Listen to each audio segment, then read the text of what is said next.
and gentlemen, I know y'all can hear me real good. Put a 1 in the chat if you can hear me. I want to make sure that y'all can hear me loud and clear on tonight's show. It's about to go down tonight. I got a great panel tonight, man. The women are representing, the men are going to be representing. It's going to be an amazing show. So, guys, you know what to do when you get in here. Hit the like button, hit the subscribe button. Go ahead and do that now. Share this with your mama and them, your grandmama and them. Share this with your side chick. Hopefully, you don't have one, but if you do, share this with her. If you have a side dude, share this with him. If it's his night to spend time with you, I know this is what the world is today. So, share this content. Make sure you guys get ready for a great show. All right. I want to go ahead and start out because we always got somebody that comes in and gives to the channel to support the channel. So I want to thank, let's see who we got here. We got a Cash App from Letitia Levere, Levere. Thank you so much. I know it's your first time here. I've never seen that name before. So hit the like button and subscribe button. I don't even know how you got the Cash App, but hey, maybe you watched some of the other shows and saw it rolling at the bottom of the screen. So I appreciate you for sending that Cash App. Again, shout out to Letitia Levere. Thank you so much for that. I appreciate it. All right. So I'm going to go ahead and play that for her. When we get back, you'll see the cast up here tonight for tonight's show, and we're about to get it in. Here we go. And thank you again for the Cash App. I appreciate it. Oh, let me slow it down. Rapping with the singing, I be spinging. You can get it all free like welfare. Yeah. Back to the beginning, know what I told ya. I got 2 degrees, now I'm dumb rich. This sound like some 718 shit. The living weirdo on the same shit. Damien, let's go violinist.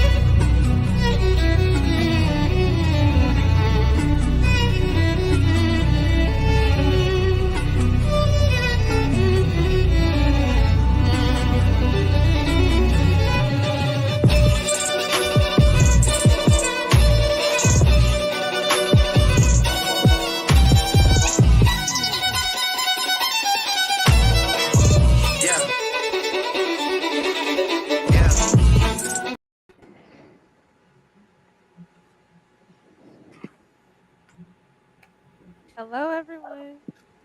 Hola. Hello. You muted, black man. Y'all see who is in this building tonight. All right. Peace, everybody. So I want to thank y'all for being here tonight. Look who's in this building tonight. You might as well put your damn hands together. Yes, indeed. We got old school, new school, building a school, and about to get schooled in here tonight. So thank you so much for being here. I appreciate it. Now, our pain is at a hotel room. I told him he better be in there with his wife. His wife said, I'm back here. So he's safe tonight. He is safe tonight. So thank him for being here. Hey, Mrs. Payne. Hello. Hey, Sugarfoot. All right. So, I want to see how everybody's doing tonight because, we may have had a long week. There's a lot been going on in the news, a lot been going on in the world, period. And so I don't want to start the show without checking y'all mental health before we get started. So we'll start with Miss She Said, and then we'll just flow across. Miss She Said, after you're done, Beautifully Animated, Wife School, Mr. Bennett, Arpane, Ricky, Anissa, Reckless, and then J Matt. All right? Oh, so, man, thank you. It's always awesome to be here, Black Man Unfiltered. Hello, everyone. Joining the great panel of people. Appreciate your beautiful faces. It's been great. Had to go food shopping today, so I'm just saying. We'll throw that out there because it's crazy. Besides that, Honey's under the weather, so he's not next to me, but I won't be on too long, but I'm gonna share as much as I possibly can. I appreciate being here. Thanks. Shout out to Mr. He Said, because you heard what she said about he said. Come on, somebody. She said she's going to go in there and touch the hem of his. I ain't going to preach tonight. All right, Miss She Said, thank you for taking care of my brother. I appreciate it. Women, take note now. Absolutely. Take note. Absolutely. I'm doing pretty good. We had some bad news on the news. About an 11-year-old girl who was raped and murdered while her dad was at work. 11 years old. She was old enough to know how to use a gun. So people with children, although they're minors, remember you're raising people to be grown-ups. So there are certain things you can teach your kids, because we're not going to baby them. They'll always be our babies, but we're not going to baby them. 11 years old, she shouldn't know how. She should have been taught how to shoot a gun. And it's not just about shooting a gun. You have to get their minds ready and prepare them to kill if need be. You don't just give a person a gun and think they're going to protect themselves. It takes a lot to pull a trigger. It takes a lot to take a life. So you have to prepare them for your life is more important than theirs. If you are being threatened, you need to pull the trigger. And let them always know where the gun is in the house. If you move it, you need to update people. That's all. You muted. You muted again. The mute monster not gonna get me tonight. So we're going to this artist since everybody pulled up. Mr. Bennett, you can go ahead, and then we'll go around that way. Go ahead. Doing very well. Good to be on this panel tonight. Everything is going well here. Girls are doing well, and like I said, no drama in this house. That's my mantra here. Preach it, Doc. Preach it. Wife School Podcast, and everybody else just go after that. I ain't gonna call y'all names. Everybody knows what to go. Oh, you're getting lazy now.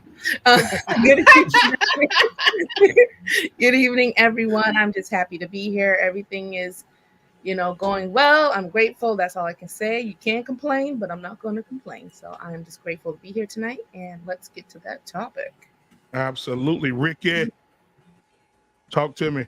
What's happening? What's happening? Peace to the gods and goddesses in the panel and on the chat. Everything is everything. It's a good day even when it's a bad day. There's worse things to complain about. I'm happy to be here. Absolutely, man. Thank you so much for being here tonight. J Mac in the building. Listen, guys, y'all got to, let me start over. Miss She Said has a great platform. If you're not subscribed to Miss She Said, we're going to virtually jump you. So you have to go and subscribe over to Miss She Said. You got to go and subscribe to the Wife School Podcast before we virtually jump you. All right. You got to go over and subscribe to the Wife School Podcast. You got to subscribe to Ricky Williams. The man got a voice that needs to be heard. Go and find the man. Listen to the man. The man be cooking. Man, now we down to J Mac. Come on, Tough Talk Podcast, and the girl be listen. I'll be over there watching. I'll be watching. She be cooking. So make sure you guys go to Tough Topics Podcast. Hit the like button. Hit the subscribe button. Get over there and show some support. And watch her content. And make sure you hit that notification bell so you know when she goes live. All right, J Mac, how are you today? And we'll go on. First of all, of course, thank you so much for that introduction. Yes, I am J Mac from the Tough Topics Podcast. Great to be back on Black Man Unfiltered. I love the warm welcomes and the prompt exchanges, and everything is so professional all the time. I love it. So welcome to all the panelists as well. I hope we have a great show tonight. I know we'll have a great show tonight. So yeah, just glad to be here with everyone. Thank you for being here. Reckless, make sure y'all go listen. He gets reckless, so make sure y'all go and subscribe to Reckless Ray, and let us know how you feeling today. Then Beautifully Animated, our opinion, Anissa. Y'all go right after that. Go ahead. Better than I deserve. It's hot as hell here in KC, man. Y'all barely got me out here with clothes on. I'm about to start doing all my panels with no shirt. It's hot. I don't like it. I understand where racism stems from now, because I walked outside this morning, and as the devil breathed onto my neck when I left the house, I started being very upset with people that didn't look like me. It's been a traumatic week. So I digress. But we're gonna have some fun. I got the air conditioning on. I got a fan on me. I mean, we're gonna be good for tonight. That's all you can do is turn the fan on. All right, RP. Yeah, how you doing? Today is our 36th wedding anniversary. So we celebrate. Hey, our pain's hard winning over here. Congrats, man. So, I thought this show would be appropriate. You got the baby all over there? Say what? Got the baby all? Did you pick it up on the way over there? No, yeah, man. We got a whole purple bag full of shit, man. No way. A bag full of fun. A Okay. bag full of fun. Purple rain, baby. The Let's purple go. bag. So, Okay. so we just, that's right. Not black, not white, and a purple bag full of stuff. We'll just But leave it after right. We'll leave 36 it. We'll years, land it that's what there. I'm talking about. All right. All right. So a happy anniversary to you and your lovely wife. 36 years, man. That's a huge milestone, man. It's more important that she put up with you for 36 years. I want to commend her and give her a hand clap. All right. Let's keep it down. Hey, they can hear you. They can hear you. You're telling me put you on mute. Nah, let her speak her speech. Yeah. Oh my God. Speak of. All right. Nissa, thank you for being here tonight, Anissa. Out of your busy schedule and coming over to have this conversation. So, how have you been, honey? Well, good evening, everyone. I'm calling in from Florida, hot and humid Florida. So, Reckless, I understand what you're saying. Mm-hmm. It is extremely hot. I've had some air condition problems today, but other than that, it's a good day. So, I might be a little extra dewy tonight, but I'm excited to be here and have a great conversation. Now, I want to say this, ladies and gentlemen. I want to say this to the fellas that's watching tonight. She just said she's going to be a little dewy. So what she's saying is because she's single in the market. She said I caught that. Yeah. Them hot flashes hit, goddamn, you dewy. Oh, wow. Okay, a little bit more. It's not the heat though; it's the humidity that makes Don't even everything matter. worse. It's like, God dang. Yeah, Texas. Horrible. You could cook a steak on the sidewalk in Texas. It's real bad. I don't know who did something to somebody, but somebody did something to somebody. I don't know. Well, that somebody needs to apologize, goddamn it. Say sorry. Right? So after I wanted to bring this up first, and we can't watch any of the footage, but my sister J Mac put it down the other night, talking about the Mocha Fest. I don't know if anybody on the panel, if you know about it, raise your hand. If you don't, you're about to know now. And I'm gonna put J Mac on the spot here. J Mac, could you give us an overview of what you saw at the Mocha Fest in Houston, Texas? Can you give us a little bit of that? Yeah, sure. So, from what I know, the images and videos that I saw were actually not from. They weren't from like right now, like today. They're from a couple of months ago. But it's. Are y'all hearing that echo? Yeah. You could go in your settings and go to echo cancellation and just hit echo cancellation. It'll stop. As soon as you go to your audio, you'll see echo cancellation. Hit the check button right there, and it'll stop. It's already checked. So let me. Mine's is It stopped. It stopped. Somebody else had it undone. It was somebody else. So go ahead, Jay. Okay. But yeah, it was basically that it was. If any of you guys have ever heard of like, I know here in, I think it's I'm pretty sure they do this here in Alabama. They have like Cooler Fest, or they have like Black Beach Week, Black Bike Week. It's just they're all those same kind of things where it's like these big, huge parties, these kind of outdoor wild parties. But to answer BMU's question, what I saw was a woman performing fellatio on a man right there outdoors at the party. People were recording it, taking pictures. And I heard somebody else say, now I didn't see this part myself, but I heard other people saying that same woman was like letting people like actually like penetrate her as well. Yeah, just right there in the open.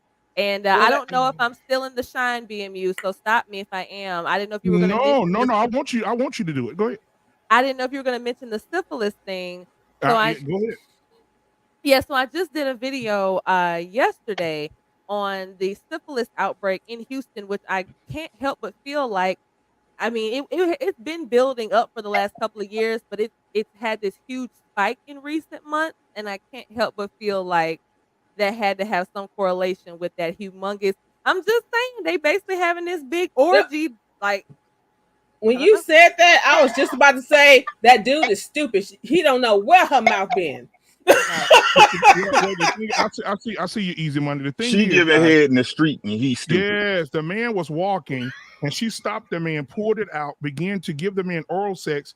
And then after that, I don't know if y'all saw the extended version. After she was giving him oral sex, she pulled out her mouth and put it in her friend's mouth. With the white hair. So she said, bloop, bloop, and put it in her friend's mouth. And her friend went to work. And so then they had the women laying out. They were getting carpet munched by other women. It was a big old orgy. It was huge. In the words of Donald Trump, huge. It was a big deal. If it gets poison, it won't be like huge no more. Yeah. And the thing is, they're not having these things at little ugly places at Motel 6. They upgraded. They're in nice little places, beautiful hotels, having a really, really good time. But I want to say something before we move on. Arpain, I want to say to you tonight, this is what I want to say to you before we move forward. Arpain, thank you so much for on your wedding anniversary showing your loyalty to this show. But for the first time on Black Man Unfiltered Network, I'm kicking you off my show because I want you to go spend the time with your wife tonight. Okay? Get up out of here and open that purple bag I was only and do work. I was only going to be here for a little while anyway, but I just wanted to say hello. All right, you guys, that's cool. Thank you so much. Congratulations. Have a good night, Arpain. Thank you. All right, good night, everyone. All right, same to you. Good night. Good night. All right. I see what you did, BMU. You tried to get him up out of here before that rhino kicked in. I see what you did. Y'all smart. Come on, you. He stopped at a 7-Eleven, got one around. Oh, that's horrible. A rhino. Now look, not reckless. You making me think that he got the gold one or the black one. Which one did he? So many options. Why you know the colors? Why you know all the colors? Hold on, Ricky. Now, we content creators, we got to know this information. Content creators, you do an experiment. But you know what? Syphilis, thank you, J Mac, for going into that because the syphilis in Houston, and it's horrible. I mean, damn, if you sneeze in Houston, you may get it. It's really bad. And the shameful thing about it is my sister-in-law works in Houston at a hospital. Shout out to Mother. She works at a hospital, and she said, brother, she said the cases are it's so many cases. And she said, I'm so embarrassed to say that Black women are the #1 carriers of syphilis.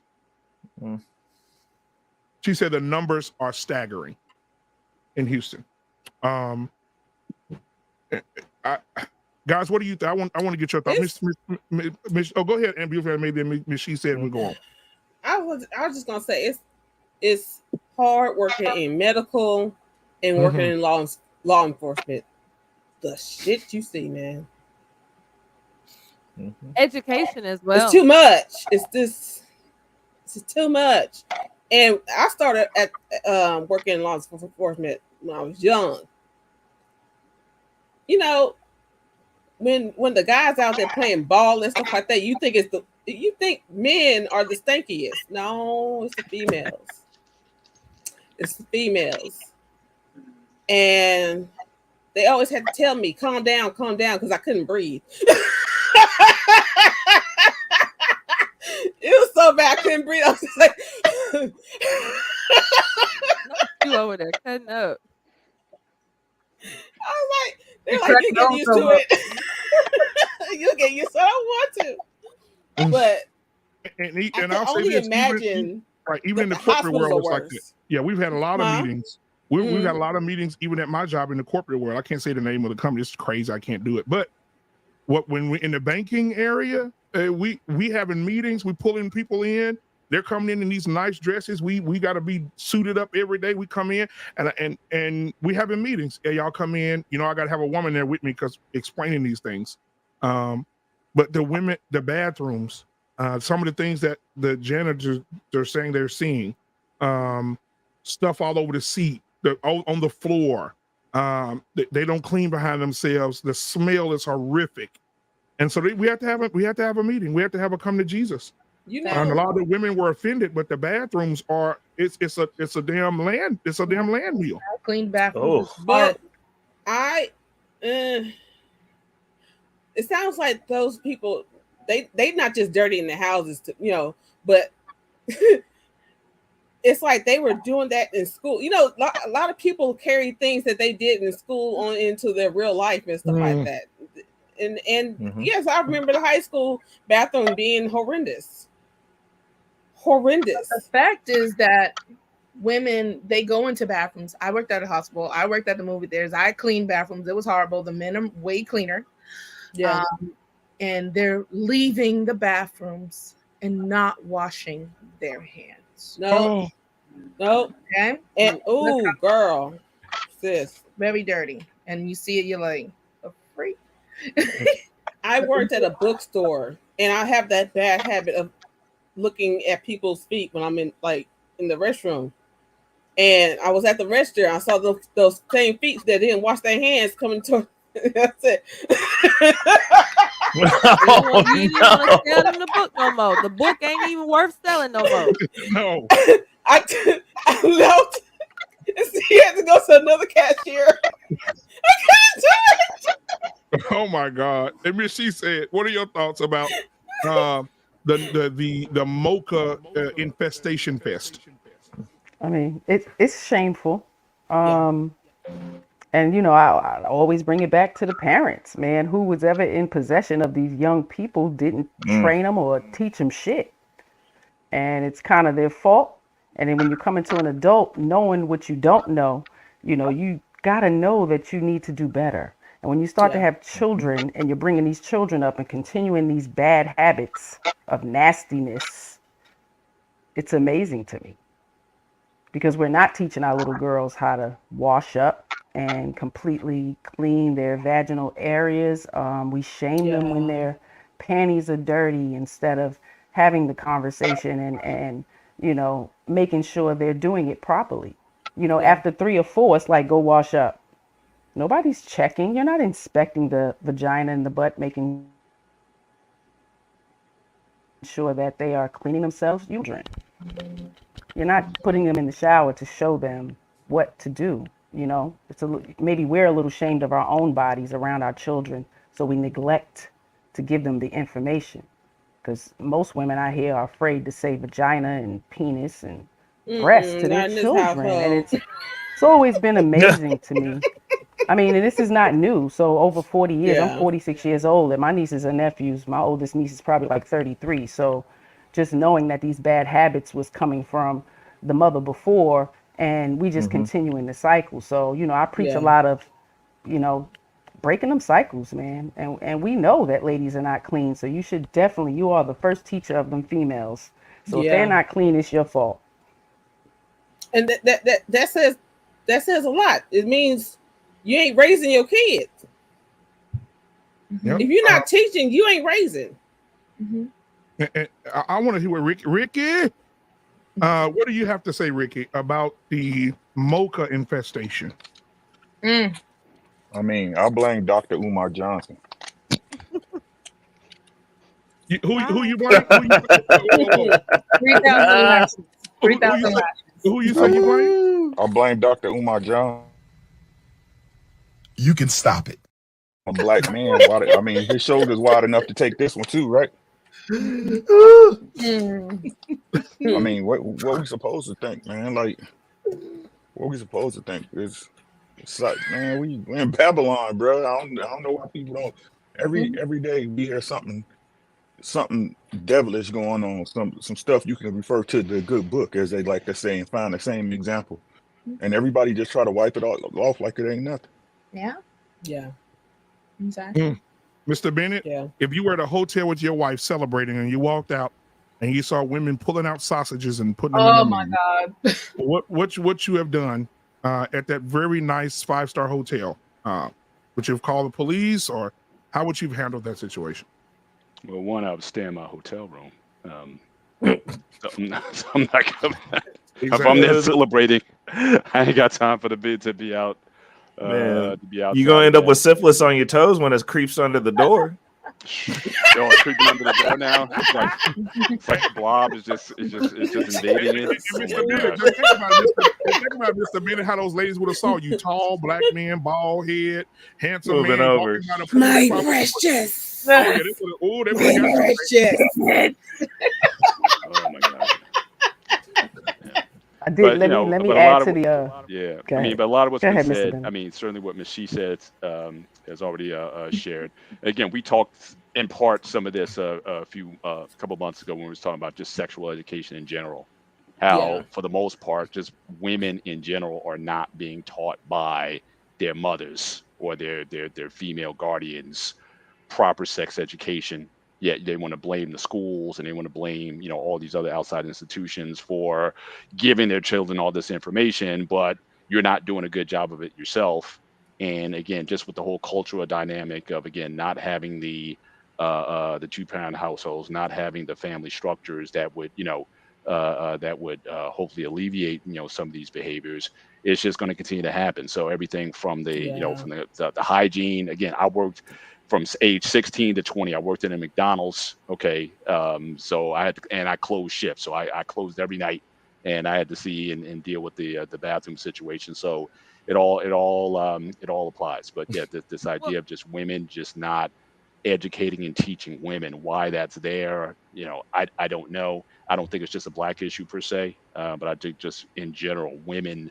Uh, Honestly, I would say perhaps I think men have something to do with this. Again, I've always brought up in these conversations how a man's sexuality and sense of self is generally celebrated in the society, but a woman's is not.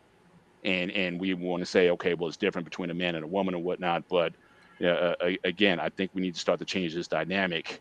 And if we want mature females, who are sexually mature, we need to start treating it as seriously as we do for men also. So I think part of that is the shaming that oftentimes comes with a woman's sexuality in our society.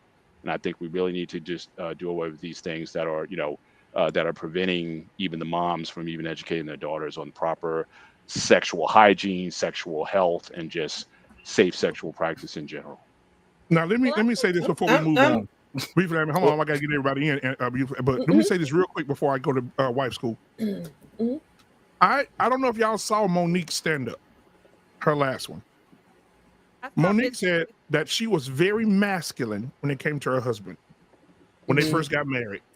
She said she would go do the Parkers and come home and cuss him out and say, she said, "You're going to have sex with me now." He told her, finally, "No, I'm not." She said, "No, you're going to have sex with me." He said, "No, I'm not doing anything." She said, after a while, she said, then she started talking down to him and saying, "I'm paying the bills. You not making no money. I'm the breadwinner. And you're going to do what I say." And she said she took a lot of those characteristics from her grandmother and her mom. And she said, and her husband said, "Okay." She said, "Now get down and eat it now." She said her husband got down there, played with it a little bit. She said, "Oh my God, yes, he playing with it first. He finna tear me up." And she said he came back up and started rubbing in her face. She was like, "What the fuck is that?" He said, "That's your pussy because you don't clean it." Oh. Damn, she was that. And he said, Oh no. No, she big. Yeah, she said at that moment, she felt so like horrible. She said, "I can't believe I smelled that." She said her hygiene was, she said even the people on the set of the Parkers knew that she stank down there, but nobody Oh even told no. her. Oh And her no. husband told her, and she said she thought back her mom or her grandmother never taught her hygiene, how to take care of her vagina.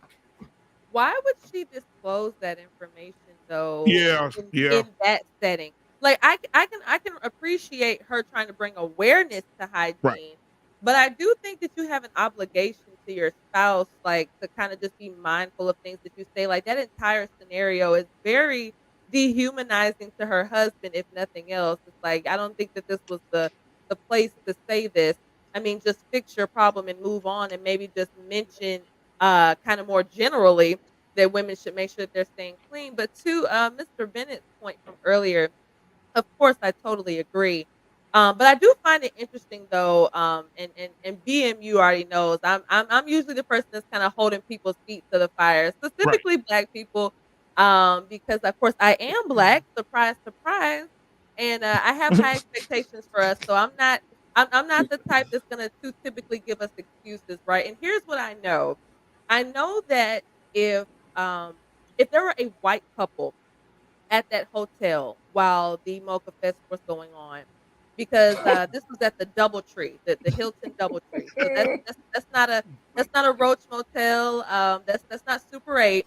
That's something people pay a lot of money to experience and to enjoy and to get away.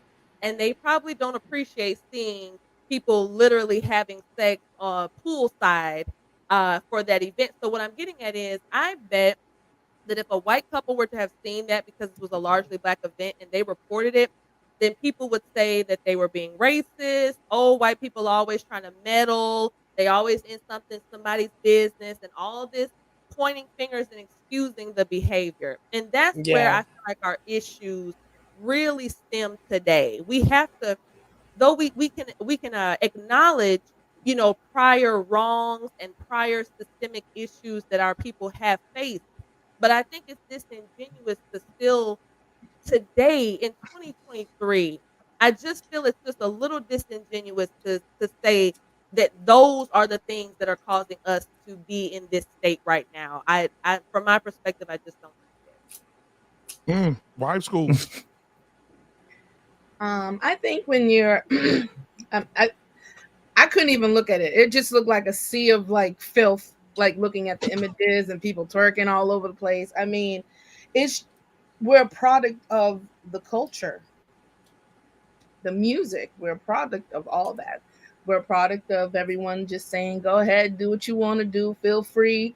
And we're hearing this preached day in and day out. And we've thrown traditionalism, we've thrown shame, we've thrown all these things out the window. And now we're getting the blowback of it. We're seeing it. And it's a cause and effect. But people, they don't live like that. They have that fear of missing out. You only live once mentality, and it's just really bad that it plagues the youth like that. And now, and people, they don't even have this common sense or to say like, oh, this outbreak, maybe, God's trying to tell us a little bit something. They don't even have the sense enough to be like, okay, I need to chill. I need to change my life. I need to turn this around.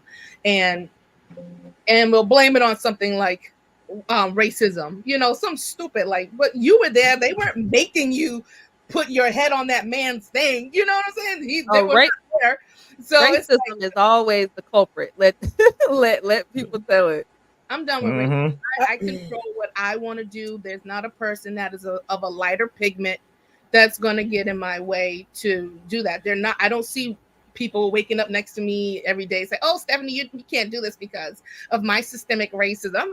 That is it's like, you control. You have to be accountable for your own self. And we have, like we see across all panels, it's like people are just giving a pity pat on the shoulder. I'm a victim, and nobody's holding nobody accountable. So I'm glad for this panel tonight because we're going to do it. Absolutely. And Miss She says she wanted to add something to it. Then we'll get to Anissa and Easy Money in here as well. And I know what about me?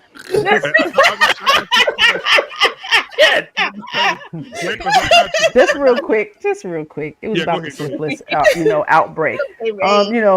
The lack of knowledge of woman and woman can spread this too. You know that, right? I think women think, they have the advantage, like being with other women is not dangerous. Yeah, her pussy hot. You need to be careful. So that's why it's spread so rapidly as well. They're just going and being with everybody. Mm-hmm. And people don't wash their hands. Pick a damn side. Sex is sex. Yep, you're right. Sex is sex. Oh, Queen Megan. The easy. You know what, Anissa, go ahead, because we're gonna get Easy Money Jones last.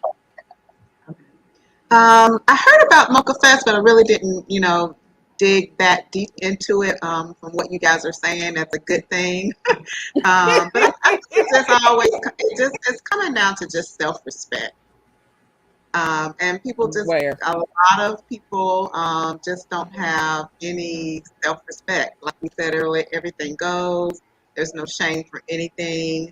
And we're just seeing the results of that. And I would probably suggest this is just the tip of the iceberg.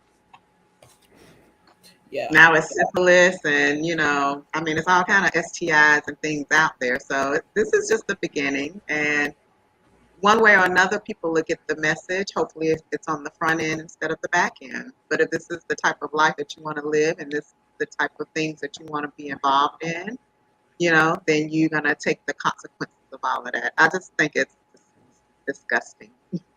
Well, It's totally disgusting.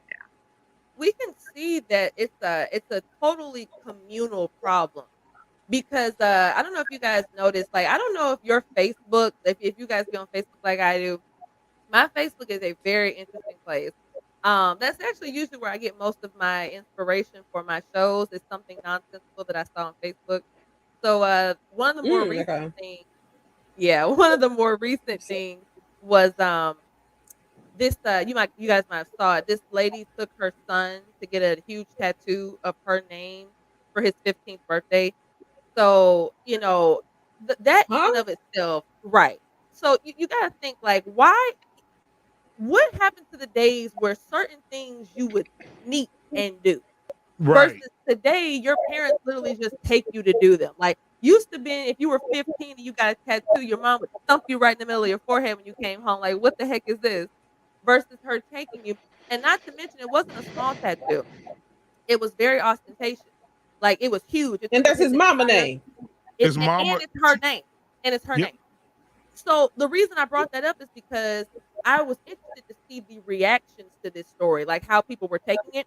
Now, of course, a lot of people were saying what I'm sure all of us are is that this is crazy, but there were just enough women, and of course, they were of the pigmented persuasion, women who were saying, "Don't y'all start this trying to tell people how to raise their kids. Don't y'all start this. Y'all always in somebody's business." And if that's the type of mindset we're going to have for our upcoming youth, we are completely too far gone. If you can literally look at a woman who took her son to a tattoo parlor and got a huge tattoo that could possibly prevent employment later on in life, and once again, it's your name. Now she said that he wanted it. She insisted that he wanted to get her name. But nonetheless, I think any mother worth her weight in salt would have said, no, and let's just be honest. I think let's say what we're all thinking.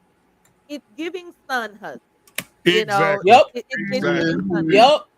Yeah. Because My who cousin says said that too. he wanted it that big? Right. Yeah. Like You know what I'm saying? And my quick response about the whole, let's not tell them how to raise their kids and stuff they did. If it's public, you can open the door. it went And I'm viral on walking Facebook. in. Exactly. These people Stomp, post stomp. all the time. They post stuff and it goes viral. Then they expect people to not say anything. Like, what do you mean? You posted this so that people could say something. Now, when it's something you don't want them to say, now it's, well, people need to mind their business. We didn't even have to know. Right. Hey, Reckless, get ready. Easy Money. What are your thoughts about this syphilis for the missus? So it doesn't surprise me that we're having syphilis outbreaks and all these other outbreaks. Whoa. First of all, hold on, pause for a second. Yeah. Blink twice if you're in trouble. It seems like you captured.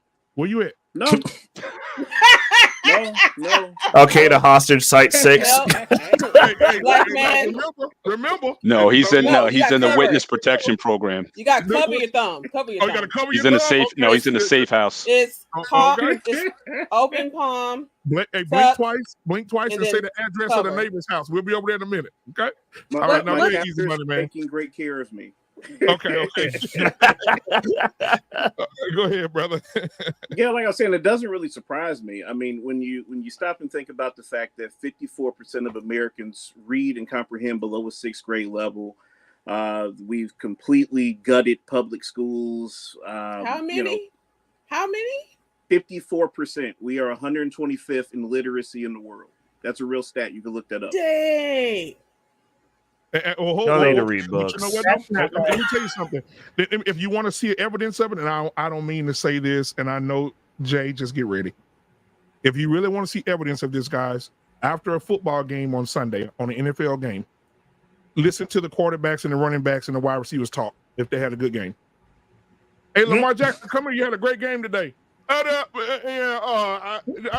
Everything went good. I said, oh no. They're very, look, a lot of them are very talented, but they're not on a level. And even Ocho, Chad Johnson said this. He said, when I was in school, I hated school.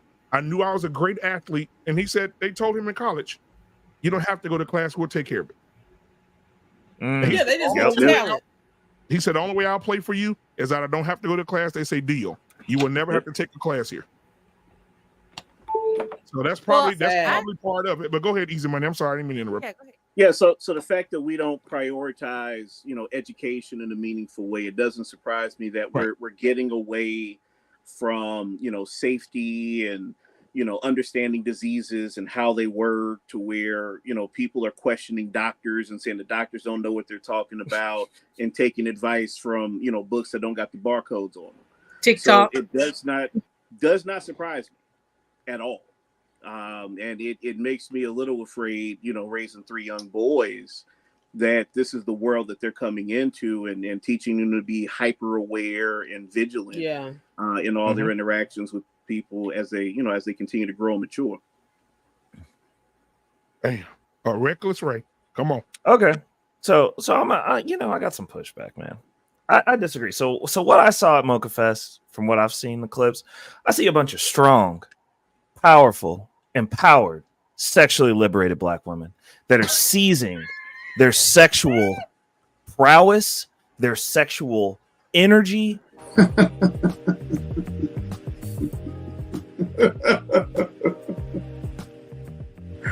Oh, poor baby.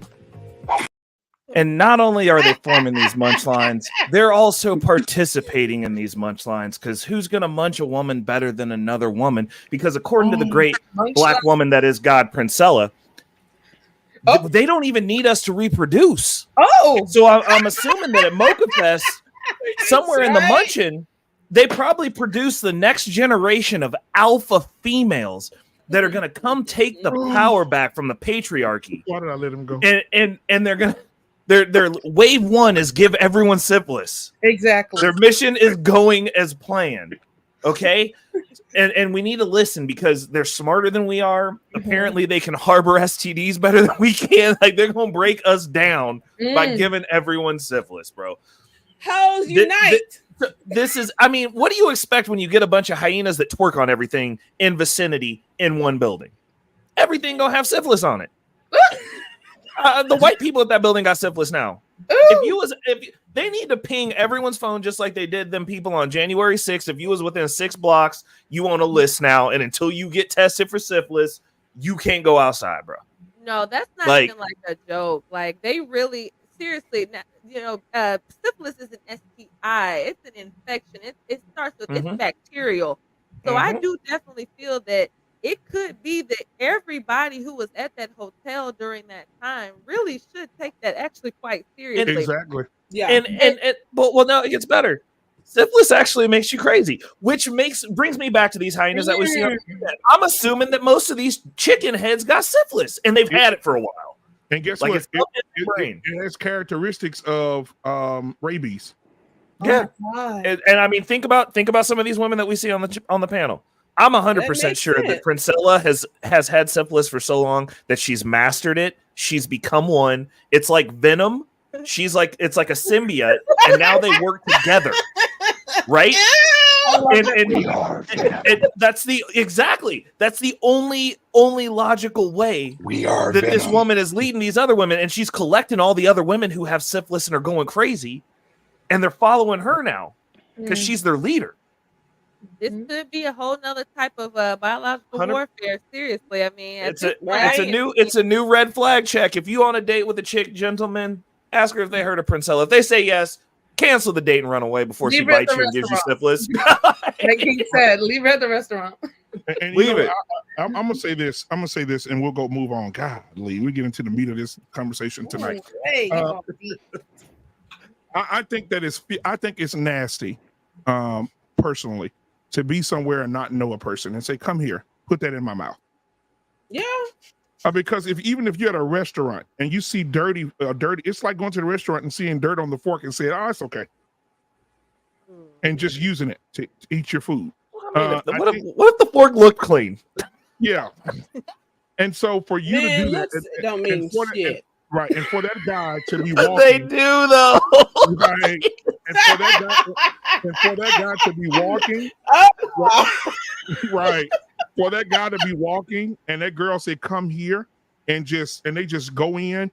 And I saw the carpet munching session. I saw a little skinny dude that looked like he was just hitting to some girl from the back, like he had never had nothing before in his life. He probably had it. Now he got syphilis. In the first experience, he got syphilis. Listen, it's almost. My sister-in-law said it's almost going to be like a pandemic if they don't get it under control in Houston. No, it's definitely sure. that. It's definitely that bad. It's definitely see people. The thing is that crazy and having seizures. We think the hospitals are these miraculous places and that they can fix everything. Hospitals and clinics have a limited supply of medicine. And I've read this in the article that the overwhelming amount of people that are, coming to the hospital, they can't keep up with the demand. You know what I'm saying? So it's like you're gonna have to suffer. Whatever's gonna have to the adverse reactions of syphilis might just have to go like a little bit further, like Ray said, because the hospitals, they're running out of supplies. They don't have an abundance of medicine like that, and they have to. I heard that they were like doing makeshift stuff that wasn't like as effective as the real medication. So it's really bad.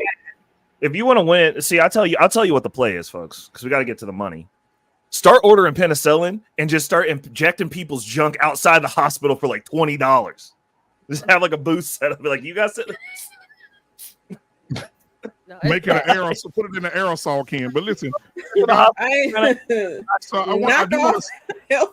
want to say this. We got a sponsor of the show tonight. I looked down at my phone and Security Boss, thank you for the $100 Cash App. I appreciate you. And Mr. Boss.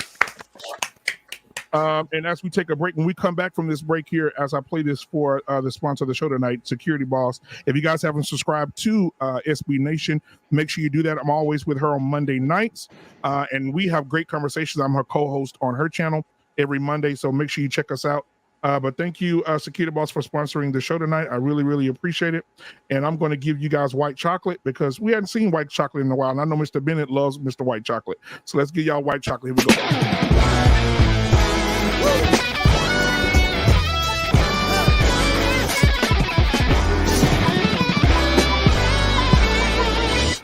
I got a red room, it's the red hour when the sun sets in my bedroom. Oh, it feels like I'm inside a flower. It feels like I'm inside my eyelid. It feels like I'm inside a flower.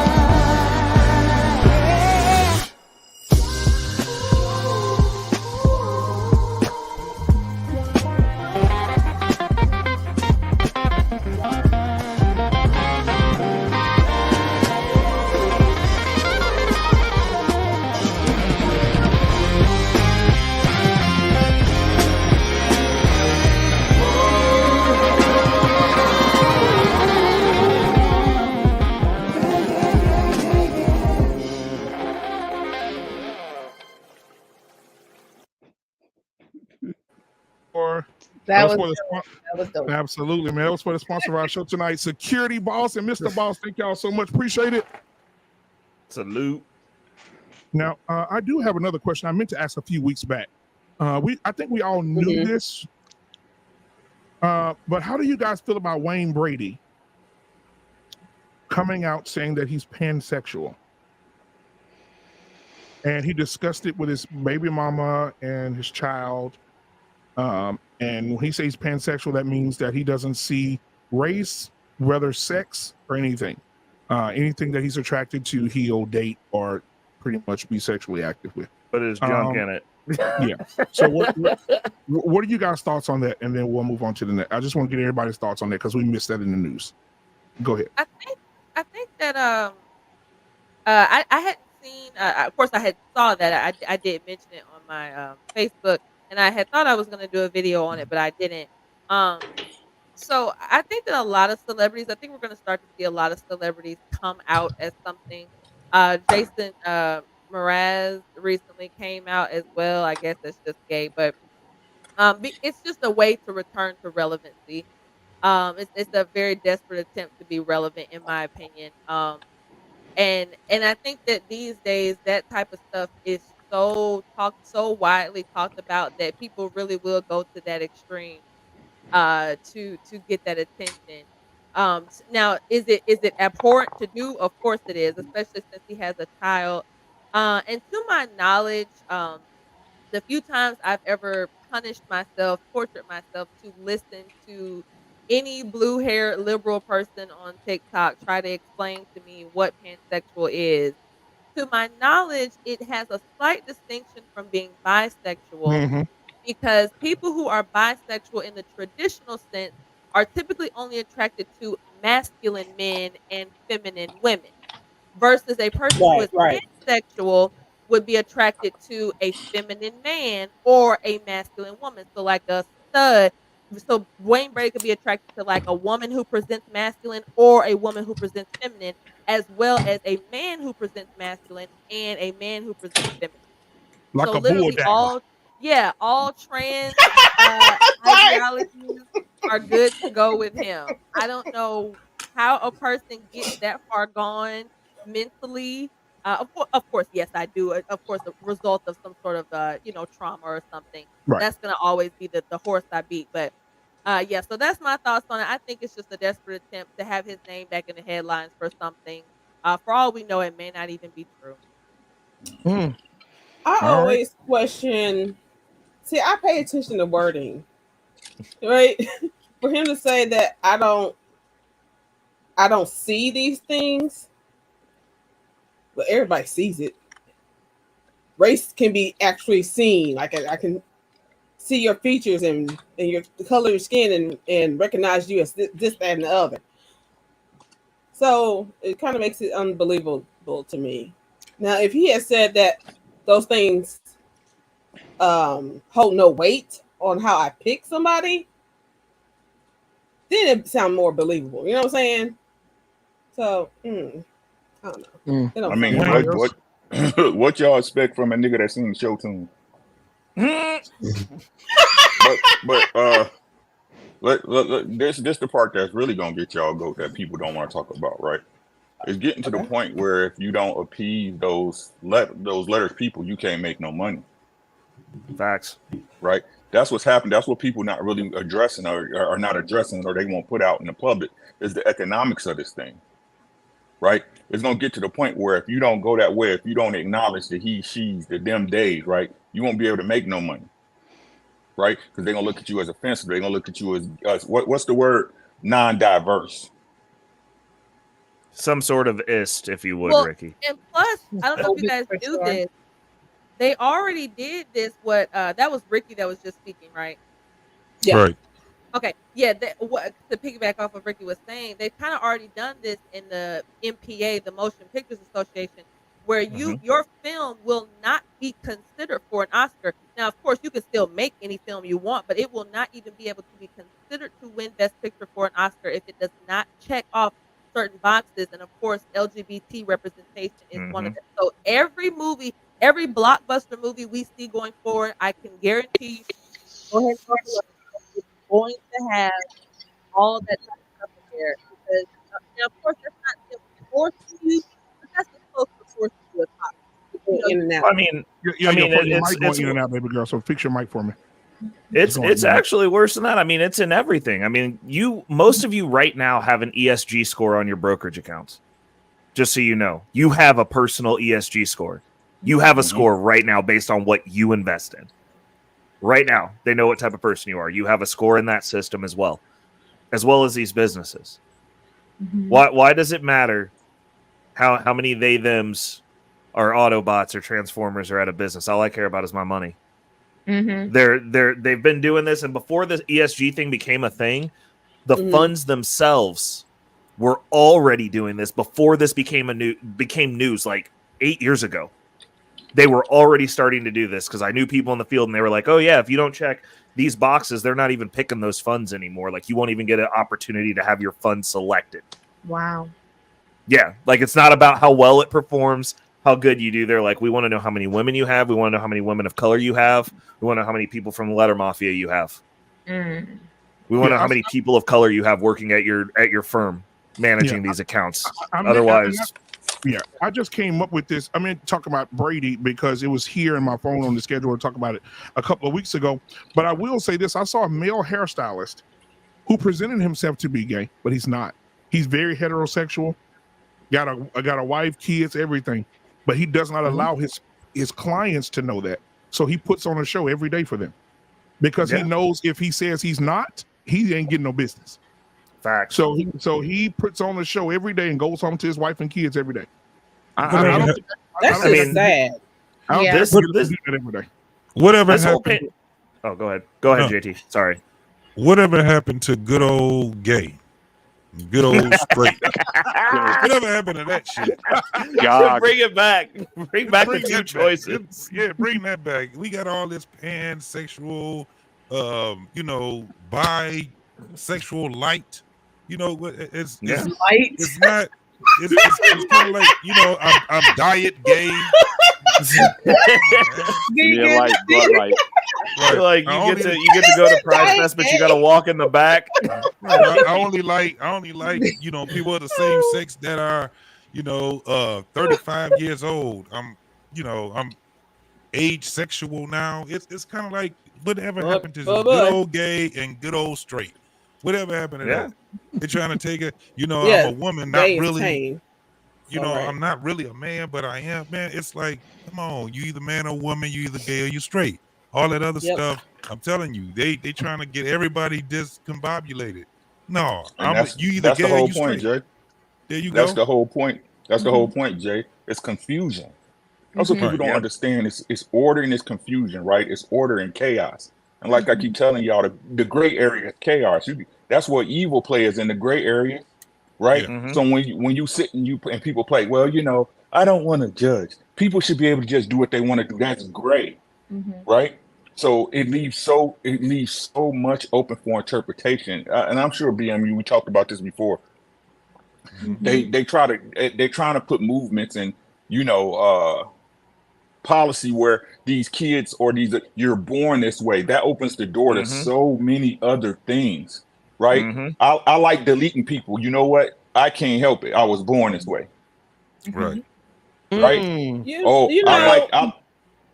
I like taking it from women. You know what? I don't court women. When I see them on the street, I grab them, I throw them in a truck, I take it to the house, I steal it because I was born this way. This is the way I see things.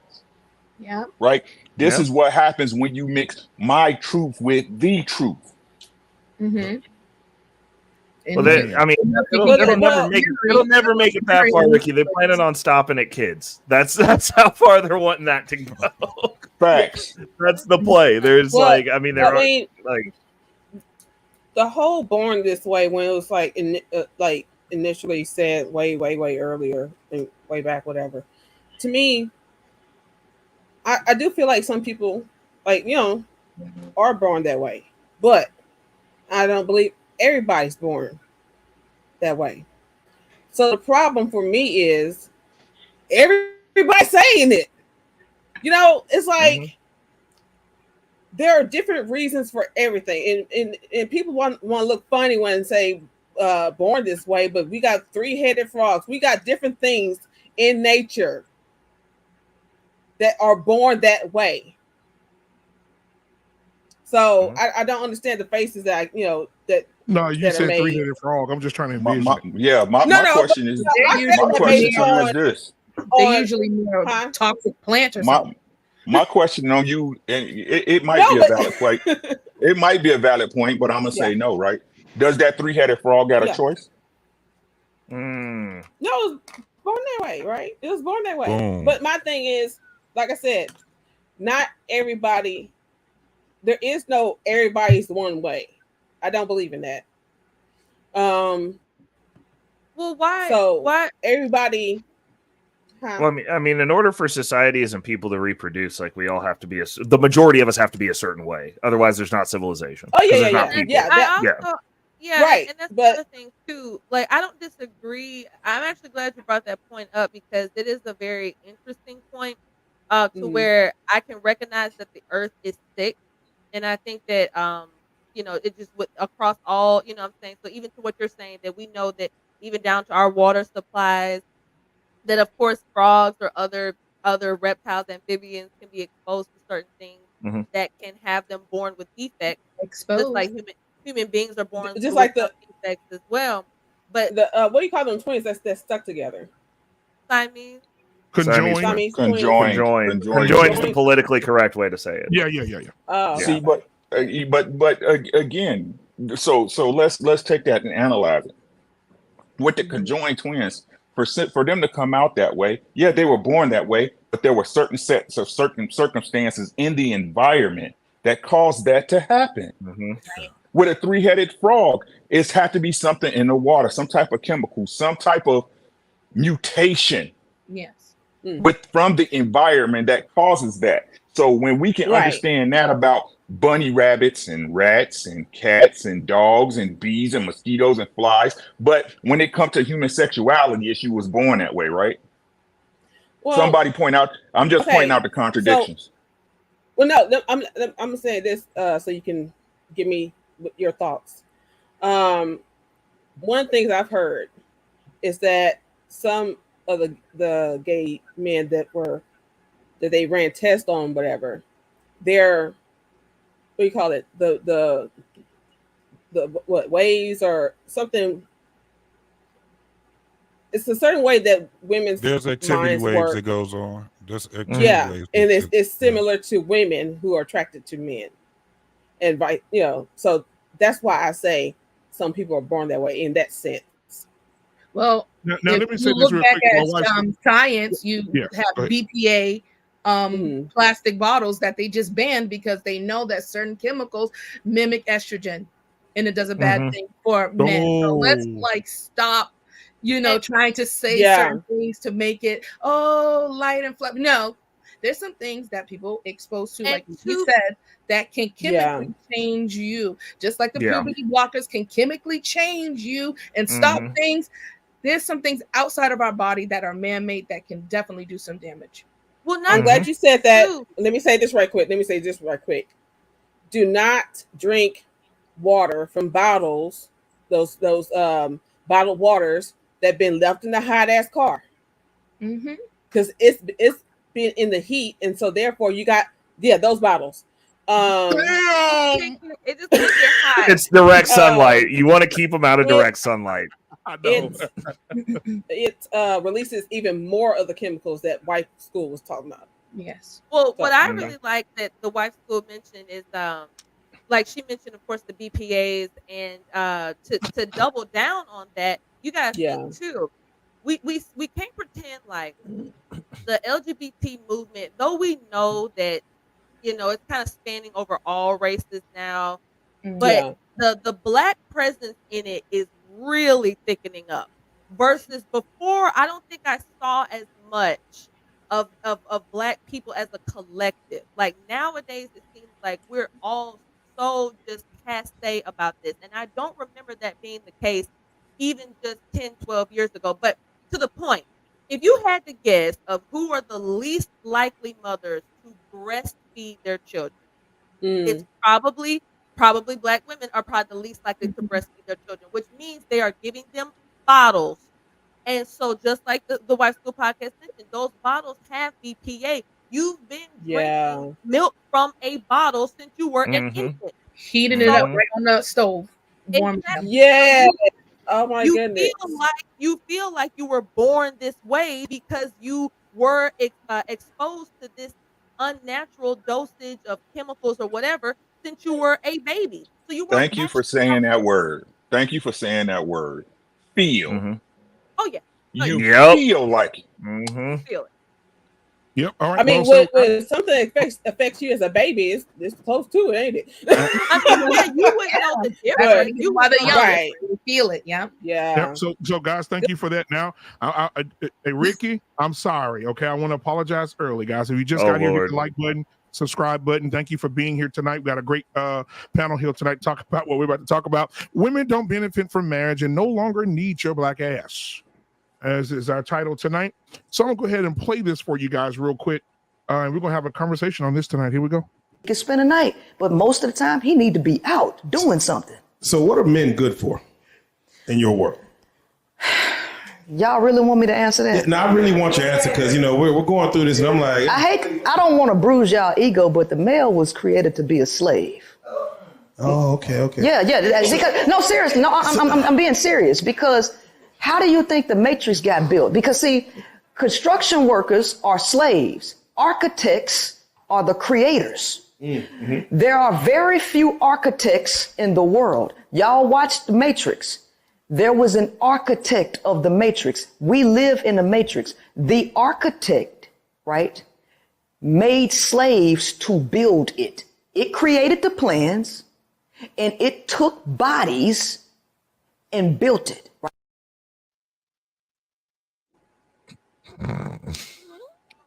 Mr. Bennett, we'll go to you first. Easy. What the hell's wrong with you? You gave me a damn headache. Mr. Head hurt already. Turned him sideways. The white school podcast got me weak. Turned him sideways. Bennett, what are your thoughts on the video? Are you in support of what she says, or do you think she needs to be signed into the saint asylum? Go ahead. Well, the second part of what she said, I actually kind of agree with in large part. Again, very few creatives, but most of the major developments in the world have been built by, for the most part, slave labor. So I don't disagree with that. The point as far as the role of a man is to be a slave in terms of the essence of a man's essence. No, I don't co-sign on that.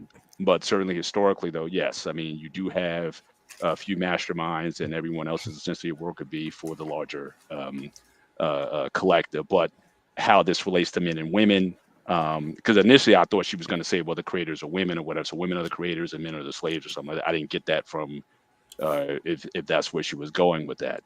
But that second half, I don't necessarily disagree with. You wouldn't have the pyramids built. You wouldn't have had a lot of these inventions built unless you had slaves and slave labor doing that stuff. So for the most part, I agree with that.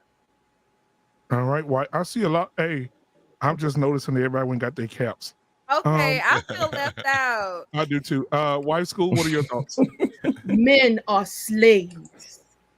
They have to build everything around me. They're good for nothing. Enunciate. Don't forget to enunciate. Oh, I wish I could have that southern accent like she do. I don't know how to. Oh, I'll forget about her.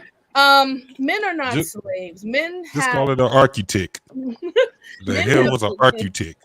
Physical capabilities that women do not.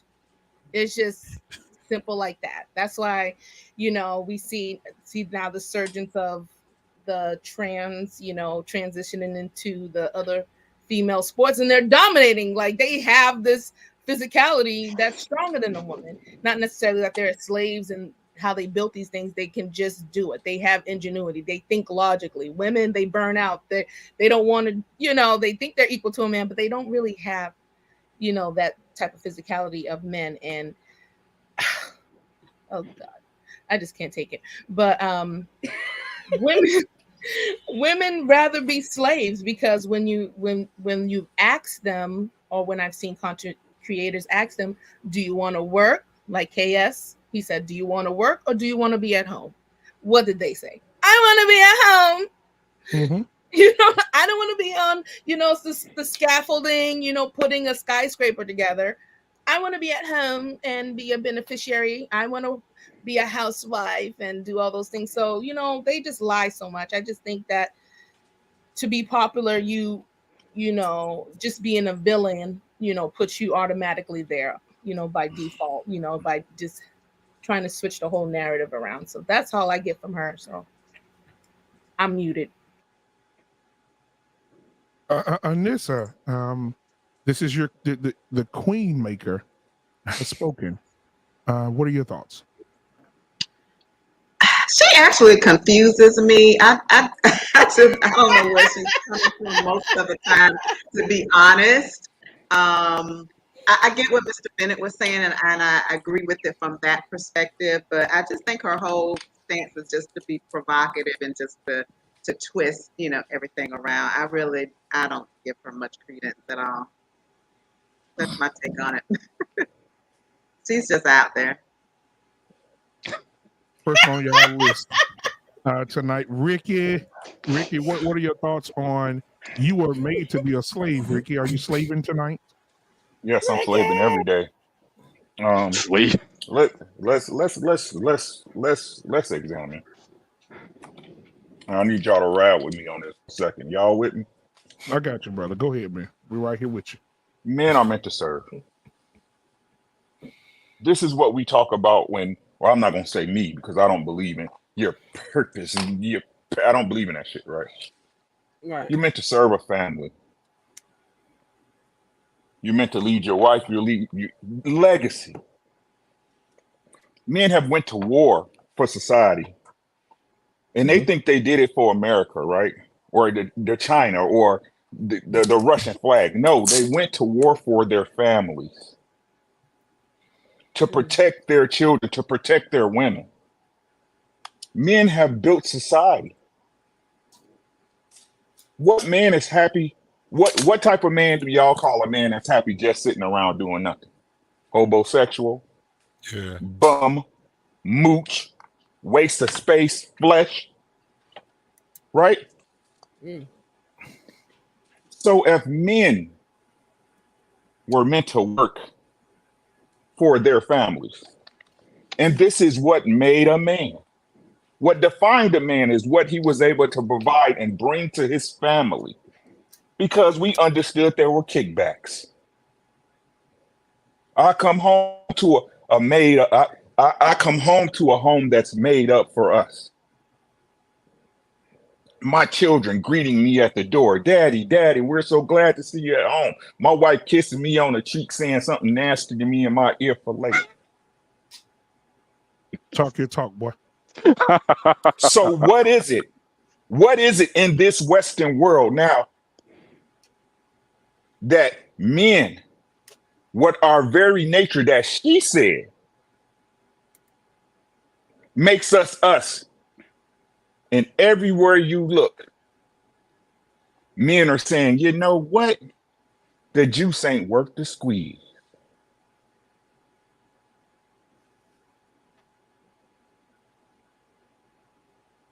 I'm willing to deny my nature, the very thing that makes me a man, because there's no reward. There's nothing I'm getting out of this. But it's the man's fault. There's no good men because it ain't no good women. When y'all become better, men will be better. Everything a man does is to impress a woman. Facts. They in the gym, so when the one they see, oh man, he look nice. He got his stuff together. He got a job with Doe, so when the girl find him, she can be like, oh, he got a good job. He could take care of me and my kids. But you know what? Y'all rather be 50% of nothing than 100% of something. Fuck that bitch. Just like what Charleston said, what Charleston White said, and he's an idiot, but he was right on this one. You can watch the game all day, bitch, but you ain't playing. You don't know what a man is because you never had one. I'll let go of the mic. Hey. Well, you know, when we have a preaching session like that, I like to go back to our roots of the church, and have my white worship leader come out and. Yes. How my shape? I'm sorry. I had to remind myself where I was at. Praise God. I don't know. Hey, bye-bye. I don't know who gonna go after Ricky, but JT, you can try. Come on with something. I don't know. I should let him go. What you got? Go ahead. Damn, you just gonna throw me on? Shit. You still got the division on fire. Shit, man, it's on fire, ain't it? Whoa. Yeah. my sentiments is exactly what Ricky was saying about that damn heifer. She is definitely. I don't even know what the hell to call her. I'm like Anissa. I don't Something. really. It's the thing is when you have someone like this woman. She has been hitting for at least 8 years on this internet thing, trying to get it. They were not letting her in for a very long time. And she been knocking on this door, and then you done had somebody that let her in. But it's just to get her crucified. She gonna take down all them heifers now. She taking them all with her. Anytime you got somebody that's talking, she's really, really trying to believe the shit that she's saying right now. It's not gonna really work the way that she think it's gonna work. She gonna get a lot of fame. Ain't shit. She gonna get a whole bunch of this shit. The same thing that's happening to that heifer Sukihana is gonna happen to her. You gonna get everything you asked for. Now look at Sukihana. I don't want to be ratchet no more. Why everybody keep telling me to show my coochie? Why you got people that's out here kissing me in my mouth? It's because you already that's why you already put yourself out there. You set these up. So you got this eunuch that's out here trying to attack women by indirectly addressing men. Those are two things that she would never ever be. A woman and a man. She's a goddamn eunuch right now. And she's setting that stage up very well. Because she's going down that sword very hard. And I got a question. Like, how you a lesbian and you got kids? I'm saying. Oh, I mean, Ricky. Bro, there's no such. I don't believe in lesbians. I had a whole year where I only fuck lesbians.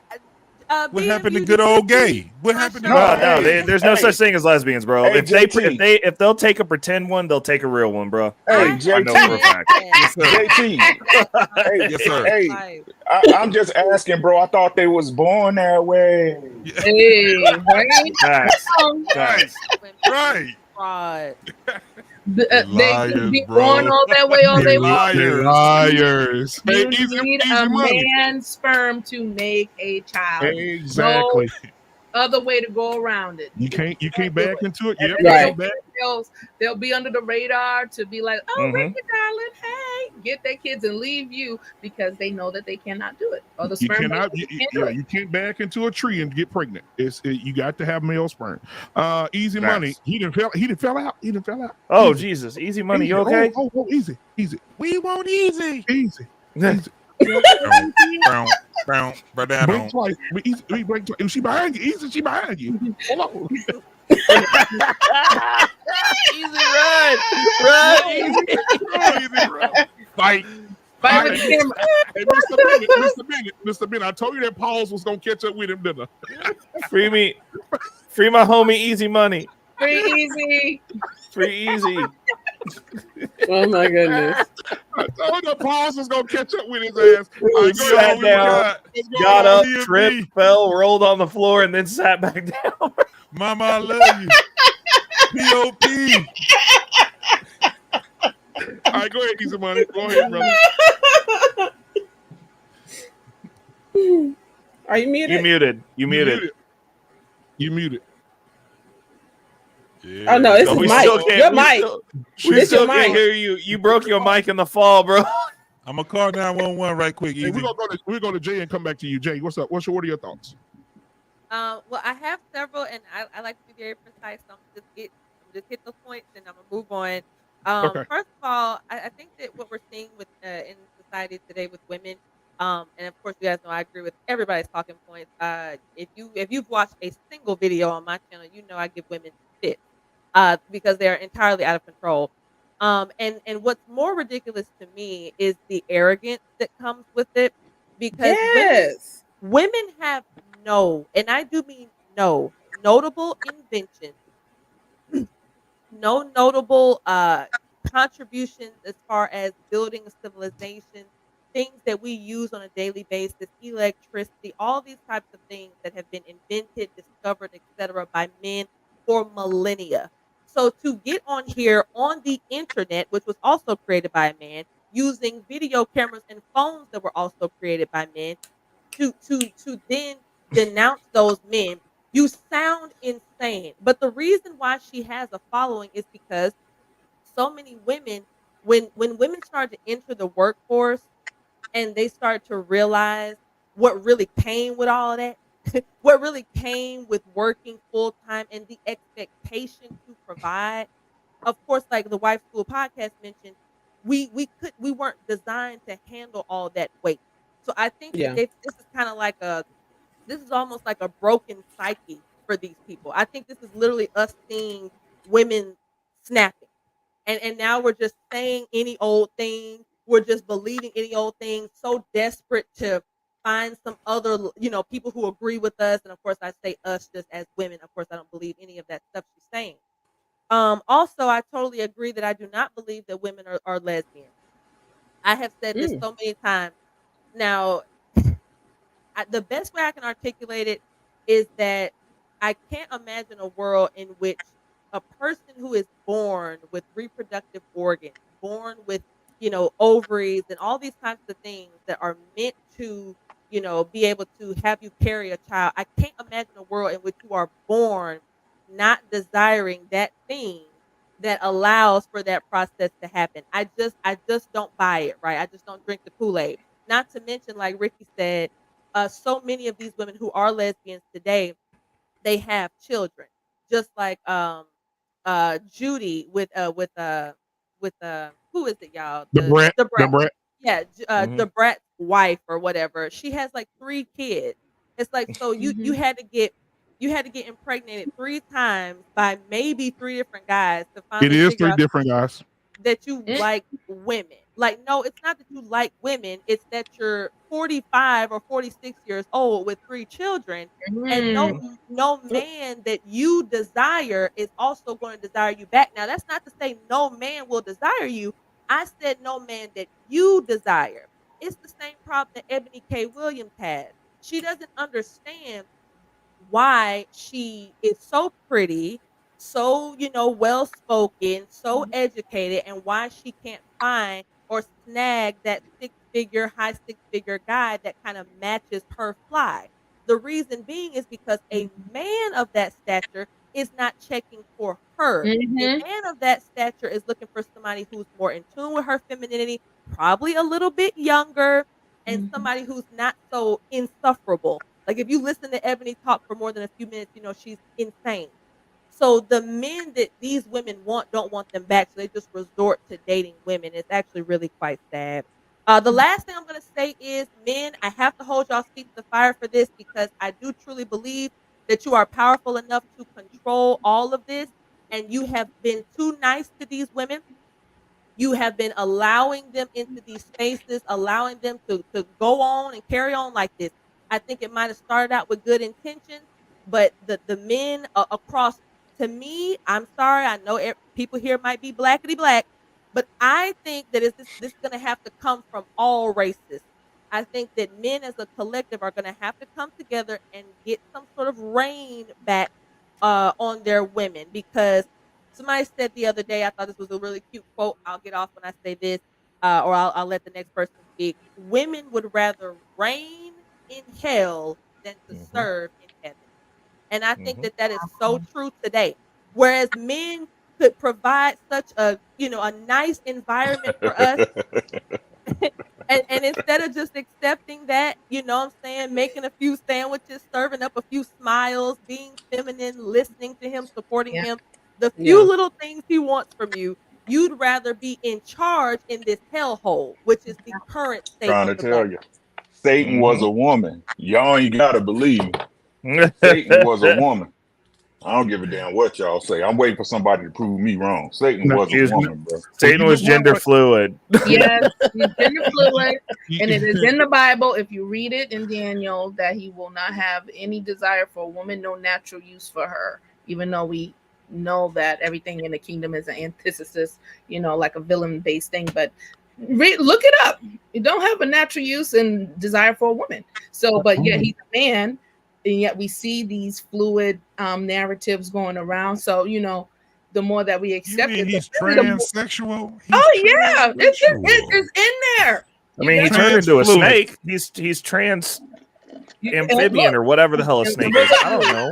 And what they do, they identify as what? The men that identify as a dog. So like you know, mixed identities. Come on, like it's all there. It's all in the book. He trans Slytherin. Let's get Easy Money in here. Easy Money. What do you have to say since you said you got your mic back? You okay?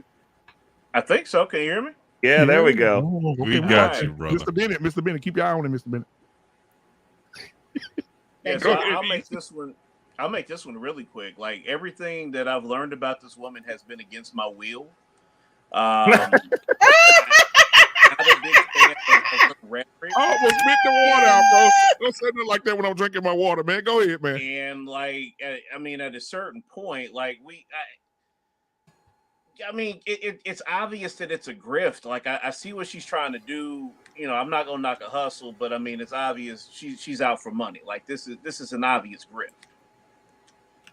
Well, Easy. I have a video of her. I don't think I can play it on YouTube, but somebody screen recorded her doing the OnlyFans with a dude, rubbing her chest, picking up her breasts.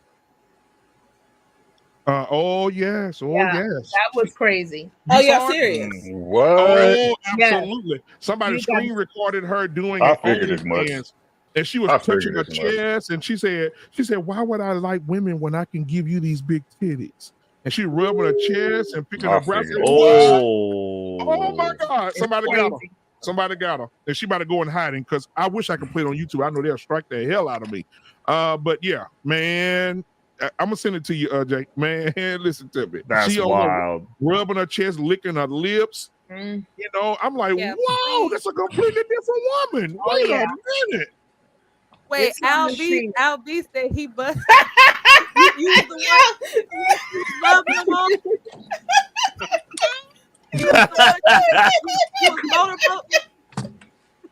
Man. Oh my goodness. But yeah, that's a handsome woman, boy. I'm telling you, handsome woman. Reckless, what are your thoughts? Man, so I got a little bit of a different take on this, man. Like first of all, I'd like to say that I blame Daryl Long for this. Shout outs to my brother Daryl. The 500th time he said the black woman is God, Prince Scylla was born. This is his fault. I'm not gonna let him live it down ever. Okay. It's the truth. It's the truth. But this is, even though this is a grift, and at this point it has to be taken as comedy because it's just insane. Because I'm still waiting for someone to reference me where these warrior queens were that had a civilization that lasted, that didn't get taken over horrendously. And you said horrendously. Horrendously. They burnt that shit down, and then as the buildings were crumbling, you heard this in the fucking background. Oh no! It's not a game. All right, like it's the dumbest shit. This is the dumbest shit I've ever heard because it's completely illogical.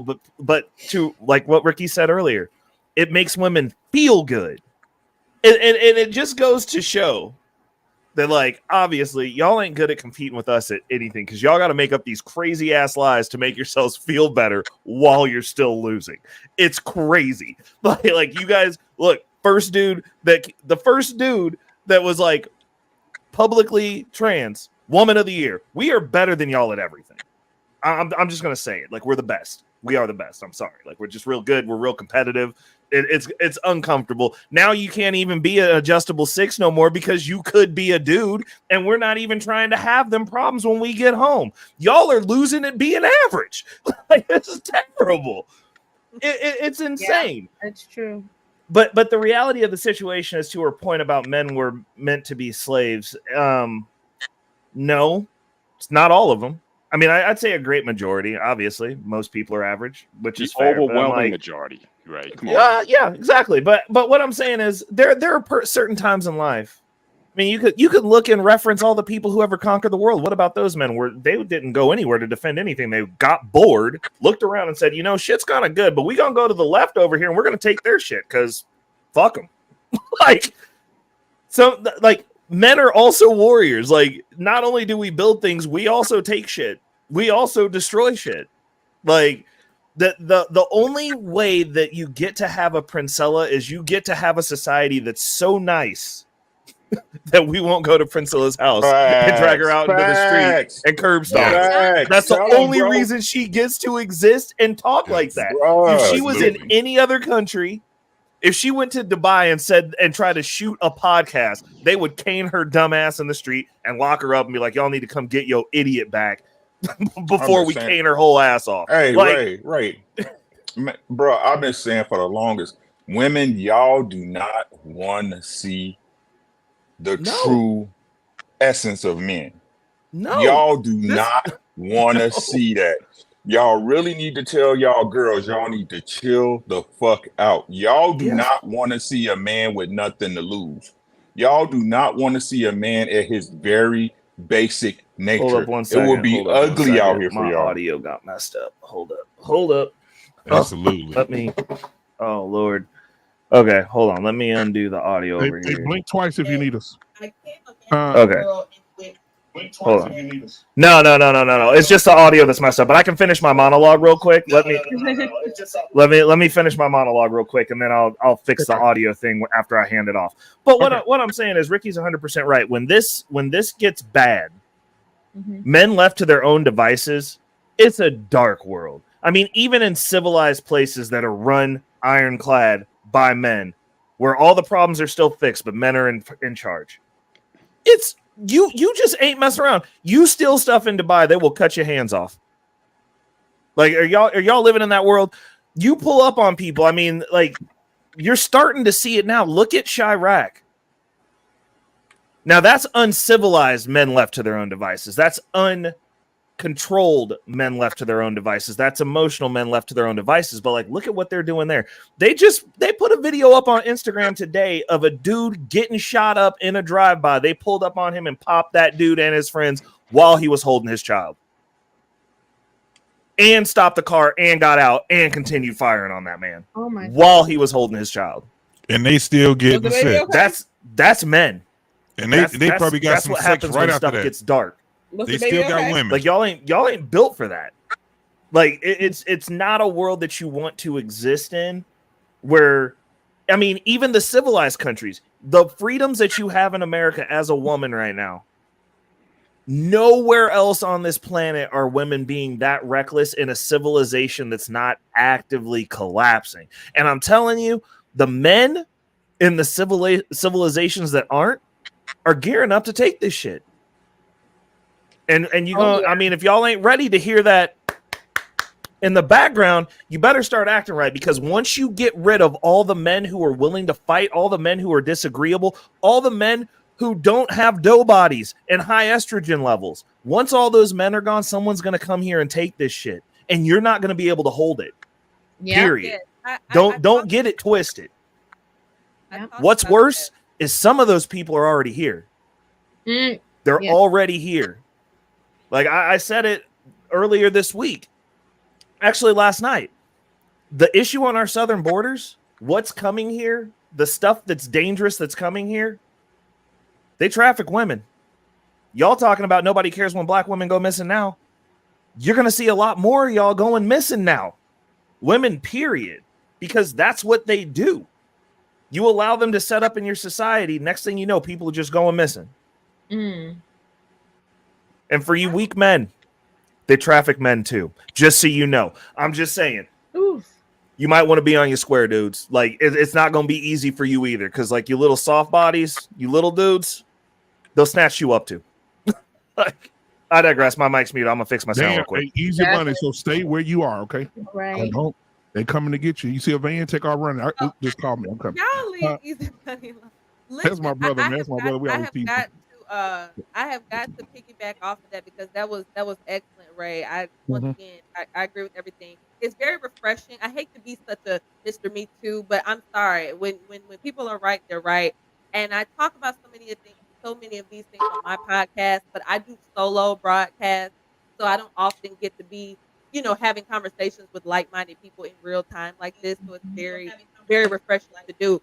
I want the women who are listening, I want them to know that when we're having these conversations, you don't have to feel like women are useless. That's not what Ray, that's not what Ricky, that's not what JP or any of the other men that you may be hearing saying these things. That's not what they're saying. The issue is we have things that we can add, value that we can add to society, but we're choosing not to do those things. We're trying to be if you ever heard that whole basically like if you assess a fish on his ability to climb a tree, he's going to always be a failure.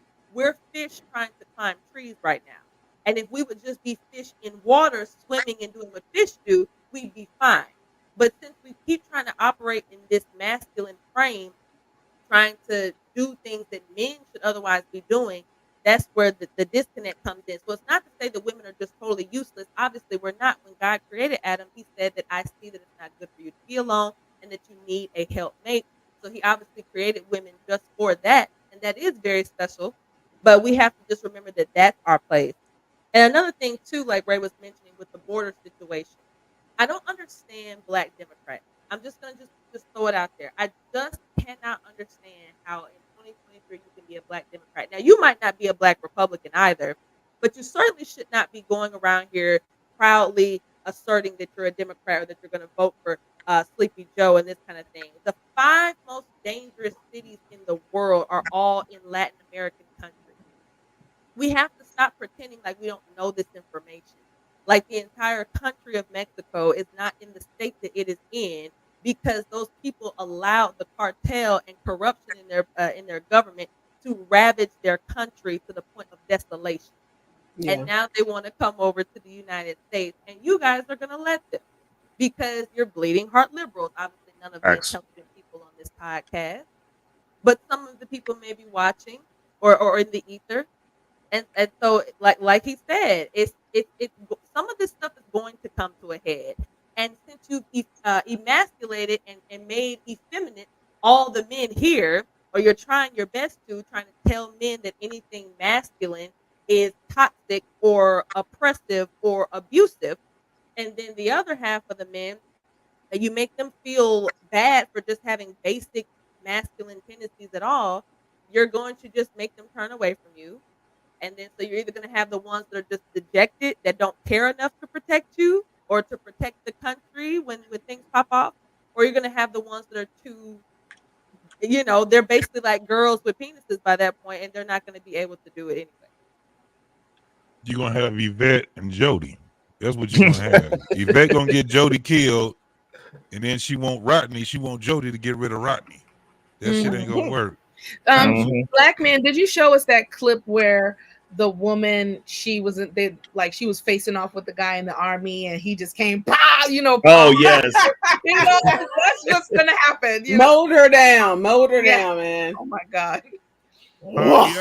She thought that she could get in the jungle, and she was proven very quickly that and I think that's one of the things that's happening right now as well, that women feel like, hey, listen, I don't get a lot of accountability, so what I'm going to do when I'm pissed off, I'm going to get up in this man's face, I'm going to punch him and beat his ass. I don't know if y'all saw the video of the lady on the airplane with her husband where she was cussing him out and he got up to get away from her, and the people were actually defending him, saying, hey, ma'am, calm down.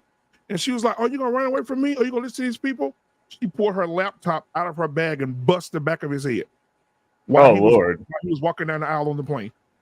And what he should have done is turn around and put her ass through that damn airplane window, because hold her up, put her in he didn't deserve that. Yeah, he was walking away from the situation. She was just and he was like, she was already hitting him in the seat.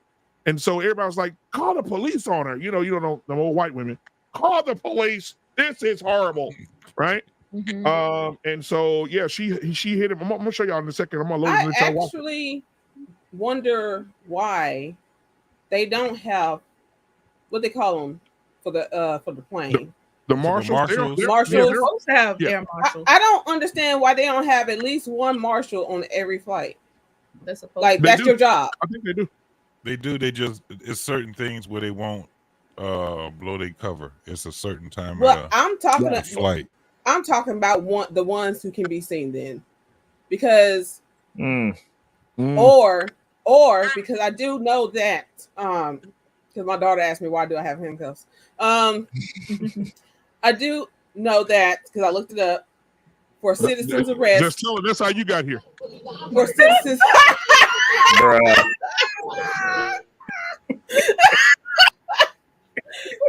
You're not going nowhere. Arrest, you can use handcuffs to restrain a person. So the attendants just take and you the some pilot, zip ties. Take you some no, I'm zip saying ties. the attendants, the flight attendants, the pilots, they may be on the job, but they are still citizens, and they can still do a citizen's arrest. You know what I'm saying? What's this Bondi? I can't think of the name of the show, but it's like in Australia, the lifeguards they are able to do citizens arrest, but they have to keep an eye on the person because they don't have handcuffs. I just don't understand. Like you need to read things. Yeah, they don't have a lot of crime and ratchetness over there, so they don't have handcuffs for a reason. They're shooting over there. They don't have mass shootings. They have people over there don't even barely have a damn pocket knife. I saw a video where people are leaving their children outside to play, leaving them, going in the mall shopping. Kids ain't getting kidnapped. Where are you guys talking Australia? Australia. Yeah, I mean it's just a different world. But here's the video, guys. Here it is. Fuck up. Yeah, you better believe that I wear the fucking nuts, nigga, in front of public. You wanna fucking try to look at other women, nigga? Now fuck you. You're assaulting me. Assaulting you for fucking years. I'm assaulting you.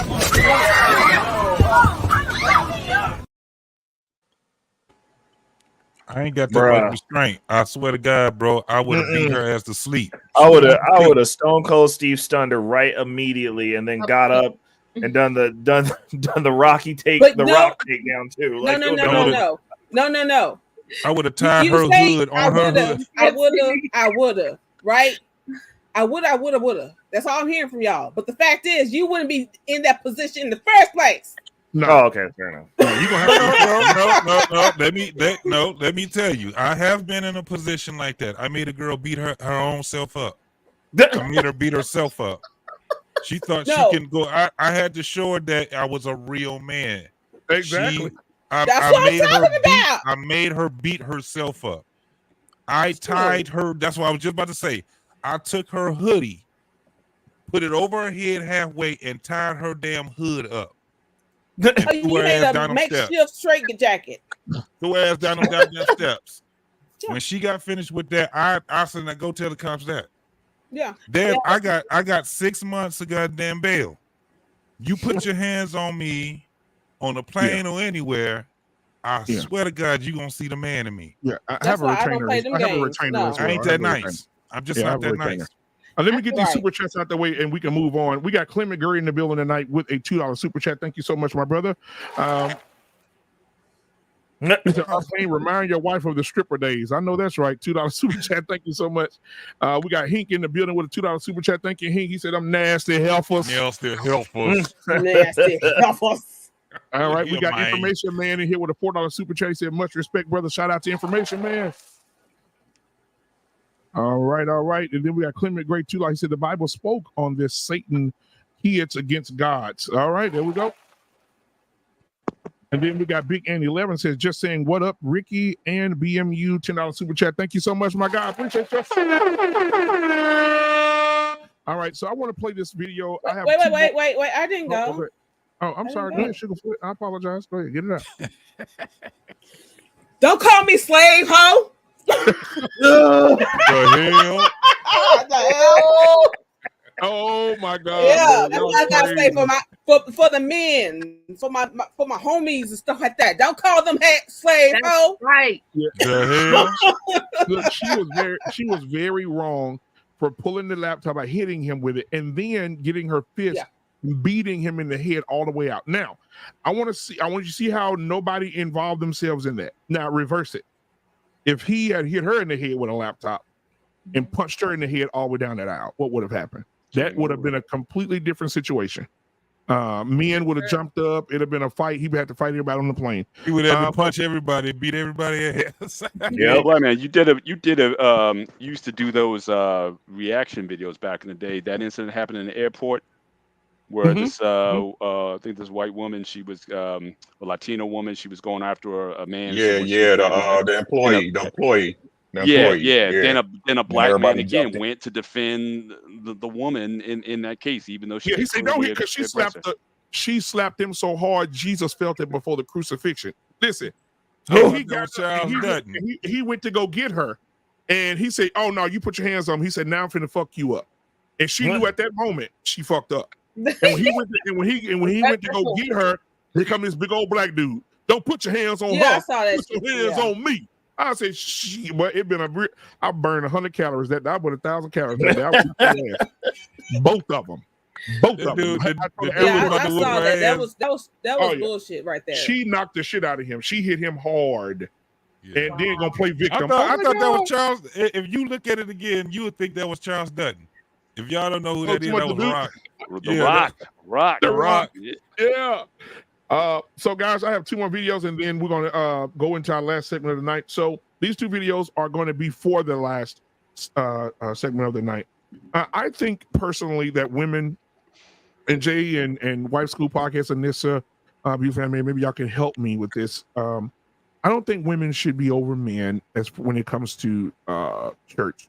I don't think they should be pastors, teachers, preachers, prophets, all that stuff. Now we can get into that the other day because I don't believe prophets are still relevant. However, I want to play this video of this lady walking up to this man in the church and telling his wife, she says she's a prophet, telling this man's wife that she's the ticket and she's the prize and you're not.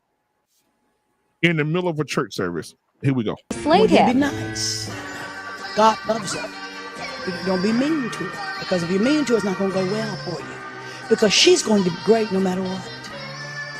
Baby, you are not her golden ticket. She is yours. And you know that. But she needs a husband, not a pimp. Bless her. I talk for you, girl. I talk for you, girl. Come on, clap your hands and shout glory to God. That's some voodoo. That's some Prince Stella, wasn't it? That was I Prince would have Stella. caught it with that uppercut, bro. She would have tried to push my head, bro. I swear to God. Ricky, I'm gonna let you go first. No, Ricky, go first. Go ahead, Ricky. What are your thoughts?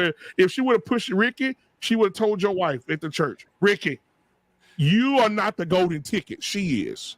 And she slapped I'm not. my head. I'm not going to even dignify this one. I'm not. Nope. Nope. I'm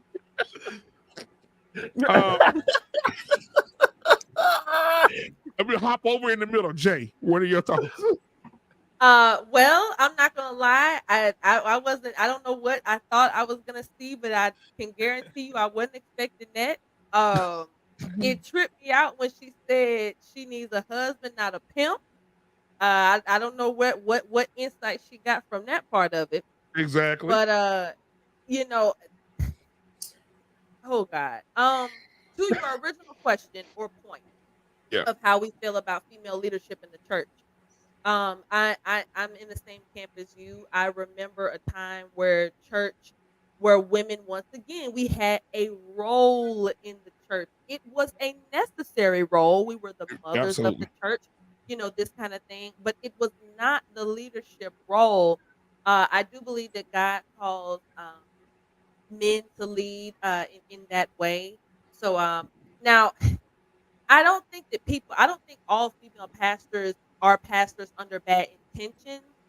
I have met some female pastors that I do really believe genuinely thought that they were, doing the right thing and this kind of thing. But I just think ultimately the dynamics just are weird. I mean, what are you going to have a first husband? Like you have a female pastor, you have the first husband of the church, the first gentleman of the church. I don't know. It just seems a little weird to me. I'm not a fan. Anissa, what are your thoughts? I think who's not the golden ticket. You are. Well, I think that the video shows you have to be very careful about what kind of churches you go to and what kind of leadership. That's the number one thing. But I believe what the Bible says. women are not supposed to be over men, and the women are not supposed to be teachers of men. I do believe that in the church. They do have a role, as J. Mack said, but it is not to be over the men in the church. We're supposed to be learning. Says we're supposed to be quiet, but I don't think that we should be in leadership positions. I don't go to churches like that. I just I don't understand, all of that hoopla about that. Now, one thing that she was kind of correct about is, the Bible does say that if the man does not is not good to his wife, then his prayers can be hindered. So you have to you have to be mindful of that. You got to love your wife. You got to treat her right. You got to respect her. You have to do all of those things that you're called to do as a husband, because we are his daughters, and your prayers will be hindered if you're not good to your wife. So that first beginning part, I think, was the only part that I could agree with. Mm-hmm. Absolutely. Wife School Podcast. Hola. What are your thoughts? Well, I think that women can be in leadership, but the thing is that you got to be really subject to God. You cannot be running off at the mouth saying what you want to say based on what possibly his wife told you behind closed doors, and coming out and making a spectacle of him. That's not right. And I think if people would operate in that way, it'll be more successful, and like also being in your role and understanding a woman's role as well. I've been around a lot of women leaders, some good, some bad. It's like, oh God, you're going to the left there a little bit, but you have to always keep yourself in line with God. You have to move by the Spirit of God, and I believe that's the basis of it. If He says, you're going to the left with things, you got to really subject yourself. And that is according to if you even have a relationship with him.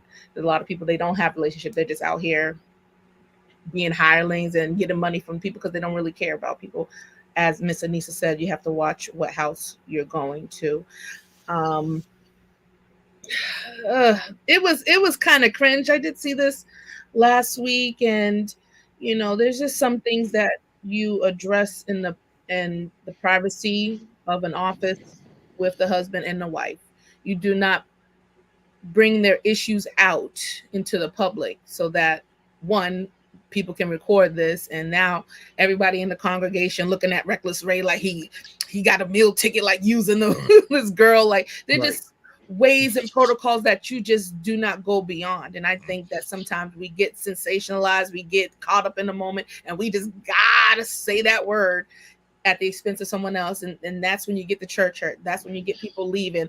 I can't express myself. I cannot come to a place where I want to release my burdens when you're telling my burdens to everyone. So we really got to be careful. Not everybody is, following God and things like that. So you just really have to be careful with your faith, your belief, your spirituality out here. And I'll say this before Beautifully Animated goes. The church right now, we got to do a show on this. The church right now, whether male or female pastors, are at a superior level of pandering. Mm-hmm. The church has become, to me, it has become very sensitive, but also very judgmental. And what's happening is a lot of stupid stuff is happening. Like the pastor that got up and says, "Don't be with a man if he has potential. Be with a man he said, they try to rhyme with their words. I know them like the back of my hand." Right. He said, "Don't be with a man." He said, "Don't be with a man." How did he made it rhyme, and all the women went crazy. He said, "Don't be with a man for his potential. Don't be with a man that's leasing his car and living in a rental." And the women went crazy. I saw another pastor say, a lot of women cheer on the story of Boaz and how he found his wife Ruth. But when he found her, he found Ruth because she had a very good work ethic. He said, "Who is that woman out there in that field? Look at her. Wow. Whoa. Who is that?" Right? He enjoyed her work ethic, but a lot of women feel like I'm waiting on my Boaz. Well, there's a pastor pandering with that as well. He said, well, there's a lot of bows that you need to look out for. Broke ass, stupid like ass. Yeah. He went down the list of all the asses pandering to the women. Yep, and they love him. They love him for it. I also No, saw. they love those asses. Yeah, they love those asses. And I also saw Juanita Bynum. Lord have mercy if they redo the y'alls. She would be a great lion. I saw Juanita Bynum go out and say, "Bring me my spiritual oil." They brought her a super soaker water gun with oil in it, and she started spraying the fucking. Are you people. serious? Oh my god! Please don't tell me that. So that's canola oil. That wasn't no damn blessing Anissa, oil. did you see it, Anissa? Did you see the video? You know, she got that country voice. She said, "Bring me my oil, bring me the oil," because see, God told me that it's a weapon that gives healing. And she pulled out the damn super soaker. I said, "What the fuck is going on?" Oh she started spraying people with the healing oil at the damn water gun. That was canola oil, dog. That was. I said this girl to put KFC oil in a super soaker, and she just shoot me. You know, and this is what Jesus didn't do all this, frivolous things. He just got to the point. You're sick. Do you want to be healed? All right, boom. You everybody's hungry. You bring me them fish over there, them 5 loaves. Everybody's fed. You know what I'm saying? Like, let's just get right to the heart of things. And we're just mimicking gimmicks and stuff and that's why that we have no effect. That's why people laugh at Christianity. Stop. There's also too many titles that don't make any sense as well, because I see people calling themselves apostles. Apostles are people who witnessed the life, the death, and the resurrection of Christ. How can you call yourself an apostle when you didn't witness any of those? Bishops, what does that even mean? That's a chess piece. But we'll have I mean, you're gonna have to read a little bit more for that stuff. Yeah, we'll do a short. Right, school, you definitely got that moves side to side and lateral. There are some good people out here. We just don't see them. Absolutely. Beautifully animated. What are your thoughts on this woman slapping this man on the forehead saying "Uno out"? I was kidding with the voodoo thing, but it's demonic to me, because it couldn't be me. It could not be me, because you ain't gonna be talking to my man like this, or talking down on my man like this, and I'm right there.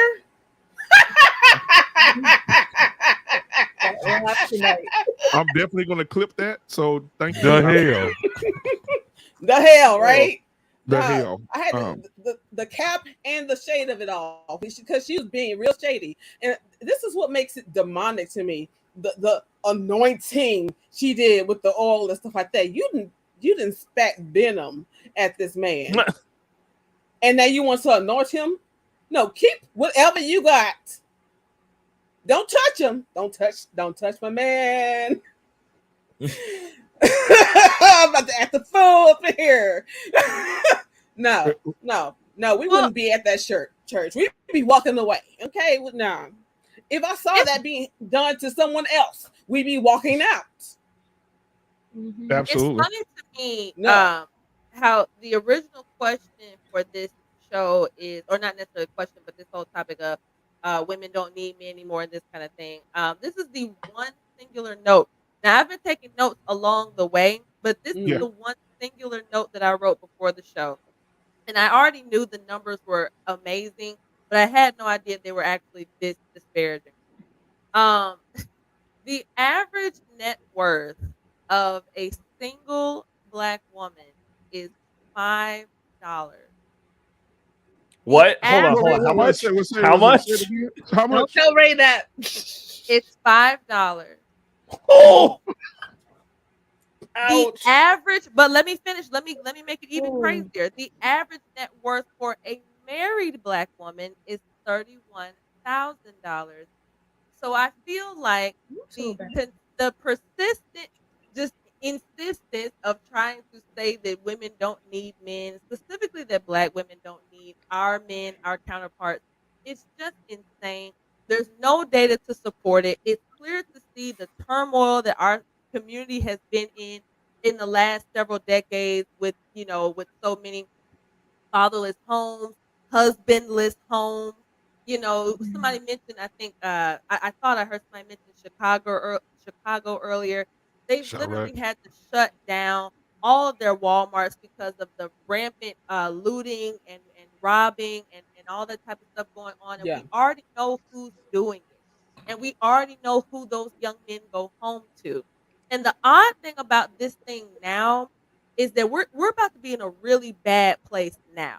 We're already in a bad place, but it's about to get worse because before it was women just turning their backs against, the actual masculine men, like the men we have on the show tonight, just saying we don't need y'all, whoopie whoop.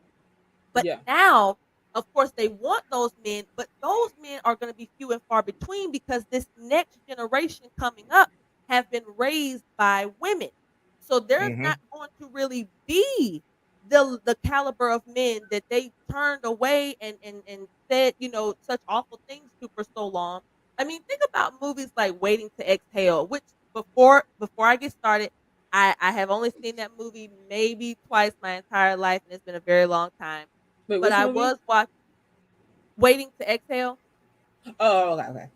Yeah, and what I got from that movie, from what I remember, and from commentary that I've watched other people do of that film, is it was one of those typical, man bashing, women worshiping films, and there were a lot of movies kind of like that in the maybe late 80s, 90s, or whatever. And I just feel like those types of things, that type of media influence, it's all really, really bad. So of course, to the point that women, of course, do need men. Once again, black women, single black women, $5, $5 versus $31,000 when married. And of course, we know typically black women, if they ever do get married, because we're only 1 in 4 of us get married. But those of us who do get married, obviously, typically marry black men, so we can assume that they make up that. Break it down for us. We're about thank to you, be in thank that you. I appreciate inflation that. recession. Come on, Ray. Come on. The easy money. So- What are your thoughts? so- go ahead. Oh, go. You wasn't finished, baby. Okay, I'm sorry. To those who think you can be anointed with a super sucker. Sucker. Hey, you can be anointed. That with a sounds super like sucker. a You can be chicken anointed right with a there. super sucker. A super soaker. That's anointing right there. Hey, by that logic, you could be anointed with a super soaker. You can't be Don't threaten me with a good time. soaker though. Don't you threaten me with a good time. Let me praise Jesus for the super sucker. Jesus. You just got to say Shaka Daka at the start. They're gonna be like, why is prophetess beautifully animated got so many men lined up at a church this Sunday? The day they get anointed. We're a super sucker. Bless me. Make me talk in tongue, girl. Steve. Oh God. You're so bad. Oh my goodness. Oh my God. goodness. Go ahead. I'm sorry, man. Go ahead, baby. I'm sorry. But if you think you can be anointed with a super soaker, y'all need That help. would Y'all falls need again. y'all really need Jesus, and y'all need to find a different church because your brain is mobile. Church and hearing the word and getting the word and stuff, that doesn't call for theatrics. If your church is more about theatrics, first of all, your tithes are not going where they belong to. They're not going there. Exactly. It's not going to Jesus. It's not going to the Lord. It's going to super soakers. Well, you know what? Before we go to the next person, to the men in here, Lamborghinis or whatever the mansions and whatever. Right. I did see TD Jake's daughter. He left. He's basically transitioning her to be the pastor and running the entire Potter's house. I saw her do a sermon, took her wig off. Oh no. Yeah, she did. Right in the middle of the sermon, she said, "I'm gonna falling take it off. off," That's why she just took it off. and she just took it off. It's hot. I told y'all it's hot out here. I think it had its glue own was heater. melting. But I will say this. I want to get to the men. Easy money. Easy Money. Does this video look funny? So I want to kind of address a couple of things. One, this belief that women can't lead in the church. Like I get where that comes from in the scripture, where Paul talks about women leading men upsets the natural order, the order of creation, or what have you. But when you read deeper into the text, there were women who were in leadership positions within the early church. Yeah, but not pastors. So they're not going to be. They were leaders, but not pastors. Yeah. Yeah. So they were leaders. So, We're talking about that lady right there. She's a pastor of that church. So that rhetoric going on every Sunday. So to that point, I'm just clarifying that, hey, Paul might be saying one thing, but then the early churches were doing another thing in terms of putting women in leadership positions. Now, to your point, how they were structured in those early days, were those women preaching? Couldn't tell you right now off the top of my head, but that's just that's something to that's just something to kind of keep in our back pocket. In terms of the video itself, I don't necessarily have an issue with the video itself. If that woman has an anointing on her life that's been imbued in her by the Holy Spirit, and the pastor is essentially reading that or interpreting that, that's a supernatural. We can't question that. In terms of all right. Sorry. I don't question the supernatural. It kind of takes over at times. I think what reaction that we're having is how the man was kind of cast aside, and this isn't your golden ticket. And I don't know what that woman was speaking to, but I can understand there being offense taken and a feeling of disrespect in that way of communicating. So to that point, yeah, I honestly don't know who was recording that or who thought that'd be a good idea to put on the internet, to put that man in that light, understanding, the optics of it. It was just a bad look overall. Now let me say this real quick. Can I say something? Can I say something? Yeah, can I say something real quick? You about to say? You probably finna say what I was about to say, but go ahead. Hey, ladies and gentlemen of the jury and the panel, ain't it funny how a woman can correct a man in public, but a man can't correct his woman like Keke Palmer in public without him being a hoe? And him being isn't that strange? Sensitive. Isn't that weird? Isn't that funny to everybody? Hilarious, right? A woman can expose her and her husband personal business all out on Front Street, and everybody like it's all good. A man say you a mother, and it's the dress for me. And y'all say everything that woman did after that is justified. Butt hurt. Y'all put that man on the crucifix. Y'all hang him up with a noose. Y'all don't even give him a chance to explain himself. Y'all ain't shit. Don't put me on that list. You sure right. You sure right, partner. Absolutely. I cannot refute that. Go ahead, Mr. Bill. Absolutely. I can refute it. Actually, oh no, you go ahead, Eastman. You can finish. Go ahead. Okay. So if we want to talk about Mr. Darius Dalton or whatever that guy's name is, for that man to espouse these traditional beliefs, but he's walking around here being a baby father, I don't really want to hear anything he has to say. Oh my God! So if he can't put a ring on that woman, marry before you carry, right? That's what my super marry before you carry. But that's not the issue. Like, he's just trying to address the fact that what she was wearing is inappropriate. That not talk about marrying before you carry. There's a lot of baby mama and everybody out here that hasn't done everything the right way. So that's the fact that she probably stepped out the house, had this thing tucked away in her suitcases, in her mind and her attention.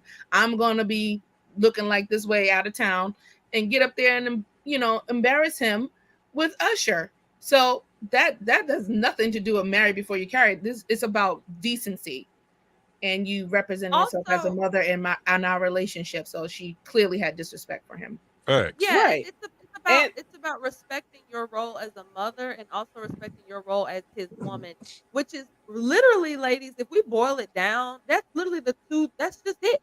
Those are the two things. Those are the two things on a daily basis that we just are supposed to do. Is to make sure that our presentation is bringing honor instead of shame to our roles as wives, partners, girlfriends, and our roles as mothers. Like, why can't we figure those two things out? That's all you have to do is just make sure that you are not embarrassing the family. What I'm saying, additionally, bruh. What I'm saying is this. What I'm saying is this, right? Yeah. Why is it that our people have the understanding that a woman can check a man and embarrass him in public, but a man can't do that to his woman? Ricky, it's because the black woman is God. Why do you keep asking that? I don't have an understanding of that. Right? You know what? So, hold up. Let me finish. Let me finish, please. Right? Who are you to tell a man how to check his woman? When you can't even tell a woman, hey, you treating your man wrong. Right? Who are you? It's just weird to me. Y'all hypocrites, bro. Y'all hypocrites. Most of y'all is hypocrites. Y'all sit up here and say stuff y'all wouldn't do y'all self. And you know what? And like Easy Money said, Easy Money said, I'm not going to, try to compete with the supernatural. But the Bible says, let me go with my preacher voice. I feel it coming. I feel my help coming.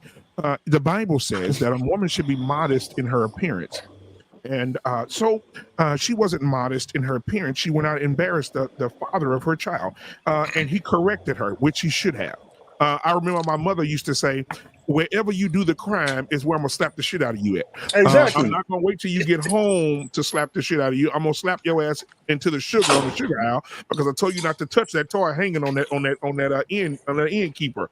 So I feel like when he was out and he was holding his baby and saying, oh my God, you are such a blessing. You look up at the screen and you see your wife got that donkey shootout.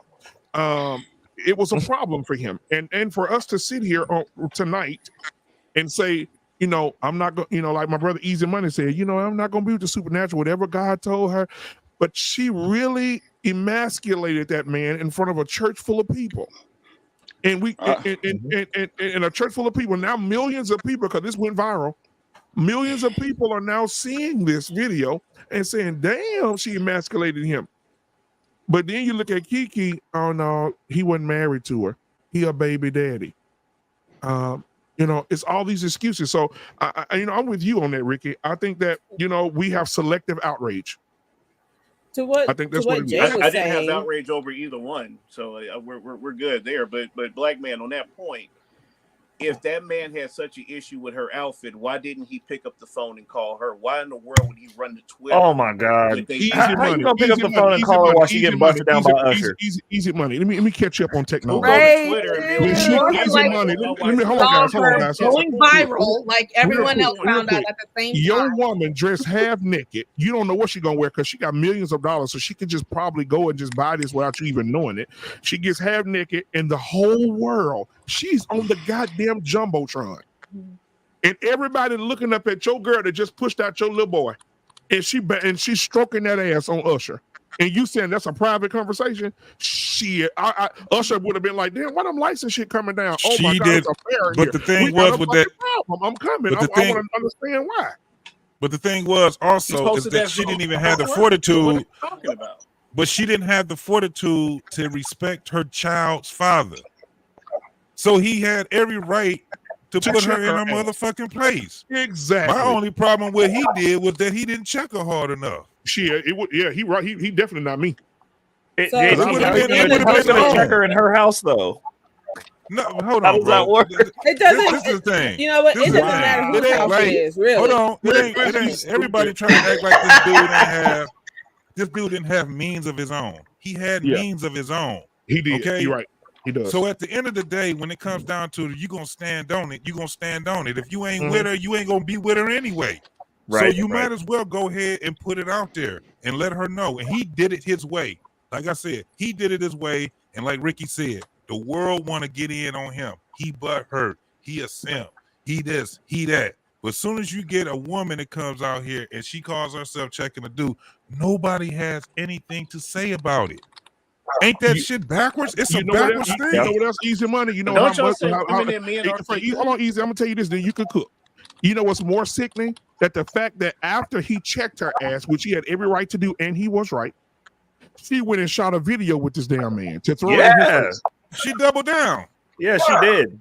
Hard. Yeah. Go ahead. The video called boyfriend, but go ahead. No, I saw that. You know, and you play stupid games, you win stupid prizes. That man did Easy not is Priscilla's husband, bro. Priscilla's Easy's wife. Like he in the background. That's why you're in the basement now. She can't speak you at the same time. So I'm with Easy on that last one. Yeah, you chose wrong, brother. You had every right to check it though, but at the same time you chose wrong. Yeah, he chose wrong. Well, you know what happened? To what Easy is saying, right? To what he's saying, as far as him not being married to her, they were in a relationship though, and how you want your marriage is how you should have your relationship. So prior to the ring, she should have been showing him respect, loyalty. It's your child father. I don't care. I do have one thing. Go ahead, Father, when you want something, when you want the best for your child, when you This want is the only thing I have to say about the situation. There's plenty of pictures and videos of them together, and she is in cat suits and things that are very showing her body, very suggestive and all of that. If you have a problem with that, you should have set that precedent beforehand. Like that discussion could have been had way before she got to the Usher concert, because you have no problem being on Instagram and all these other things. And she's flaunting, showing her body, because that body weight, that after baby weight, it added some curves, to her, and she's looking fabulous. So, and she's taken a lot of photos. Some of them have been with him, and nothing seemed to be said. The problem was when she got to the Usher concert. So here, my thing is, if you had a problem with the way she was dressing, as her boyfriend, not husband, but as her boyfriend, that should have been a conversation that should have been had way before. Like, look, let's get an understanding about this, because this is what my expectation was.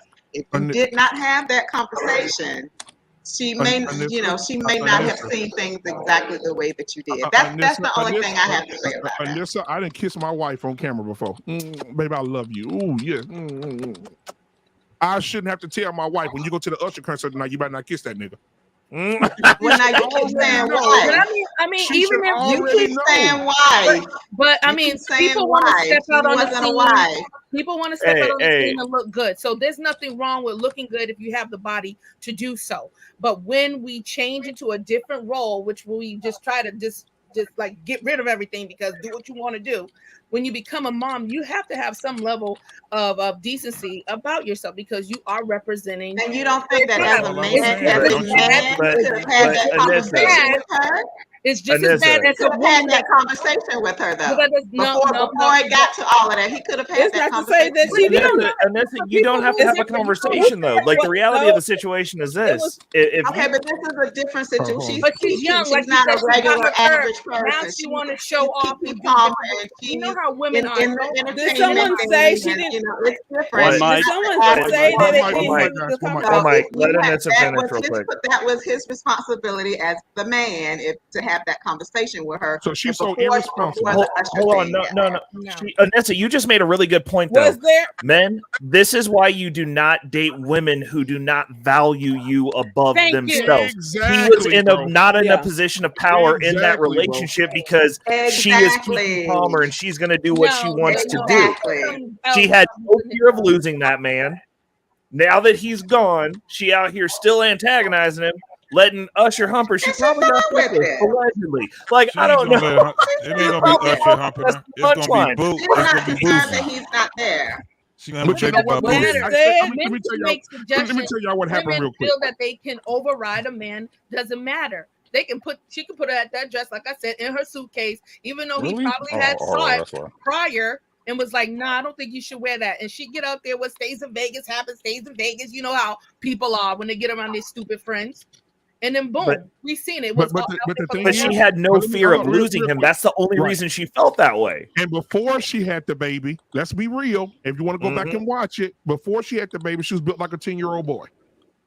Right? She have all that ass. Well, what did I say? I said that baby added some weight. I'm gonna have to go look at some old Kiki Palmer. And after she had that baby, it went boom, boom, pow, pow, pow. And she looked in the mirror butt naked and say, damn. Yeah. Wow. People are capitalizing off her body. It's not a point of like, yes, I know I'm a mom and have a new body, but you're allowing people to make you a commodity, make you look like a fool out here. Hey, reckless. Just for what? Now you lost your relationship. Now, Jay, what's your thoughts, Jay? I want to hear what Jay got to say about I don't think she's worried about the relationship. No, she no. Well, she should have stayed with her baby daddy, which was the best, scenario for her and her child. And then we'll see what Sid pops up to try to wipe her up or what. But you see, hold on, let me tell you what's more childish. She was on Good Morning America and did the concert. You still antagonize this man. This man is off Twitter. He ain't even studying your ass. And you at the concert at Good Morning America talking about, I'm a grown woman. My son don't need a daddy. All this shit. What the fuck? What? Jesus. What? So my thing is, you just gonna down this man. You just gonna your child gonna be able to see this. The internet is forever. Your child. You know how those videos. You don't think about other people. Yeah, but do you know how those videos are where they have when you hear that music and then the song goes, oh no, oh no. Oh no, and you have to caption to say wait for it. Yeah. That's all you gotta do is wait for it. Yep. That's it. That's all you gotta do. Well, just wait for it. Like, she's gonna be another Vivica Fox. She's gonna be just like the rest of them. She's gonna fall, and when she hit that wall, she's gonna sit right there on Fox Soul with them, talking shit about whoever the new guy is that they're gonna be talking about. So that's just what it is. Fox. Oh, Vivica. Speaking of Vivica, I'm gonna let you go, Jay. I'm gonna let you rock, Jay. But Vivica Fox, you're right. The whole Fox Soul personnel, all of them oldest, all of them are oldest the hieroglyphics in Africa, and now they're looking, and now Vivica A. Fox is looking to be married. Ain't nobody want Vivica. She done been under the knife more than a pound cake. And once again, she looked better uncut. She look like Joanna Man. That's what she look like. Yeah. What's the other one name? No. Lisa Ray. Lisa Ray. Yeah. Ooh, Lisa Ray used to be so fine. When she was diamond. But now she ain't no diamond no more. She a ruby. Now she's the Cody. So now she's not getting married. And then what's the host name? The one like a half-turned werewolf. What's her name? Oh Jesus. What's her name? The model. With them bad feet. Is she a model citizen? She was a model. Oh, okay. She was a model. Yeah. So she wasn't a foot model. Her name something Jordan. Claudia Jordan. Yeah, Claudia Jordan. Yeah, look like more like Marcus Jordan. And see, so now you got all these women up here. The only one up there is married. Is what's the other one? What's her name? Big hair, singer. Something. You talk about she barely married. That's Selena Johnson. Selena Johnson. She's married, but the rest of them. Lisa Ray will never. Let me make a bet here. Lisa Ray will never be married. Vivica A. Fox will die alone. She might as well buy a pet kangaroo. She will die alone. And so Kiki is gonna get to the point right now, baby. It's good. That ass sitting up high, them breasts sitting up tight, that you snatched in the middle, looking good. Your skin's still bad, but you're looking good. And what's gonna happen here? 35 gonna hit, 39 gonna hit, 40 gonna hit. But around 45, I don't care if you're a celebrity or not, that shit start dropping, and it's gonna cost you more to keep it up. Can I say something? Absolutely, you can. And I just want to address. I'm about to be petty. I can't help it, right? I'm super petty. Okay. You see how people argue what it looked like and don't argue about was it right or wrong? Right? Y'all care more about what it looked like than if it was right. Was he right? Yeah, he was right. He was Was right. he right? Basically what y'all doing, black women, I'm gonna say y'all, and people like Easy, whatever the fuck his name is, right? This what y'all saying, right? I gotta know when to check my woman, right? I gotta clear with her to make sure it's okay for me to check her, right? Because if she wrong, right, I gotta catch her in the right moment. The boy on I gotta something. wait, right? I gotta make sure she in the mood for me to correct her. Sucker ass shit. Fuck out of here. Do you? And I used it before. I'm gonna use it again, right? Do you wait when your dog pee in the house? Do you wait till later? You check his ass right then and there. Right then and there. Right? When your kids when your kids was writing up, if you had kids or grandkids, nieces, nephews, cousins, badass babysitters, did you wait until the paint dried, the crayons dried to say, "Ooh, Johnny, that was so bad to do"? Nope. Where you act up is where you get beat up. Exactly. That's how it Exactly. But y'all supposed to be grown adults with emotional intelligence and in charge of y'all feelings. Fuck out of here, man. Y'all liars. Y'all children. Y'all babies, bro. Y'all emotionally broken. I don't know if your mama did something to you, your daddy, or your mama and daddy, but y'all can't stand correction. Y'all hate it, right? Y'all make me sick. I can't stand y'all. Please don't lump me in that. You don't lump me in that. Yeah, of Don't lump course, me in. I know exactly the type of women that he's talking about. It's just Yeah. reinforced by society. Mm-hmm. Literally, women have no consequences for any action. Like Mm. literally none. Exactly. Like None. let's think about the process of having an illegitimate child. Mm. So like the women control every single step of that process by law today. The men have no say whether or not you abort the child or don't. The men have no say. Let's say so if you don't want the child, Yeah. as the man, you have no say. But of course, the woman can terminate her pregnancy without any repercussions. And then if you do want the child, she can still get rid of it and you can't do anything about that either. Then once the baby gets here, even though y'all aren't married and never have been, you still will be legally she can of course take you to child support and she likely will, and family court will err on her side. I actually had a good friend who experienced this personally. I knew personally how much he was doing for his daughter, how often he had his daughter with him. She stayed with him much more often than than she stayed with the mother. And he was still on child support, and then it was the most odd thing, like, whenever they had to kinda do this little drive-by thing with the baby, like, they had to meet at this little central it was so awful, and I felt so bad for him, but that happens more often than we like to say, and that's just one aspect. That's just baby making. Women, no matter how they act, no matter how they present themselves in public, there's always gonna be people apologizing for it. Like Janelle Monae, she used to be so much more classy, and I had hope for her. I guess she started to get a little older and started to lose some of her relevance, started to yearn for that that distasteful type of attention, just like Kiki's experiencing now. Kiki was always the girl next door. She was always the good girl. And then like Anissa mentioned, she started to kind of fill out after she had that baby, and she started to gain a different type of attention than she had ever had before, and it got to her head. But what these women have to understand now, and I'm gonna wrap it up. What these women have to understand is, like we mentioned Vivica Fox, you will get old one day. And if you have not already secured a life partner before then, the chances of that happening are slim to none. Because even the older men, because men they'll get better with age. You know what I'm saying? They'll mature, they'll get more money, more Right. established.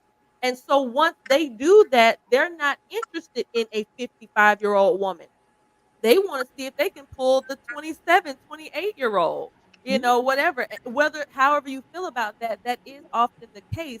Older men of means will typically try to, snag a younger woman because he has the means to do so. But what stop do you have at 50 and 60 as a woman without a man? Your stock is nowhere near that. So Mm-hmm. the key is to do it while you're young and supple, and before you get too bitter and the world then turns you into a monster. aka Vivica Fox. We clearly can tell she's one of the most Yeah, insufferable yep. individuals. And she walking She's around like, here with she walking around here 50 years, 55 years old with Yep. mesothelioma, and now don't nobody want to be with her. Bad And let's hip. just be real, right, looking like Harold Melvin without the blue nose. man. Oh She no. does look like she looks like she look like Bobby Womack a little bit. But anyway, so I just want listen, y'all, it's Well, bad, Bobby Womack. a But lot of But wish people you are, didn't trust me so much.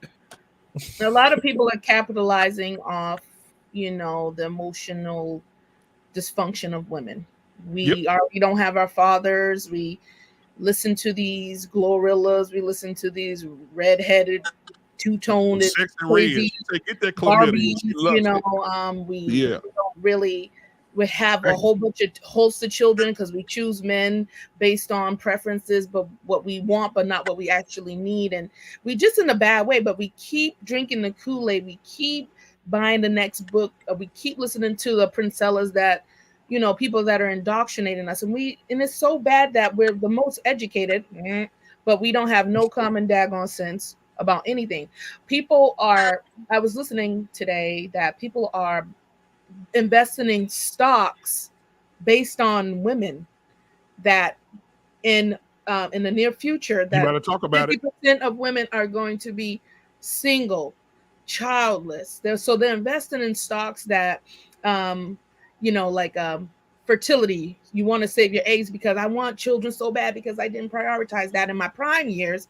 Now let me see what I can do, but let me freeze my eggs. Let me get a dog, cat, die alone. You know who said that? You know, winter is coming, and we don't see it. We don't see that we're the commodity that we're being used day in, day out.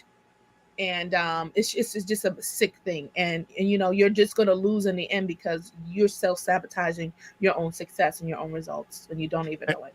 And you know what? Women do a lot of screaming at us for trying to correct. I think my grandmother had a great point when we were kids. She said, if I say something to you and correct you, that means I love you. If I don't say nothing, I don't care what happens to you. And I think a lot of men out here want to see black women become better because black women are attacking the men for saying, y'all ain't shit either. What about you? Right. However, we're not attacking Time Magazine. Time Magazine had an article. I'm going to find it. Time Magazine had an article about a year ago that Kevin Samuels even talked about that says black women are the most undesired women to date in the world. Not the Asian men don't want to date them. Black men don't want to marry them. White men are running from them, and it was sad. And I didn't see anybody protesting in front of Time Magazine headquarters. But they said it. Ayanna Van Zant said our black women have to get it together. She said we think everything is between our legs, but we're not using our heads. And black women are dragging her for saying that the very thing Time Magazine said was that black women are the most undesired. She said, I'm a black woman, and it's hard to be a black woman because we're the most undesired woman to be with. Nobody wants to be with us. And Sexy Red and all these other women coming out, we're cheering it on. We got what's the congressman's name that said WAP was a good song. What did she say? Waters. Waters. She said, "Oh, that should be the theme That was song the for most. women." It's And I'm cringe. If thinking you to guys myself, never seen it, if you never seen it, you have to watch it. It's the most cringe-worthy moment that I've ever seen in my life, where she sat there and she was talking to this young lady as if this young lady did something that was like she was Martin Luther King. Yeah, like she was getting a Nobel Peace Prize. That's how bad. She told her that she was proud of her and that all young women should be looking up to her because she had the audacity. I mean, that we live in. You know how far. Oh, go ahead, Siri. She said she was brave. No, I'm saying she said she was brave. She was brave for coming out with that song WAP, which the visuals promoted homosexuality. It also promoted, if you hear the lyrics, it's kind of like what they call it. What's the opposite of misogyny? Misandry. Misandry. It promotes misandry. It's like everything in that in there. It was like, damn, this is hell music. And you had this woman there. There was a way where I just looked at and I said, we should never take none of these people serious at all. But JT, I'm gonna say this. I'm gonna play the last video. Then I'm gonna let my boy Reckless come in and comment. Even I was listening to because we're content creators, so we have to keep our ear to the ground. And I hope my sister Jay do a show on this because I'm gonna be right over there supporting that. U2 Wife School, and we got to talk about it. This girl sat over there promoting STDs. Yes. Sexy Red said she's the raw dog queen. Oh, if God. a man, she said her ex-boyfriend looked in the trash can and seen a condom in there. He said, "Why that condom paper in that trash can?" She said, "I don't know why you talking to me because I don't do condoms with no man." Wow. She said she called herself the raw dog queen. Jesus Lord. They were promoting that song that her and Sukihana did. If you listen to the lyrics, she said, "I like to." She said, "I like to." She said, "I swallow nut like an elephant." And she said it was green. She said it was green. She said it she was. said my cum is clear. Hers is green. He put it in my pussy, chlamydia or something. What you mean? Something to that effect. I'm like, what the fuck? Now the song itself is one What's thing. happening? The song itself is one thing, but when you see 30,000 young women singing the lyrics to these songs, 15-year-olds, should tell you something. 14-year-olds. Yes, sir. You got 14-year-olds at a regular party, and you see all these 14, 13, 12, 10-year-olds that know the lyrics to all that. If you ask them, I had to tell somebody, I said, "You want to know what your kids are doing? Ask them about," and I gave them a list of rappers to ask them about.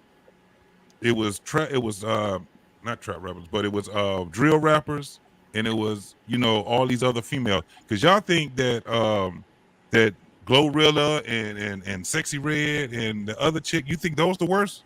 Those ain't nowhere near the worst. Sukihana comes from the worst.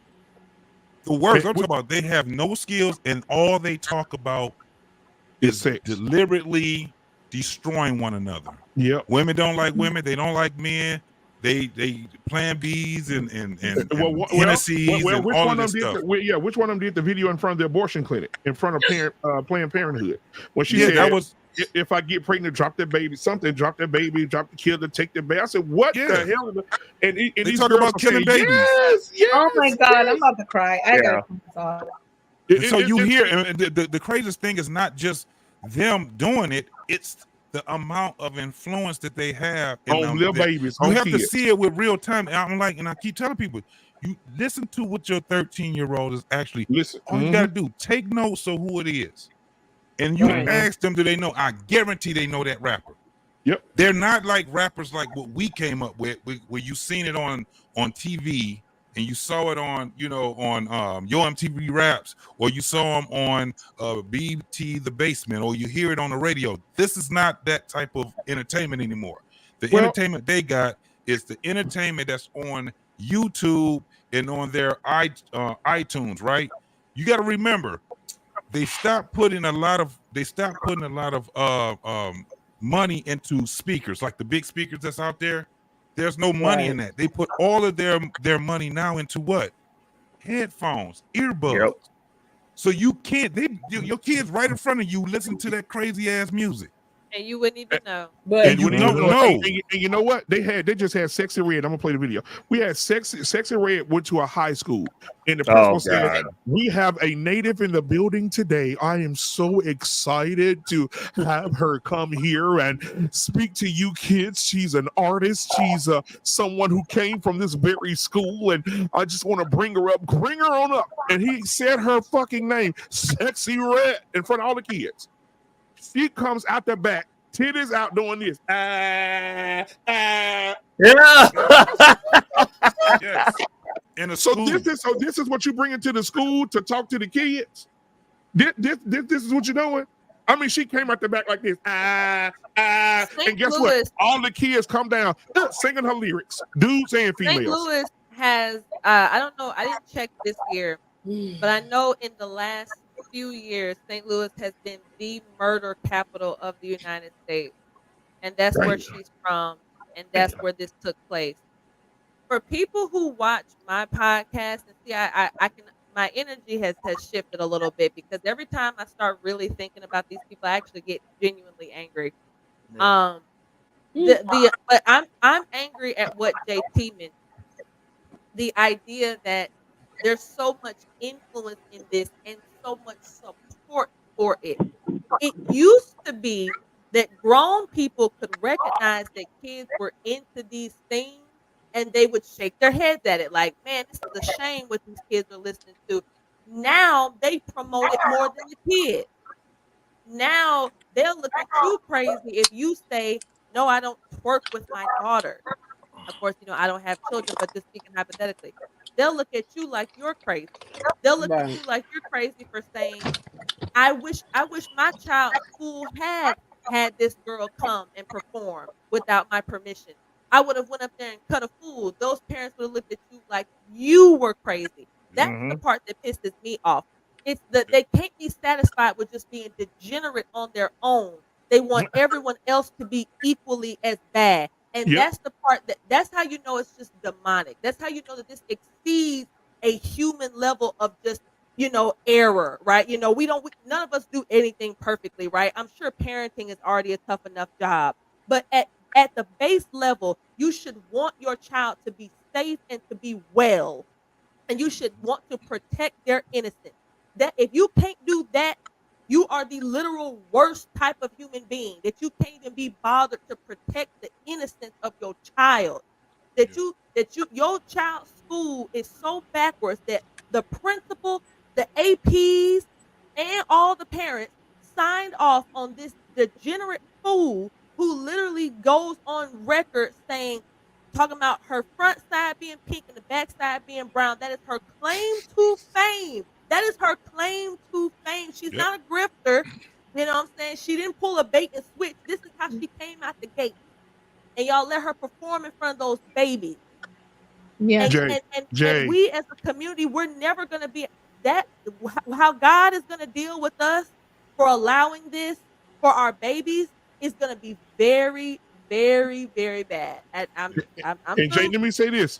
She has a lip gloss brand out right now. Oh, I'm going to bring y'all up to speed. Is it brown? All her lip glosses like her lip glosses. Oh, get ready, Ray. I mean, all her lip glosses are named after STDs. Damn. She got a chlamydia. She got a lip gloss called gonorrhea. She got one called chlamydia. She got one called HIV spice. She just go look. Just go look. Don't wait. I can't even take this. No.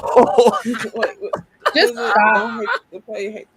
Don't hate the player. Don't hate the game. You know what I'm saying? Hate the ones it's over. There ain't no game. It's over. Hate the ones. Everything. Throw the whole. So beautiful animated. I'm talking about. So I go to my daughter. Hey, what kind of lip gloss they got on, baby? You look nice today. Oh, this gonorrhea. Gonorrhea. No, the reason why it was you. Right. I'm saying that to say herpes simplex. Look at how it's going to be.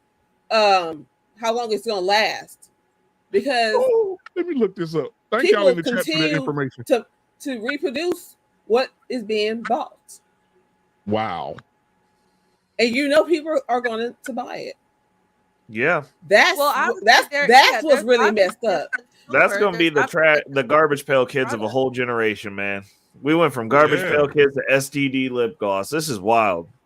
Yeah. This is wild. You know something though, like I this? want to play this last video real quick, and then we're going to get into and we're going to continue the conversation. Here we go. Man, this shit is crazy, bro. Oh, my God. All right, listen to this crazy woman. To prove that I'm married in order for, like, benefits and all kind of stupid like that. DMX died, and his long-term, 20 years they've been together?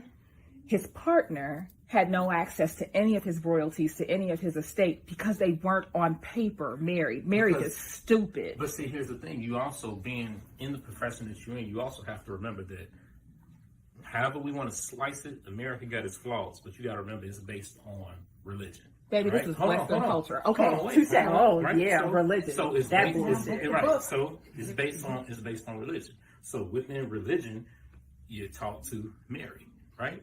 To build that family structure. Were you married when you had your first child? Hold on. Were you married when you had your first baby? Then don't talk to me about religion, babe. Listen. I was. Hold on, time out.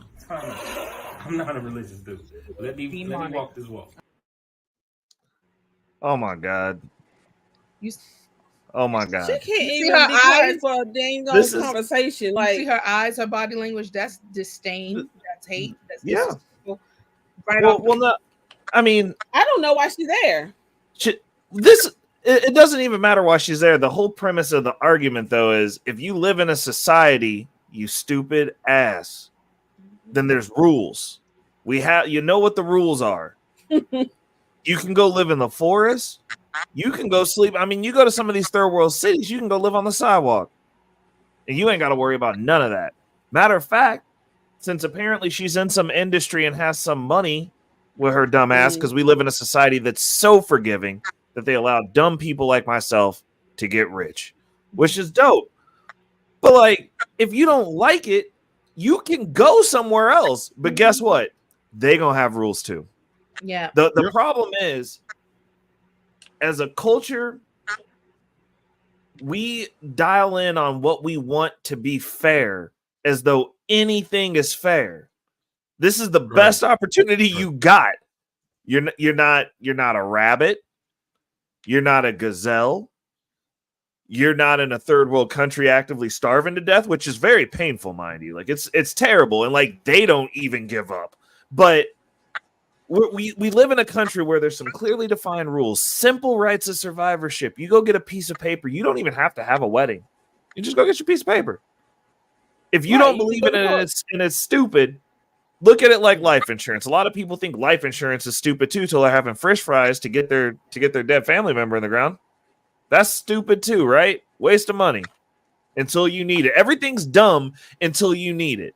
You can get married and not go to church. It's a piece of paper. It's a legal document. Rights of survivorship. Yeah, our country's set up like that. Most countries have some sort of right of survivorship or succession, and there's some paperwork you got to fill out. It's a legal document. She's in business. She deals with legal documents. The whole this is stupid part is that woman, while she does look nice on the exterior, probably got a good body on her.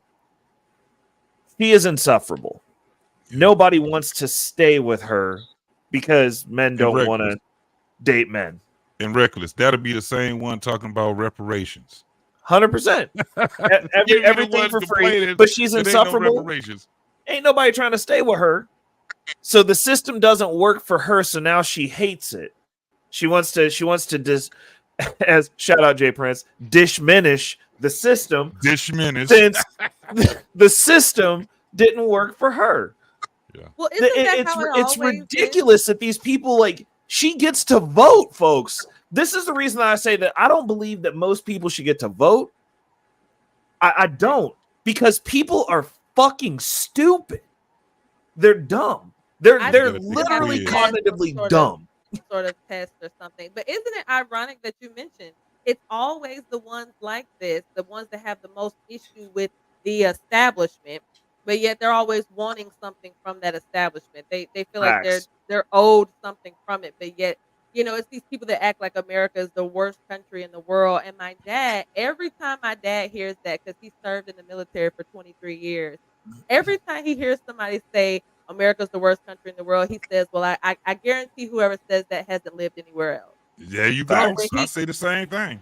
When he used to go overseas to some of those countries, I don't even remember all of them that he's been to. He would always talk about how crap holish those countries were, how small their living quarters are. What we have here in the United States, even some of our worst areas would be considered decadent in other parts of the world. Yeah. So it's annoying. I can't stand, I put in the chat, I can't stand pseudo intellectuals. Don't pretend to be smart. You're not smart. Nothing that you're saying is smart right now. You're trying to diminish marriage because it's just, you know, they're telling us we need to do it. Like Ray mentioned, at the end of the day, you live in a society that has structures and confines. Yeah. You don't have to get married, but there are a great amount of benefits if you do, and there's a great amount of consequence if you don't. So you have the choice to do it or not. So it's, you know, she just wants to make herself feel better for not being married. Or actually, I think this young lady actually is married, or she was talking, or something she was saying later on in the video where her whole thing was about cheating. She was saying, if you cheat on me, I'm your mic went out, Jay. Mike, what happened? not getting. I'll finish it for you. We're not breaking up. Yeah, the devil trying to stop you from telling the truth, but I'll finish it for you, sweetheart. She did say on that video, on that same video, it's a little lengthy. She did say something about cheating. So if her man cheated on her, she gonna pull him in and say, "Okay, that's fine, but I'm finna go get me some new dick, and we're gonna raise our baby together, and I'm gonna have sex with a lot of men." That's what I'm gonna do. I'm gonna be sexually active with a whole bunch of men, and don't ask me no goddamn questions. Mm-hmm. The same woman. So that's not gonna work out well for her. It's like not. why do women say stuff like that? Yeah, I don't know, bro. Spite. No, because I'm sorry, sis. My apologies. Go ahead. I love. No, I'm just saying spite. You know, I want to make you hurt like I'm hurting or whatever. You know what I'm saying? It's just spite. It's just spite. But stuff and emotions aren't logical. Mm-hmm. But it proved when look, ladies, free game. Did you hear what I said? Do y'all understand that when y'all do that, y'all throw y'all good woman status totally out the window? Mm-hmm. Yeah. Don't do y'all understand that's a card you can't play with your man no more? The whole if you cheat, I'll just cheat back. No. I'm saying in a larger scale of things, right? Like if you a good woman, it's some things you're just not willing to accept. Mm-hmm. Right? Yeah. So you expect, and I know it's messed up. It's kind of what it is, though, right? How do you expect to hold your man to a standard you won't hold yourself to? That's I like the point that you made about how because I used to talk about this a lot years ago, and I know it went over women's heads, but to me it sounds like the most obvious thing.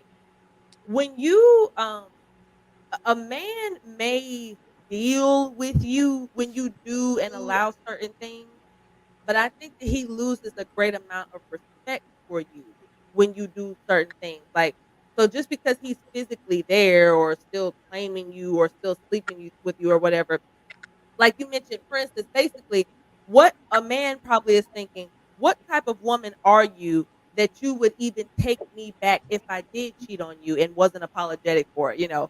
Like the fact that you are so passe about this makes me look less, like makes me think less of you. And women do not understand that. I think men think like that all the time. Like, yeah, he'll sleep with you on the first night you meet him. He don't mind doing that, but he gonna think about it. He gonna remember that that's what type of time you were on. Like he'll allow it to happen because I mean he's getting something out of it. But if you're expecting that to turn into a fairy tale later down the road, I'm sure there's maybe some people that can attest that happened with them. But I bet it's very few. So I don't know why these women don't pick up on that. Like just respect yourself first, and other things kind of line up for you. But Jay, how can they do that? Hold on just a second, guys. Because I want to say something to Jay right now. Because how can they do that, Jay? When you have the influence. Let me tell you something. There are young girls right now in their early 20s who are influencing women who are 45 years old. Let me say this again. When the music, let me tell you where I was. We had a family reunion. And they wanted to go to this place that played jazz or whatever, so it was real nice. But then during the intermission, they turn on this girl. And I say, why would they play this in this type of establishment? And I look across the room at my relatives, 50-year-old, 45-year-old asses over there, and she did, and ass brown. I said, what the fuck going on here? Y'all are 45, 50 years old, and y'all know the lyrics to these damn songs? Mm-hmm. Black man, are they single? Oh, absolutely, they are. Grown women, right? Grown women. There's your answer. Yep. Grown women.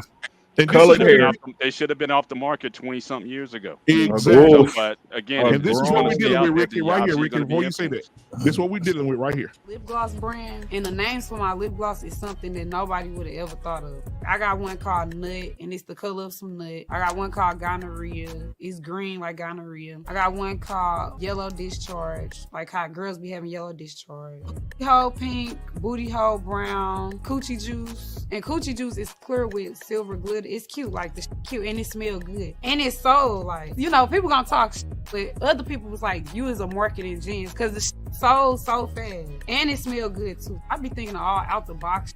It's not even on purpose. It's just like my brain helped me think outside the box to do some crazy shit. It's not even on purpose. My brain just bad, so I just be doing shit. You know what I'm saying? Look, you can't disagree with her. Wait a minute, you can't disagree with her. No, you can't. You can't disagree with it. If it's selling, it's selling. So I mean, call it what you will, but yeah, I mean that's more a reflection on us or I mean, buy the product more so than her. Exactly. I mean, we can bring back minstrel shows too, Bennett. Right? It'll sell. Like that's cool. That doesn't make it right. I'm not saying You that. called her. You can't say, but you can't say a she's not marketing intelligent. genius. Not right. So what that does, deny though, that. what that actually is it's a wake up call. It's to show us that when you hear all these people out here talking that pro black, you a coon and all this stuff.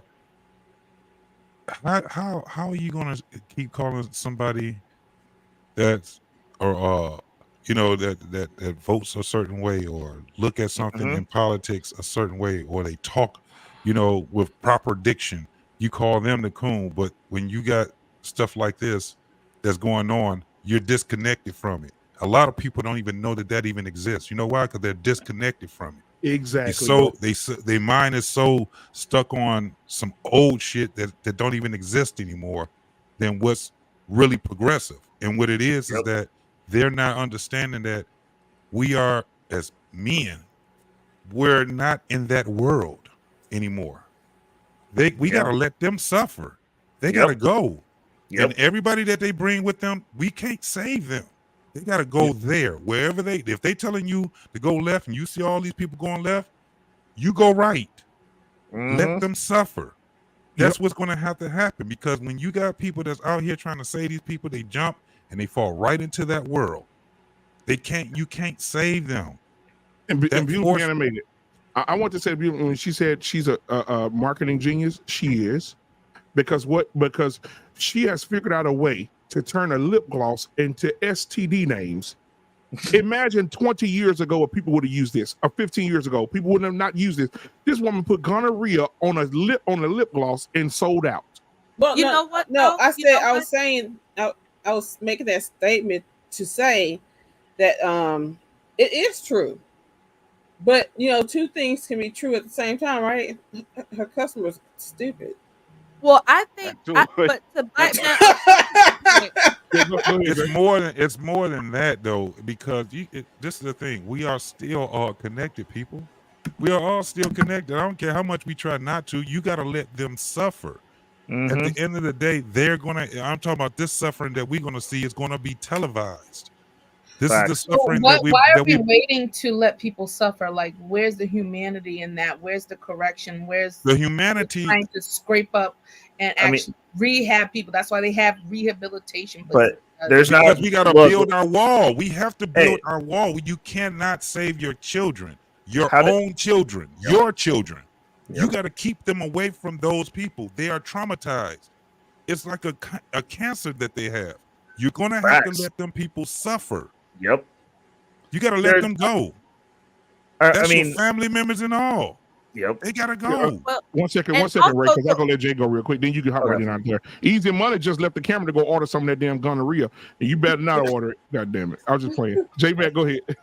Well, I was going to say to the Wife School podcast, though, don't we, though, as believers, don't we, does the Bible not kind of mention, and I will not pretend to be a Bible scholar. I don't know my scripture off the top of my head, but does the Bible not mention something about a reprobate mind? How God will kind of, once you've gotten to that point, that even God himself will essentially give you up.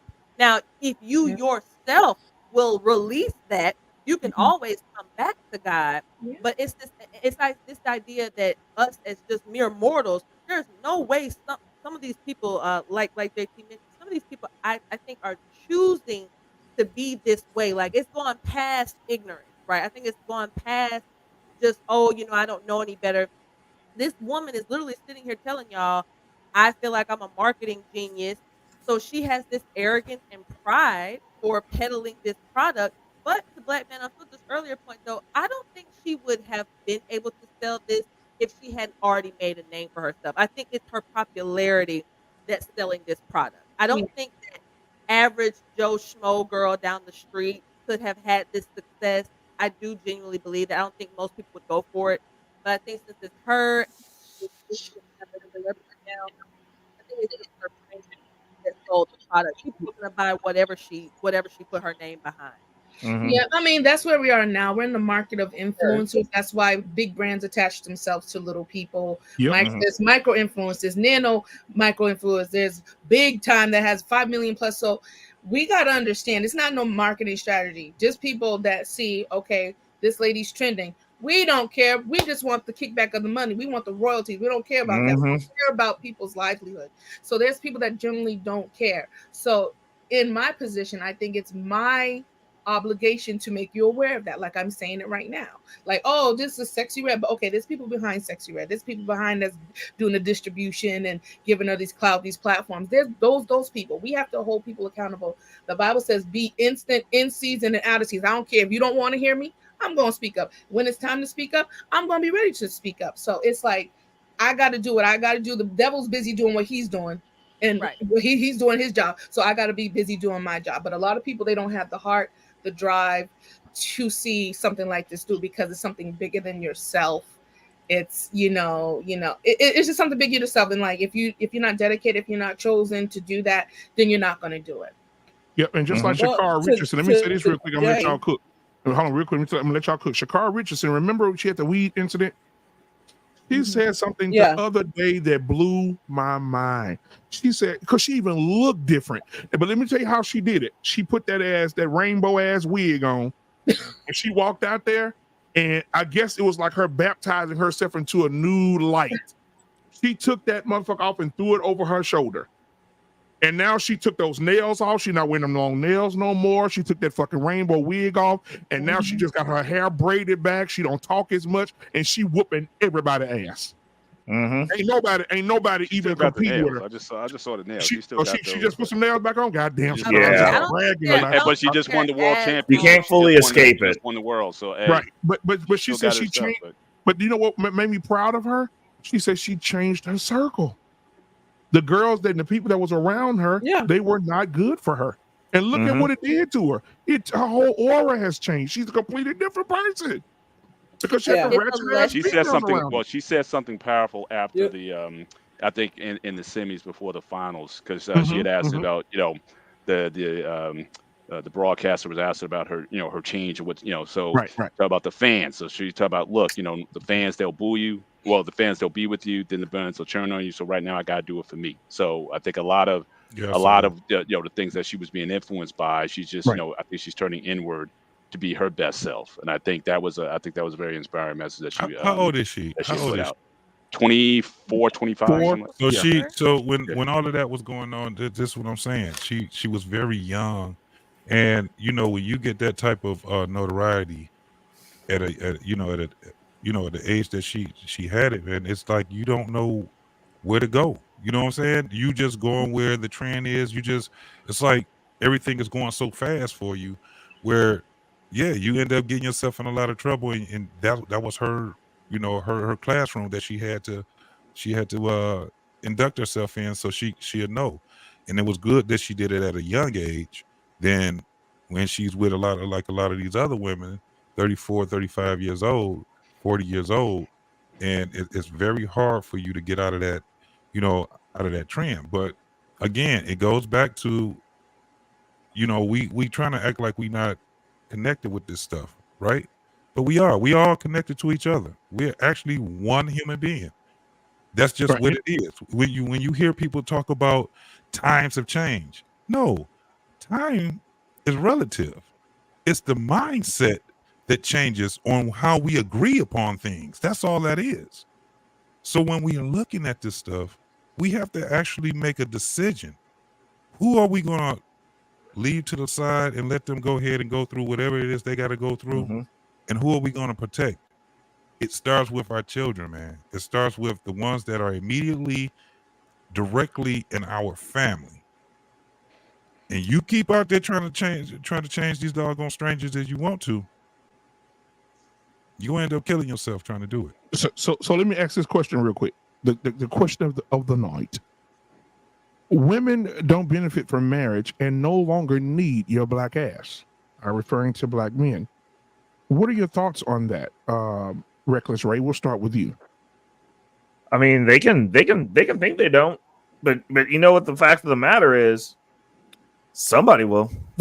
Like, that's cool. Like, I mean, and you'll continue having 1 out of 4 getting married. You'll have the best of us marrying out, and we're gonna keep it pushing.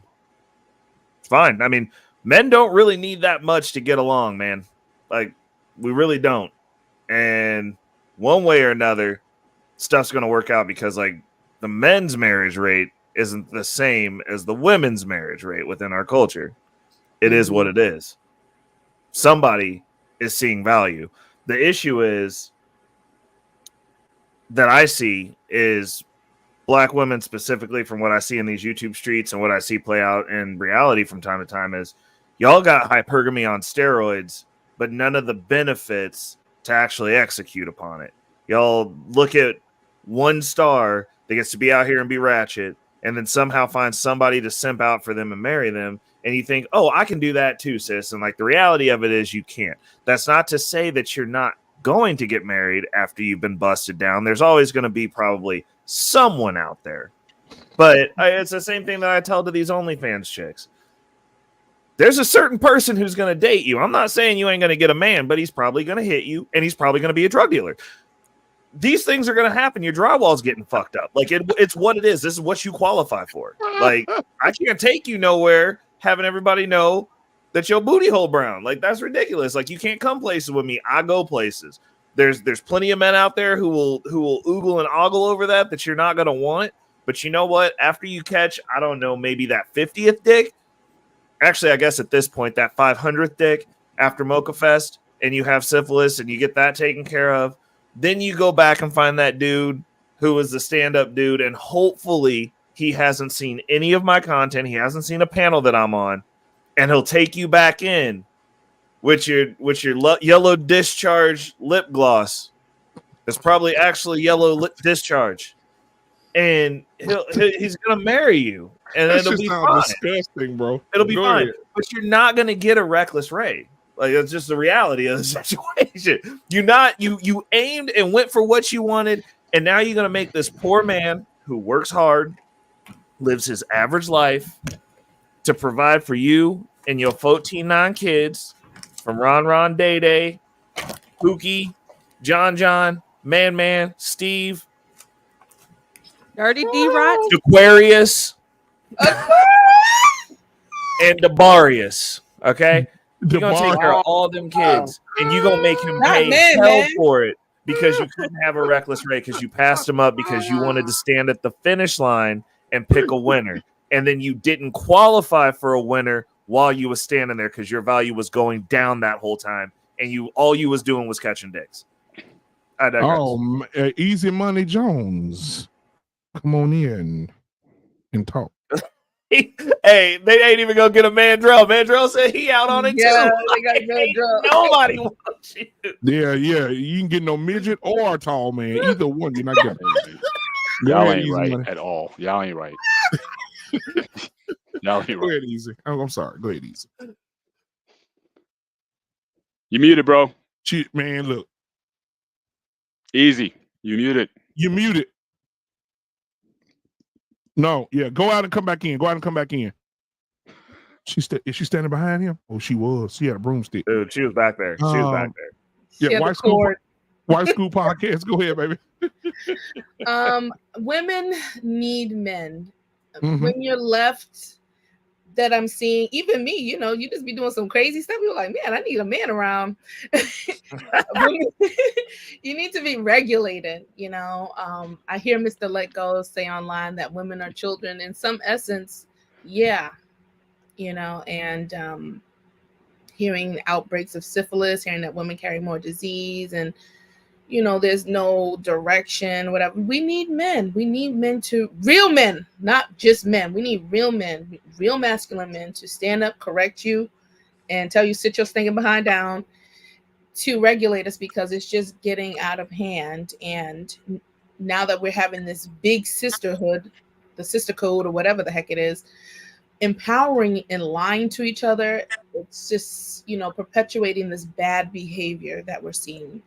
We're seeing these over hypersexualized female artists, and now they're on display, and it's just so bad. And there's no men, or there are men that are speaking up, but we don't hear them. They're not, you know, being put out there on the forefront, you know, correcting these behaviors, and or that they're being told that they're oppressive, that they're gay, or that they're misogynist, you know, all the stupid stuff that we hear.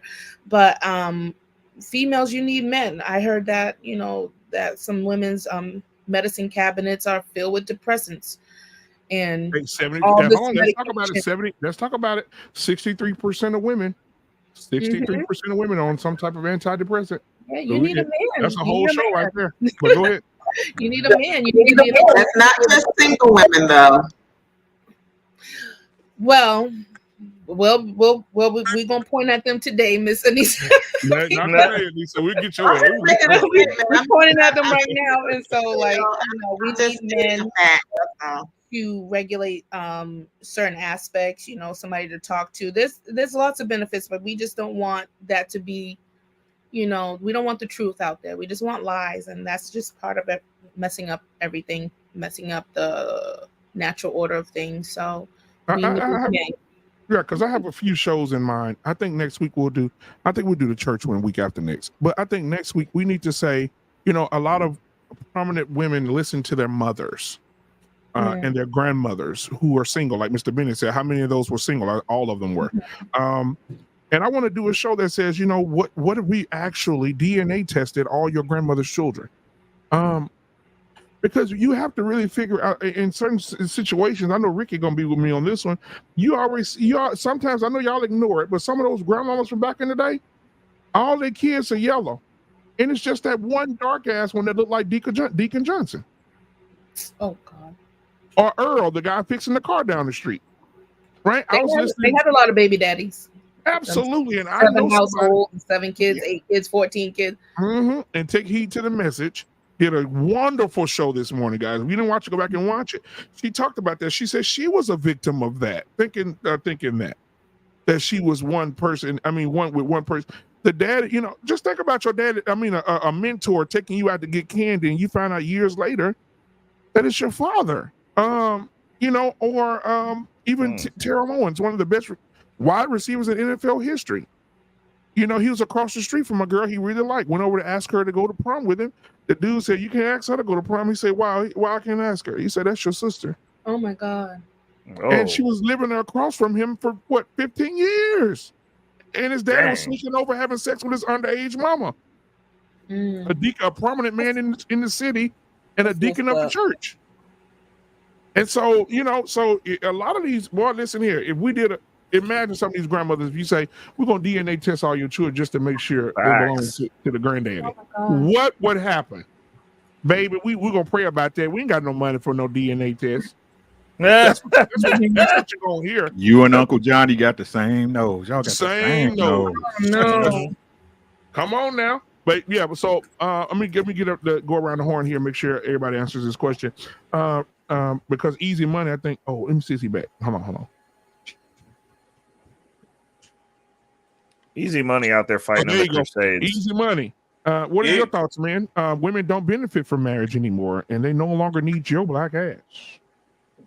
So I think the statement is a little bit extreme. No. Yeah, I think the statement a smidge, poquito, you know. Okay, poquito. Okay, go ahead. Yeah. So tell us. I think that the way relationships have worked under the patriarchal system, it's going to be harder for those things to work under our current economic realities. Hold on to it, Rick. And so, if you're not in a place where you can fulfill the patriarchal role completely, you cannot expect patriarchal benefits. That's not how What's the that works. patriarchal? Well, what's the patriarchal role completely? What is that? Explain it to me. The patriarchal role is being able to take care of everything. That's not what. No, women have always worked.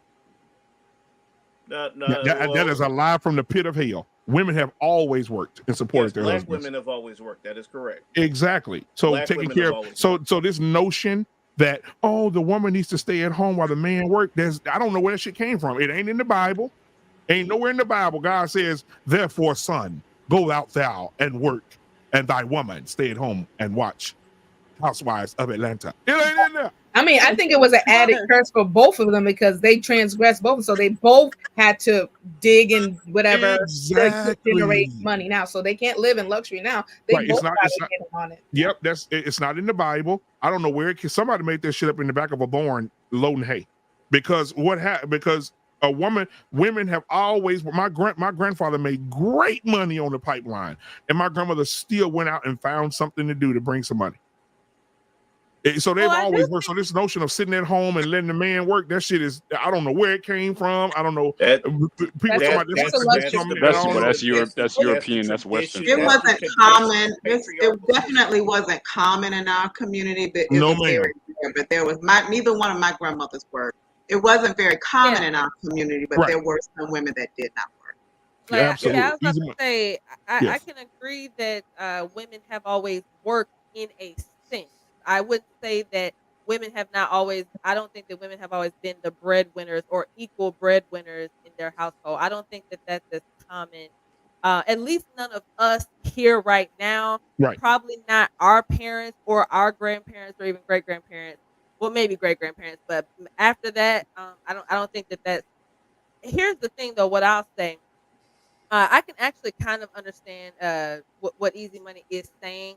But here's where the disconnect comes in. You shouldn't have conditional femininity. You shouldn't just only be feminine under certain conditions. You should be a feminine woman at all times, for sure. Can we virtually hug this woman? Facts. Everybody just give her a virtual hug right now. But see, don't hug me too tight because I do feel like there is a caveat to that to say, if we're both gonna say we're gonna make sure we fulfill our roles of if I need to make sure I provide femininity to you, I do think you need to provide masculinity to me. And the difference is, like you mentioned, your grandmother went out and found something to do. That sounds a lot different than her shouldering the same amount of financial expectation as your grandfather would have. I don't think that that's very common, nor do I think it's very productive. Because if the argument you men were making before that I do agree with is that women have overstepped their boundaries in society, well, that could explain why. Is because a lot of women are, of course, doing more than they probably should be doing. So you can't have it both ways, right? You have to either live on less. That's my suggestion to most people. Is I'm not a particularly materialistic person. There you go. So I just feel like whatever my man can provide for me, doing what he does, and I can supplement here and there. I have some hobbies. Obviously, I'm a YouTuber. So, soon I'll be Pause. You ain't gonna just run over that. I want you to repeat that. I'm gonna put you up on the big screen here. I want you to repeat that. If whatever your man provide, go ahead. Oh, yes. I was just saying that I would be fine with whatever my man can provide financially. I think that those are some of the adjustments that you have to make as a woman. You have to learn to live on less. Listen, let me tell you something. I heard Security Boss say that too. Security Boss said if her husband came to her and said, baby, all we can afford at the moment while we're growing is a 1-bedroom apartment. She said, I'm going to be right there in that 1-bedroom apartment. I'm going to make that 1-bedroom. I'm going to decorate it real nice. And that's where we're going to live until we get to that next level. And then the next level. But she said a lot of women today. See? We ain't got that 4-bedroom house in the 3-car garage. That's what I love SB, but I kind of branch off on that because this is what I'll be talking about. You have to love that man where he's at, not where you think he's going. Yeah. right? This is what, and this is shout out to you, sis, J Mac.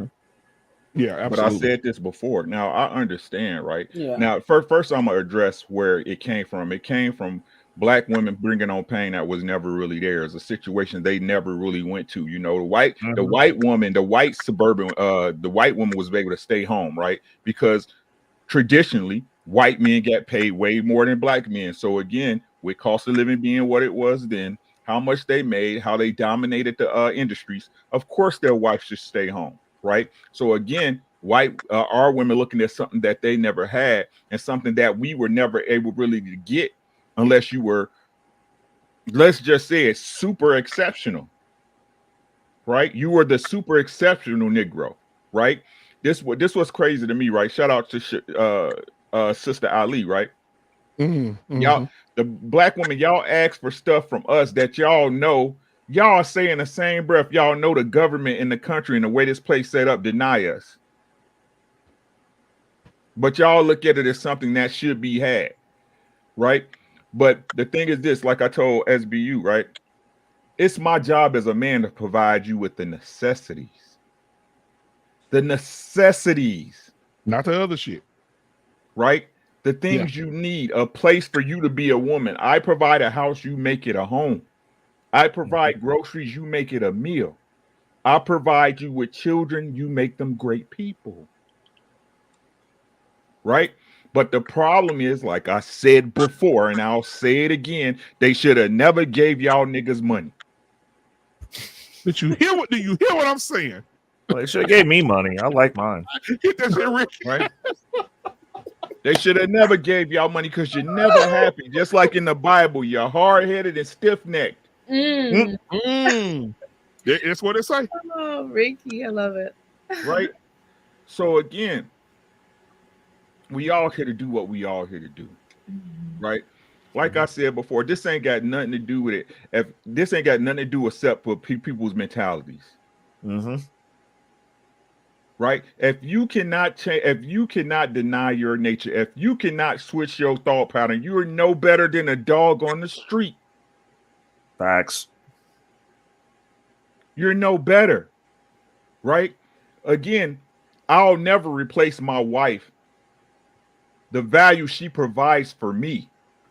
The things she do for me on a day-to-day, year, decades basis for a car. So I can say I got this car, or I win on this vacation, or I got to go drink unlimited mimosas with my friends. Y'all don't value people. Y'all go buy a pair of Payless shoes with a Gucci stamp on it. Oh my God. You preaching tonight. Right? Before you take care of the person you with. The things y'all need, y'all lack. You don't understand sacrifice. You don't understand commitment. You don't understand understanding. Ladies, good women get chose. That's cap, man. Come on, man.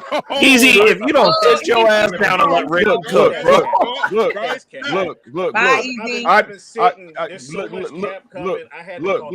Look, bro.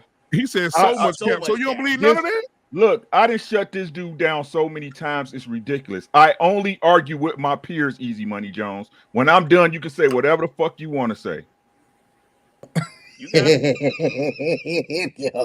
Yo. This shit is wild.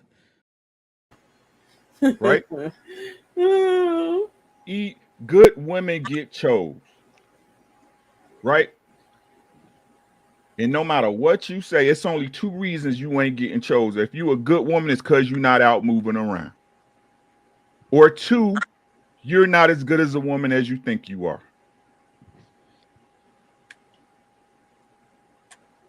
That's it. Now, when it comes to you needing me, hey, I'm gonna tell you like my daddy told. Time gonna show you better than I can. No, boy, my granddad must knew your granddaddy. That's damn sure heard that from my granddad a whole bunch of times. Time gonna show you better than I Time can, gonna baby show you girl. better than I can. Yes, sir. Yes, sir. Right. So again, you can choose what you want and need or not. But like I said, time gonna whoop your ass. I ain't gotta lay a hand on you. Yep. Wake up in the morning, them titties hit that floor by your ankles, and that ass starts sagging real bad. I'm telling you, bro, it's a difference. I'm telling you, when you get 50, 60 years old, you're gonna think, but the thing is, they won't admit accountability. That what they'll say then is now you're a groomer because you want to go get somebody whose titties are in the right spot and whose ass is sitting where it's supposed exactly. And all they want to do is get it sucked out and put it somewhere else instead of actually in the gym. I mean, hold on, real quick. go ahead. Easy Money, go ahead and respond to him. Listen, actually, guys, before Easy Money responds, because I'm sure that will be an excellent thing, I'm going to go ahead and hop off. Thank you so much. Thank you, Jay. Good night, Jay. Bye, Jay. And I'll see everybody next time. Thank you, Jay. Have a good night, sweetheart. All right. You too. All right, Easy Money Jones. Go ahead. What you got? Hey, I like that. Hey, all right. So I think what we're seeing is we're coming to a point where the dynamics of the relationships may need to be modified. But I'm saying, but when you call cap though, what did you call cap on? So I'm getting to that. So this whole Okay. My bad. I'm sorry. There was the good women get chose. There was the the black black women essentially have to lower their expectations of their men in order for that man to feel like a man, or so. I think that's what Ricky was trying to say. I don't know. And I push back on those things. And how I push back on those things is, one, again, if you're not going to be a patriarch, you can't expect patriarchal dividends. You cannot come in there and demand respect at this level if all you're going to bring is this, and that person has to understand that you can't perform to this level, so they just going to have to take this, but they're still going to expect this. And that is fundamentally a bad deal for anybody to get into. So to that point, if you can't provide at this level from a financial standpoint, then there's other things you're going to have to do to make up for that gap. And for the longest time, many men have been unwilling to do that.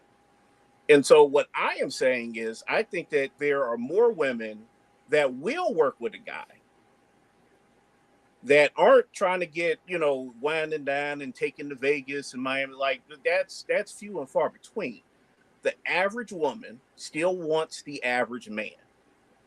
The average woman is okay putting into one pot. The average woman is okay putting things together and building with the right man.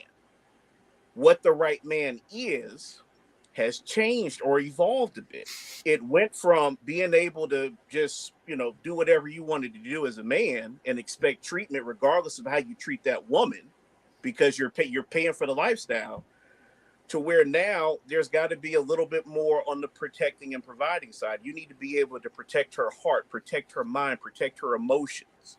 You need to be able to provide that spiritual leaning and understanding and water that woman so she can grow. So you can make up that gap, to your point, Ricky, but it's got to be other things that take that up. And if all we're saying to the women is, well, you want this, but I'm going to give you this, and you just need to accept it. And I still want my dinner every night at 6. I still want my feet rubbed. I still want my kids taken care of. That's a bad deal for anybody. Well, you got some women on here that disagree because wife schools, she disagreeing with you. These women, that's cool. Yeah, they love to serve their men. I mean, what you got going on over there? Easy Money. Go ahead, Ricky, respond. Go ahead. Didn't you just say, if I don't make a certain amount of money, I don't get a certain amount of respect? That's not quite what I'm saying, but that's an interpretation. I'm not going to do this with you tonight, bro. You're twisting my words, Ricky. I will. You're twisting my words. I'll do it, Ricky. Tag me. Go ahead, Ray. Get me out of here. I'm not going to do this with him tonight. Okay. I'm tired. I'm eating dinner. So, as you know, I don't give a fuck about these average dudes. Like that, I'll be the first one to say that. Like, I feel like that's it's a goal that's shooting for death at this point with what's going on with our economy. But to your point, when my company did the Cascades Hotel here locally in town, hooked up their music, one thing that I did notice was some of the Latino men that were working on the job sites, their wives were working on the job sites with them. treating them right, taking care of them, making sure they got to eat while they're working together on a construction site. To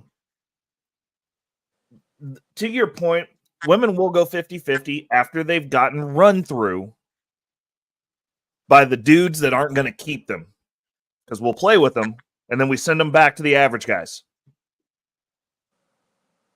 That's the reason that they don't want to submit. They're not doing something that they wanted to do. For every man, he wants to feel wanted by that woman. Now, if you're the 18th, 50th, 500th choice, you know full damn well that like that woman didn't choose you. That woman doesn't care if she loses you. She's always in the back of her pocket. If any one of those dudes from $4.99 back comes back around and goes, yo, you want to come stay at my place? She's leaving. It's the same reason when we talk about why women cheat and women cheat as much as men now. It's because for women, men, we don't attach emotion to sex, but women specifically, they're having to settle after the fact. Men who settle, when they come up, they leave those chicks.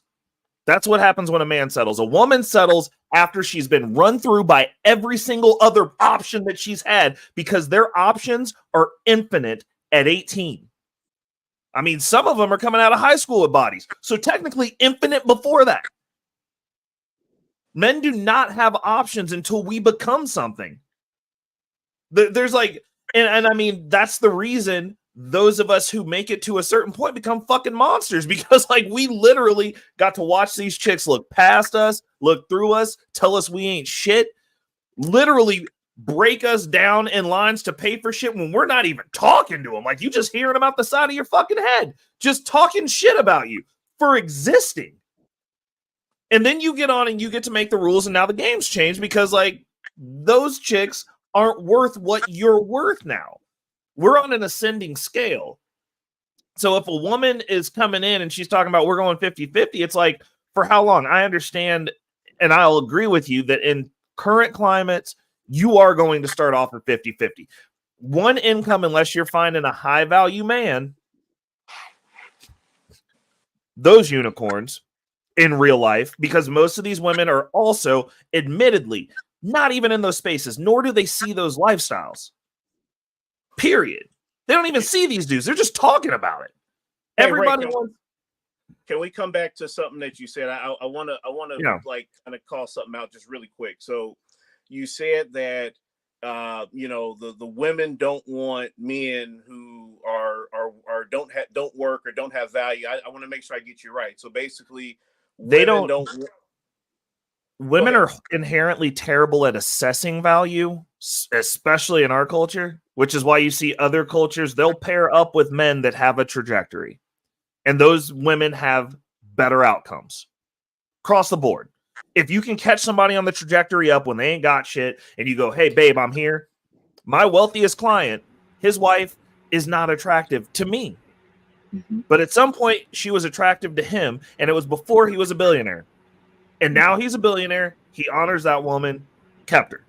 Mm-hmm. Like they had like she caught him on the way up though.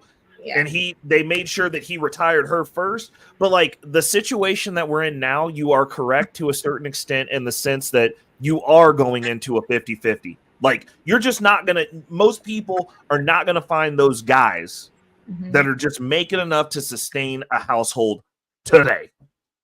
You're not gonna find a winner. You're just not. Most of you aren't in the spaces that the winners are. You wouldn't be able to, the worst part is you wouldn't be able to assess the winner if you saw them, because you ain't checking for the dude that's driving the Jetta. That's a deca-millionaire. Because go ahead. Go ahead, Ray, just real quick on that. So I got to push back on that a little bit because I've the talking points in the space, right? Mm-hmm. So if we say that the women only want men who are at a certain status or level, how is it that we can then also turn around and say it's the Pookies and the Ray Rays and the doldrums of our community that are knocking up all the women? It's not the successful dudes. It's these guys. So What's the talking point for perception of an alpha or a man of value? You listed off two things earlier. What were they? What, height? No. You listed two specific things that men are supposed to do that we have to dial in on earlier in your comment. Protect, and provide. Okay, so if you can't get the provision, what's the next best thing? Overemphasis on the protection, the pookie. You gonna go find you a thug. He can protect. That is also a perceived alpha in an environment. Who runs things where you're at? If you live in squalor, the top dog is the thug. There's your pookie. That's the best you can get for where you're at. Women are always looking for the best they can get where they're at. Until they have some level of stability. Like women who come from those environments literally go back to their environments because that's the chaos that they lived in. That's what they know. That's exactly how that woman who was a lawyer got off. She went back to where she came from and was like, I've pair bonded to this type of man. And in my upbringing, now that I'm in a better space, I'm not looking at these dudes because they're not brolic like the dudes from the hood when I was there. And she went back and continued to dabble in those ponds till she died. Wow. Like from a psychological perspective, like when you're growing up, like I can tell you straight up, my chick, she'll tell you straight up that the thing that she values the most about me is the fact that no matter where she's at, if she's with me and my friends, period, she feels safe. She doesn't worry about anything. She has an overemphasized because of the way she grew up. She errs on the side of protect over provision. She got lucky at like she lucked out and found both, but like she's very, very much dialed into that side of things to where she would rather date somebody that's an MMA fighter and broke than date a rich dude where if like some stuff popped off, she's like, I'm not safe. Because if she feels unsafe, like she can't navigate the way that she needs to navigate. Yeah. So Ray, I won't necessarily disagree. I think to kind of sum up where I was going, and you know, you're actually helping me make another point here. This dating and relationship thing comes down to proximity. And so to your point that you said earlier, where you got these guys that are on the come up, right? These guys are on the come up, and then the wives are attaching on to them, and they're going to the upper echelon, they're going to the 1%, right? Right. I can nearly guarantee that your billionaire boss that you had mentioned met his wife either in college or early career, correct? Right. So to that point, this is one of the issues that we have as a people. You actually said this. So that's why I say I'm not going to disagree with you. So to your point, if it comes down to proximity, where are all these brothers that are on this upward mobility, right? It's a lot harder to spot them when they're standing with the pookies, right? Right. So to that point, you know, I think that, yes, I think that there is an issue with people assessing value for a partner, right? Like in reality, it's really luck of the draw. It's luck of the draw because of the fact that it's based on proximity. Just because you have an Instagram or a dating profile does not mean you have these infinite options, right? I don't necessarily like to quote that, because an option isn't real. Like, just because I can see you and you send me pics does not mean that you're real. What is real is my neighbor, my male person, the people I see at work. And what I'm seeing from my view is that the people who are in your proximity are going to be the people that you select. And if you're around people that fit a certain stereotype, and those are the people that you're consistently around, then chances are that's who you're going to be with. And so to your point, I think that there is an opportunity here for people to elevate and get into those different circles and get in those different rooms, because there's a whole, like you said, there's a whole different game that's being played. Right. And the more that we can push this next generation up and get them to see that, hey, this Black person's not an enemy, this Black woman's not an enemy, here's how we can benefit each other. The more that we can kind of break down these barriers, because I the biggest issue that I have, and part of the reason that I kind of started coming, into these spaces, was to interject a little bit of reality, because I think that, and not necessarily here, because like I feel comfortable here, I feel safe here, even with Ricky yelling at me, but that's cool. It's all, but we're passionate and it's cool. But I say all of that to say that we need to spend more time in community with each other, even if we disagree on certain philosophies and talking points. Once you actually get down and break things down, there's more that we agree on than we disagree on. And the more that we can kind of have these meaningful conversations like we're having today, the more I think we're going to see the tide start to turn on our community. So thank God for YouTube, but I'm just hoping that we can kind of turn the tide on these conversations a little bit so that we won't, bark at each other and see each other as it. Well, the one. I'm going to say this real quick because I want to make sure I get everybody out of here at a decent time, because this conversation can go on. But I will say this: this is a segue into Friday's show. Friday's show is how much money does a man need to satisfy a modern woman. That's what the show is on Friday. And so make sure you're here, Easy Money, because Lost in Translation will be hosting the show. Reckless Ray. Yes, sir. They call themselves the Wrecking Crew.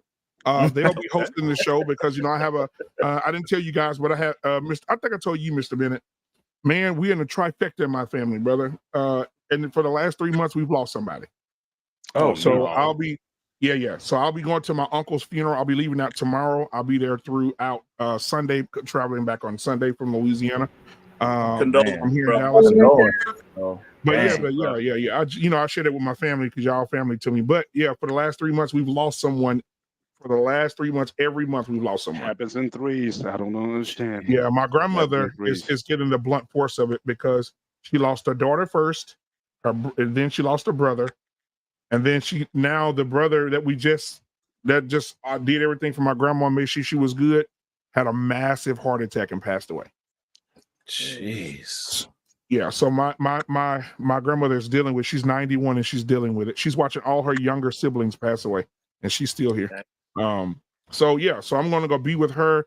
I'm going to leave on tomorrow morning, and I'll be with her until till Sunday, and trying to help her navigate through this thing called life, guys. So, but Friday we got the Wrecking Crew. We got Reckless Ray in this thing. Yep. And we also got Lost in Translation that will be leading the charge on that conversation. So make sure Easy Money, you back here. I'll make sure I'll send you the link and everything. I want to get final thoughts so we can get out of here, get you guys into bed, and go from there. Nissa, we'll start with you. What are your final thoughts on the show and what you heard from everybody tonight? My final thoughts are this. Women and men benefit from marriage. It's the reason God created it. So it's beneficial to both. We both need each other. It's ever imperative, though, that the right people get together.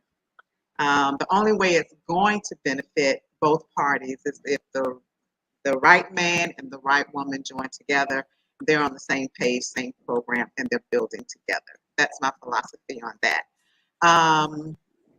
I think that men who want to be married, and if they're serious about wanting to be married, they need to be focused on women that want to be married. Now, those women might not be on OnlyFans and Instagram and TikTok and all of these other things because they're good women and they probably aren't on these programs. So some men might have to change their focus in order to find those good women because they're definitely out there. Same thing for women. I don't come to social media trying to find a guy or trying to find a man. I absolutely don't. I have a great friendship circle.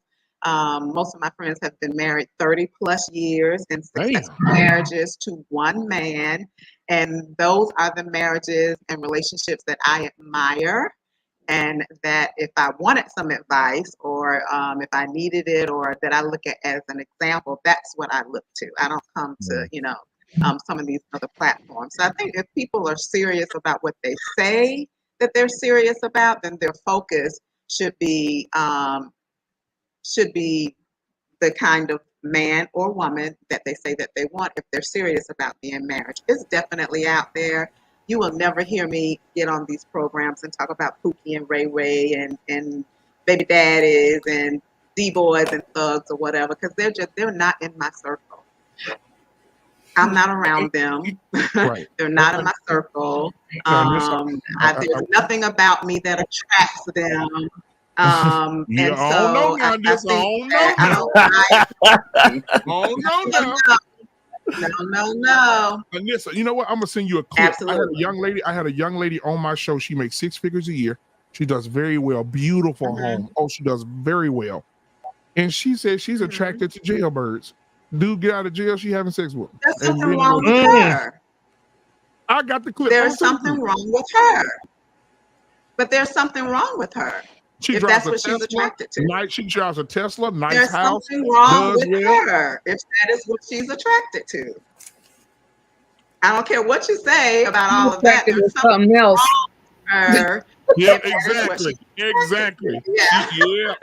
She got a house. And listen, she got a house we see that on both sides. But she's trying to get that meat. That's it. That's all I'm saying. Like I said, there is something wrong with her. And you know what? And you cannot be upset with the results that you might get out of that. So just be mindful of that. You can choose whatever you want to choose, but you cannot always choose your consequences. And there are probably going to be some consequences for her somewhere down the road. She can continue on that path, but it's just not going to be the best path. She said she's living right now. They're in a relationship right now. She said in their house, in the house that he moved into that big old nice house with her. And she said he don't like to go out in public with her. He's a homebody. Yeah, because he got other women. My God. He's living in your house that you pay for, spending your money, but he don't want to go out in public with you because he got other women. We call but those that's scooters. What you chose because you wanted a jailbird. so you get some consequences. That's on her.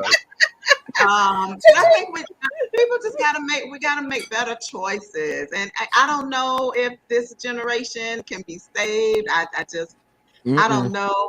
I think there, yeah, absolutely. But I think there's enough good women and there's enough good men that if they make their focus what they say they want, then they will attract each other and they'll be able to get together. Final thought, I did agree though. A lot of people gave easy money, I think, some pushback on what he was saying. But I kind of agree with some of the points he made, and I will be on your show Friday so I can chime in. Absolutely. So. You know what? Easy money, these women starting to like you, and I don't like it. You know what I'm He made some valid points, though. He made valid points. But you know what, though? That's the thing is, me and Mr. Bennett have this all the time because we appreciate each other as well. And I think that people having different perspectives is what makes this show the best it can be, because you don't want to have a panel full of people that all agree. Right. You got to be able to have different perspectives. And I learned a lot. I learned a lot of that from Mr. Bennett.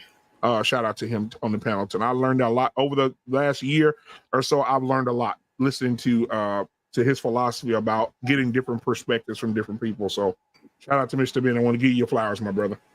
All right, but Anissa, thank you so much for your final thoughts. I appreciate you, Sugarfoot, and we'll see you. Thank you for having me. Yes. That's going to be a good one, I think. It is. And stay away from them jailbirds now, okay? They coming. Oh, honey, I don't do that. I need a man with a job and benefits, so no jailbirds. We don't do those. All right. No romance without finance. Exactly. No romance without finance. I'm not ashamed to say it either. Good night, everybody. Bye. Good night. Oh, that's funny. All right. Beautifully animated. Talk to us. Give us your final thoughts.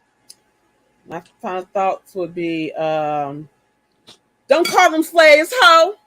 Oh no! Oh my God! You know what? I'm glad you said that. I'm gonna give you your final thoughts digitally. I'm glad you said that. We got Big Bad Bull in the building tonight. He said he wants to add to such great content. He sent a $50 cash app said he's watching the show while he's working.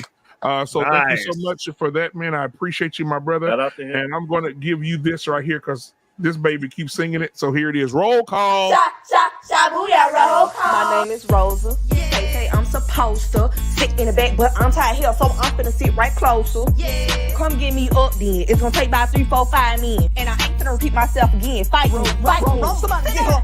My name is Eve. Yeah. I didn't believe. Yeah. I trusted Satan, ate that apple, he deceived. Yeah. And yeah, I'm naked. I thought I was awakened. I'm the first to do it. Y'all my daughters, we related. Yeah. Trick on Big Harry. Yeah. Don't call me slave hoe. The hell? From the underground, railroad, bust down mouth of dope. When I say run, you better go. In the dark, that Glocky glow. Wow. Wow. Oh my God. I just realized that he said, "Don't call me slave hoe." Every time he plays it, it gets funnier. You know what's funny? Dr. Nakume knows every word. Shout out to him. He's watching as well. Oh, know, he knows every word to the song, and his favorite part is the hell. And so he always calls that out, man. So thank you, man, for that $50 cash app, Big Man Boss. I appreciate you, my brother. And I'm glad we can entertain you while you're working. So thank you so much for bringing that up, beautifully animated tonight. What the hell? But anything else you want to add, baby, before we move on to the next person? You all can find me here on Black Man Unfiltered and on Sir Hale's channel on Sundays. All right, thank you so much, Sugarfoot. All right, and look, watch out for that syphilis in Houston. That's where you at now. Okay. Okay, so don't shake hands with nobody. Don't do nothing. Just stay at the house, okay? We don't want you to get back on the show. You have half your face swole up, okay? I would never. See you in a little bit, baby. See you in a little bit. All right. I'll see you in the back. I'll see you in the back. All right. So we got my boy, Mr. Bennett, in the building tonight. Thank you so much, Mr. Bennett, for everything you do, all the kind words, everything that you give to the channel, your perspectives, your membership, all the stuff you do, man. I just want to give you your flowers. I appreciate you so much, bro. I've learned a lot from you. Absolutely. It's funny because I know my wife and I, we were just having this conversation a couple days ago, and I'd actually had some men over to the house just for a cookout, just to get some brothers together, and these subjects came up. But my wife, she really posed a question to me about, she had a comment about, there's a couple that we know, a former couple. They were married for some time, and they're both older, and they're in very different states of life right now. One has some serious health challenges, and the other one is just dealing with just being, alone. And my wife, she just kind of blurted it out. It's like, couldn't they have found some way to work that out? Because if you look at where they are now, and these are good people. That to me, where divorce really hurt sometimes is when you can look at the individuals themselves, and from what you know, I mean, obviously you don't know everything about a person, but just on the surface, these are like good people. So how could good people cannot find a way to stay together? And she kind of said a little bit out of exasperation, just looking at the states that they are, like at this point in their lives, it's like they need each other, and I think for a lot of people, I think what we're missing about marriage in general is it's like everybody looks at marriage in terms of like a snapshot, or like social media. It's like a 60-minute clip on Instagram where you're kind of shouting at each other, whatever. Or you see pictures, and I put pictures up there, with my wife and whatnot. But that image of what marriage is I think it's the wrong one. I think we really need to talk about marriage in the sense that it's a journey. Yeah.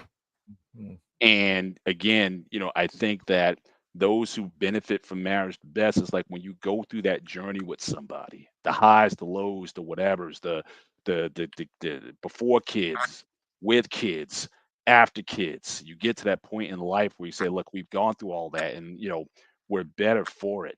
And I've always believed that marriage is a place where, again, if people are really committed to it, even though it's not going to be perfect, that you become a better person through. I think that's one of the reasons from a spiritual perspective. I think that's one of the reasons why God created marriage, or the concept of marriage. And it's not just for Christian people. I think he did this for humanity, in that to be able for a man and live a woman to learn how to coexist, I think brings out the best in each one of them. And that's why, when Paul talks about, wives respect your husbands and husbands love your wives, that process of growing to do that, it's not easy all the time, but you become a better person through it. And I think that is what's missing a lot of times from these conversations about, well, do women need men or men ain't this? Again, you're only looking at a static, picture in time. Because again, those vows say again, for better, for worse, for richer, for poorer, for sickness and health. Yes, if you get the guy, and that's one thing I would say. Anissa, I was rocking with Anissa all night, but she said something that I hear a lot: the right person. And I really don't think there is such a thing as a right person. I think the only thing you can control is, can you be the right person? And so if you can just commit yourself to that and learn to love the other person that you're with and go through the journey of life, through the health, the sickness, the everything that you're going to encounter. I think that's what that's what we're missing in these conversations. Again, even the show that you're talking about on Friday, how much does a man has to make to support a modern woman? That money could be going just like that, especially with this economy the way it is. So what else are you trying to build?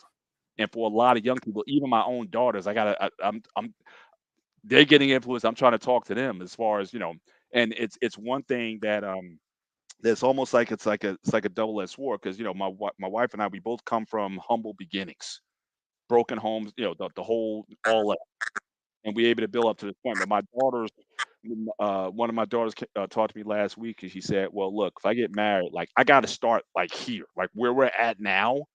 She's got to start there." And to myself, like why? Like you don't understand. Like we spent 26 years building this. Exactly. So the idea is that you want to start here is like, look, if you're with somebody of good character, good work ethic, you can build to get to that and you'll be much better for it. But everybody's looking to start up here. If the guy doesn't have an 850 credit score, he's no good. Or if she's not this, whatever it is, these conditions, everyone is just stacking the deck. It's like they're trying to create a fail-safe situation. And it's always coming from a selfish means that I don't have to sacrifice. I don't have to endure anything. But marriage in general, it's just not that. Marriage is about forging. And forging, there's going to be some heat, there's going to be some pressure, there's going to be some things that you're going to have to endure. Yes, sir. And we got to start bringing that into this equation. But everybody wants this situation. I had a checklist, as you know. And like I said, my wife didn't meet everything on the checklist. But nevertheless, there were things that through patience, one thing that we don't talk about, especially again as believers, like some of us who are believers, when we talk about love, well, the first aspect of love that's talked about is love is patient. And it is and kind. we're just not patient enough with people. We just want instant, like everything else in the society, instant. You got to be there and you got to stay there or go higher. So really, this how we're approaching relationships, how women are approaching relationships, saying that you have to have this man, the right man, or this man with these credentials. I think we really need to frame the conversation a little bit differently. Let's start talking about the journey of marriage, more so than the state of marriage, because the state is, like I said, it's just a snapshot in time. But it's the journey that's the thing that grows you. It's the journey that's the thing that makes you better. You can look back up to a time when you can't even have sex anymore. You're gonna get to a point where that's gonna be out the window. But then you can look back in your life and say, this has been a great ride. And I'm not looking to end the ride anytime soon. But I think we need to, really let's add that aspect to this to these conversations, instead of what a person's qualifications are. I think we really need to frame this a little bit differently. So again, my wife, she just kind of out of, like I said, it was just out of exasperation that she just threw that out there, like where these people are. Like we mentioned earlier tonight, like Vivica A. Fox. Like when you don't see somebody for a while and then you see them. Like I remember I just saw her in I think it was a Car Shield commercial that she was doing. Yep. And that was the first time I saw her. I was like, I'm like, what happened to her? What Like, happened, I don't know, bro? like my mind, like I lose track of time. She Like I used to be remember Independence beautiful. Day, and I remember Yeah. this and that and Oh, she whatever. I was remember gorgeous. Batman and Robin. It was an awful movie, but I still remember she was in it. But She still, was it's like, gorgeous. I'm like, Gorgeous. what happened? You know? Man. And that's the thing that happens. That can happen to all of us. You think that you're at a certain place where you have all these options and you think that everything is just going to stay the way it is. But no, we're all going to get old. Yep. I can try to slow it down as much as possible. So I train, I work out, I try to eat well and all that stuff. But all that stuff's going to get old. And then at the end of the day, what are you going to have? So yeah, so we got to start looking at this as a journey. What the end of your life is going to be like. Don't just think about in the present situation. But how do you want your life to be when again, like who's going to be putting that catheter in? So really, I would like to see this conversation go get a little bit deeper, rather than just what your stat sheet is or what your money is or what your measurements are and things of that nature. We need to do better for our communities and for the future. We definitely need to start reframing this conversation. So, but again, thank you certainly for having me on tonight. Definitely looking forward to Friday's show, Ray. I'll see you guys over there. And just keep doing what you're doing, Black Man. Just again, continue to have these conversations and whatnot. Keep it respectable. Again, Easy. I love you, bro. For the simple fact that you will take the incoming and not hold it against anybody, whatever. You just keep coming back. I respect that guy for that, even though I may not agree with you all the time, but I agree on a lot. You are well, your thoughts are well, put together, and you make your points, and you bring the passion. So again, Ray, you always grind it, bro. So that mustache is definitely growing on me for sure, man. Keep the stash, man. I mean, don't Dude, my face me. itches, bro. I hate this thing. It's growing on me though, man. It's growing. Like I said, I wish I could get one, but I can't grow facial hair. But again, keep doing your grind, bro. Now, Mr. Bennett, before you go, I have something I want to share with you. Oh no. Here we go. There's something I want. Okay.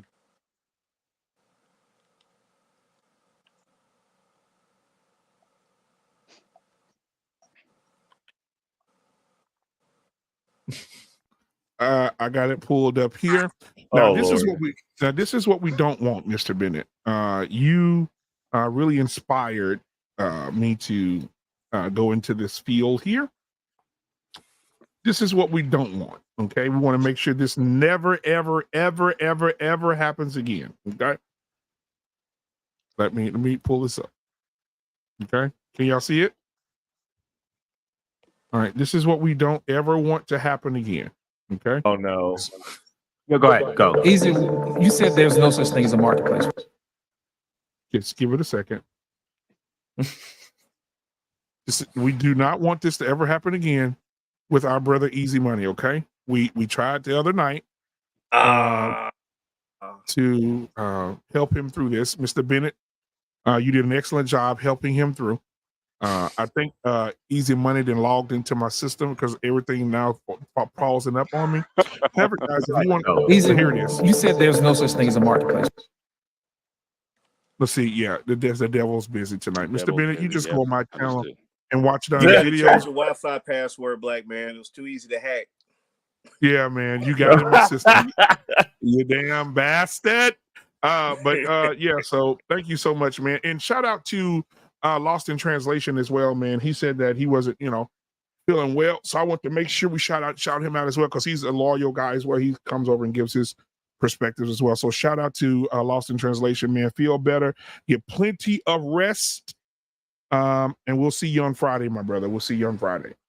Mr. Bennett, you have to go look at that because it's going to blow your mind. I'll go back. You got it as a short. It's a short. Yeah, it's just on the videos. I didn't do it as a short yet. Okay, gotcha. All right, yeah, I'll check it out. All right. Y'all have a good day. It's AM. Yeah, here, absolutely. So today now. And all right, thank you, Mr. Bennett, man. And we'll see you on Friday, my brother. I'll be watching from the clouds, man. All righty, appreciate you. All right. Yep. All right, that was Mr. Bennett. Easy Monday. Go ahead and give us your final thoughts real quick, man, so we can go and get up out of here and get you on in there with your wife. I know she put you out. I want to make sure she let you back in. Okay.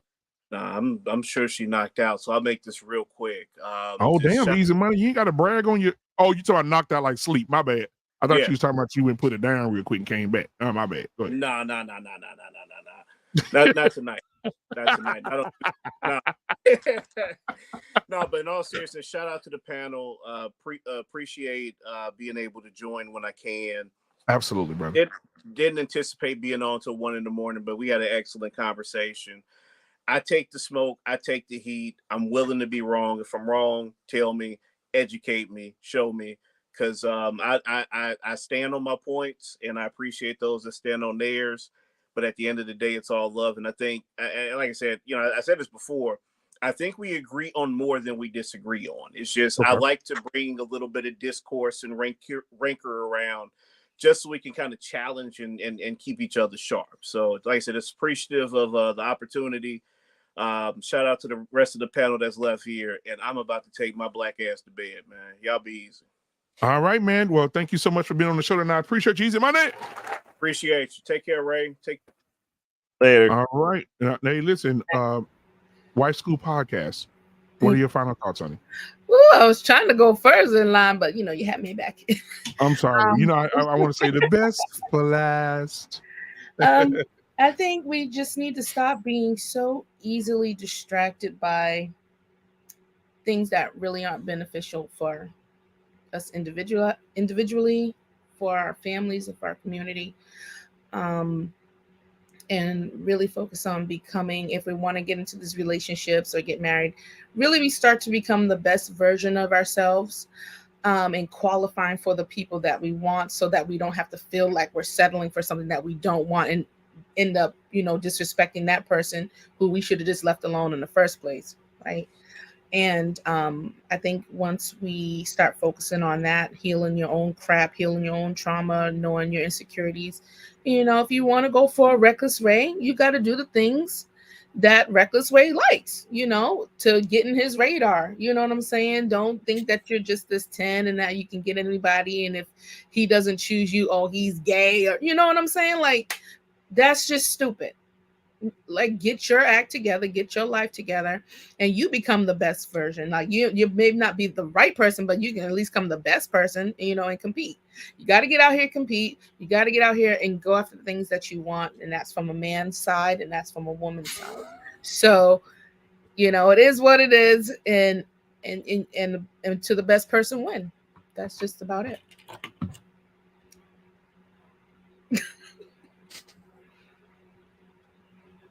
Damn, mute got me again. So thank you so much, Wife School Podcast. You are amazing. I want to say that first. I think that you do amazing work.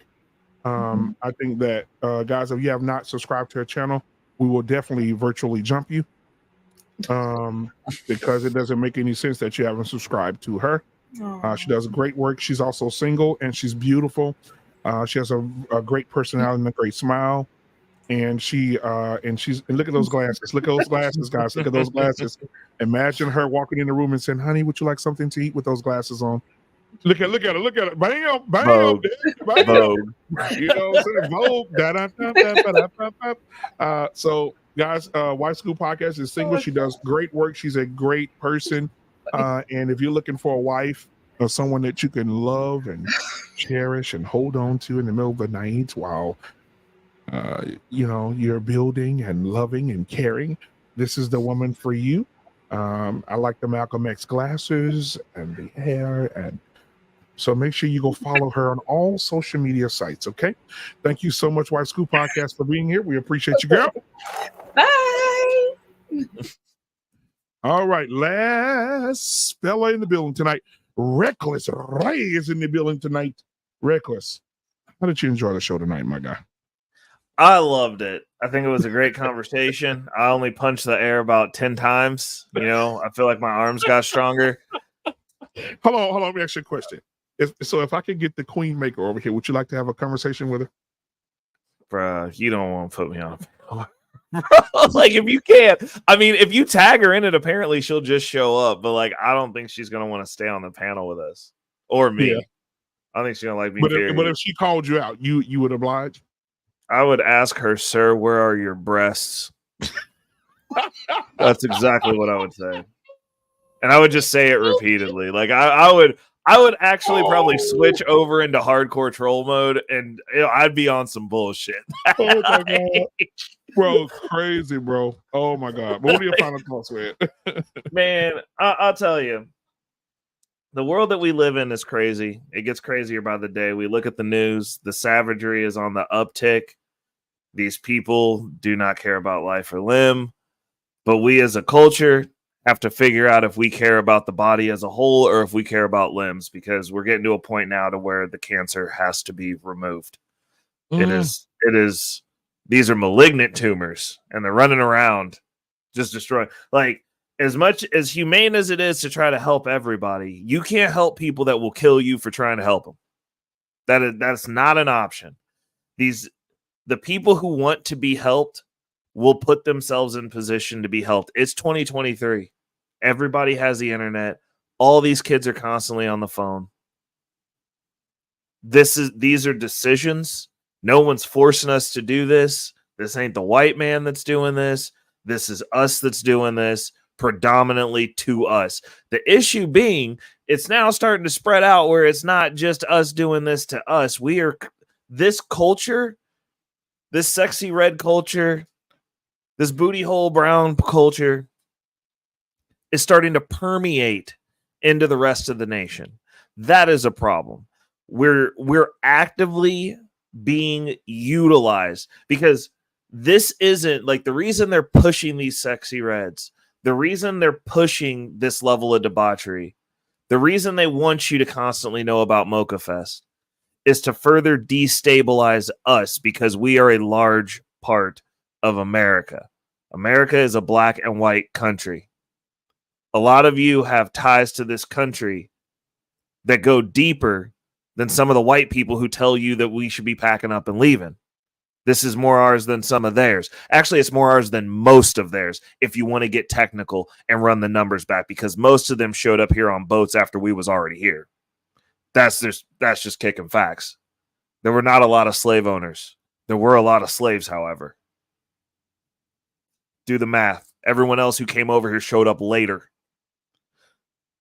We are being utilized as a tool to weaken and eventually destroy this country. And once a tool's run its use after the fun times are over, those useless idiots will be gotten rid of as well, because they will be in the way. It's up to the people who are doing the right thing to stand and like JT said, form that wall. Form that wall. And then everybody go get a copy of the Anarchist Cookbook, figure out how to make napalm. And we're going to put it in buckets and we're going to pour it over the wall. And then we're going to set it on fire. We're going to let nature run its course. Chemical nature, but nature. And then after that's all gone, we're going to go find the next problem. We're going to build a wall around it. We're going to pour it over the wall again. We're going to set that on fire. We're doing this, my favorite version of Jesus, Ultra Instinct, Zarathustra's Jesus. We're going to set everything on fire. That's what we're going to do. And once we get the cancer out, we're not letting it come back. We have some decisions to make as a country. We have some decisions to make as a culture on where we want to go as a country and as a culture, as part of this country, as Americans. And we also have some decisions to make on how we allow ourselves to be represented. And me personally, I'm sick of being represented by the bottom of the bucket, hollowing out a hole in the bottom of the bucket and finding another bottom beneath the bottom of our society. Because these people they're dysgenic, they're stupid, they have nothing to contribute. They're not talented. And all they're doing is feeding poison that is being pushed onto all of us and is being represented as all of us, and it has to stop. Reckless Ray in the building, guys. Ladies and gentlemen, if you have not subscribed to Reckless Ray, what the hell are you waiting for? We definitely don't want to have napalm at your channel. We definitely don't want to have to do that. So we want you to go over and subscribe to Reckless Ray immediately after this show is over. Okay? All right, you have to. It's a necessity. You have to do it. All right. Well, we got Take Heed to the Message in the building tonight. Take Heed to the Message. I called you out a few minutes ago, Take Heed, but I'm glad you're here. She had a magnificent show this morning, talking about older women need to have conversations with their daughters about how they used to be hoes. Oof. It was an absolutely wonderful. So make sure you go and subscribe to Take Heed to the Message. Hit the like button, subscribe button, like all her videos. Also, after you like them all, make sure you hit the notification button. So when she goes live in the morning, because I watch her every morning. When she goes live in the morning, make sure you pay attention to her morning show. It is amazing. All right? Amazing. So thank you, Take Heed to the Message, for all the work that you're doing on these YouTube streets. Reckless Ray, thank you too, man. I see you in the back, brother, because we finna laugh at y'all crazy. But oh my goodness. And Mandrell is you say he's 3'5"? Okay. All right. So thank you guys for being here tonight, man. I appreciate you. Another episode of Talk That Talk Tuesday. Guys, on the way out, on the intro, I have put every show that's on this network. We also have a new show called Pro Bono, talking law, conspiracies, talking about the up and coming election, political show. Illuminated Revelation and Angry Snowman. They had their first show yesterday. They did a magnificent job yesterday to start out. The shows will get greater and more greater as we continue to support them. So you'll see it on the outro. I have all the shows listed there. We have a show on this network every day of the week. So if you love Black Man Unfiltered Network, we got something for you every day. We got politics, we got religion, we got relationships, we got mental health, we have barbershop talk, we have talk on Tuesdays, we have everything. So one-stop shop. All right. Thank everybody tonight for, I want to get the rest of these cash apps out of here, then we're going to get out of here. Let's see who we had. John the Baptist, thank you for your $10 super chat. I appreciate you. Clement Gray, thank you for yours. He said, we should have gotten Holy Ghost pimp slap from me. Put your hands subtly on no man scripture says. Guess he didn't read that verse. Slap to her face. All right. Clement also sent a $2 super chat, says, BMU, I would love to be a part of the church convo. I would absolutely love to have you. And that was it for the new ones. Okay. All right, here we go. Now, also, my sister in the back also has something here she put in the chat for me.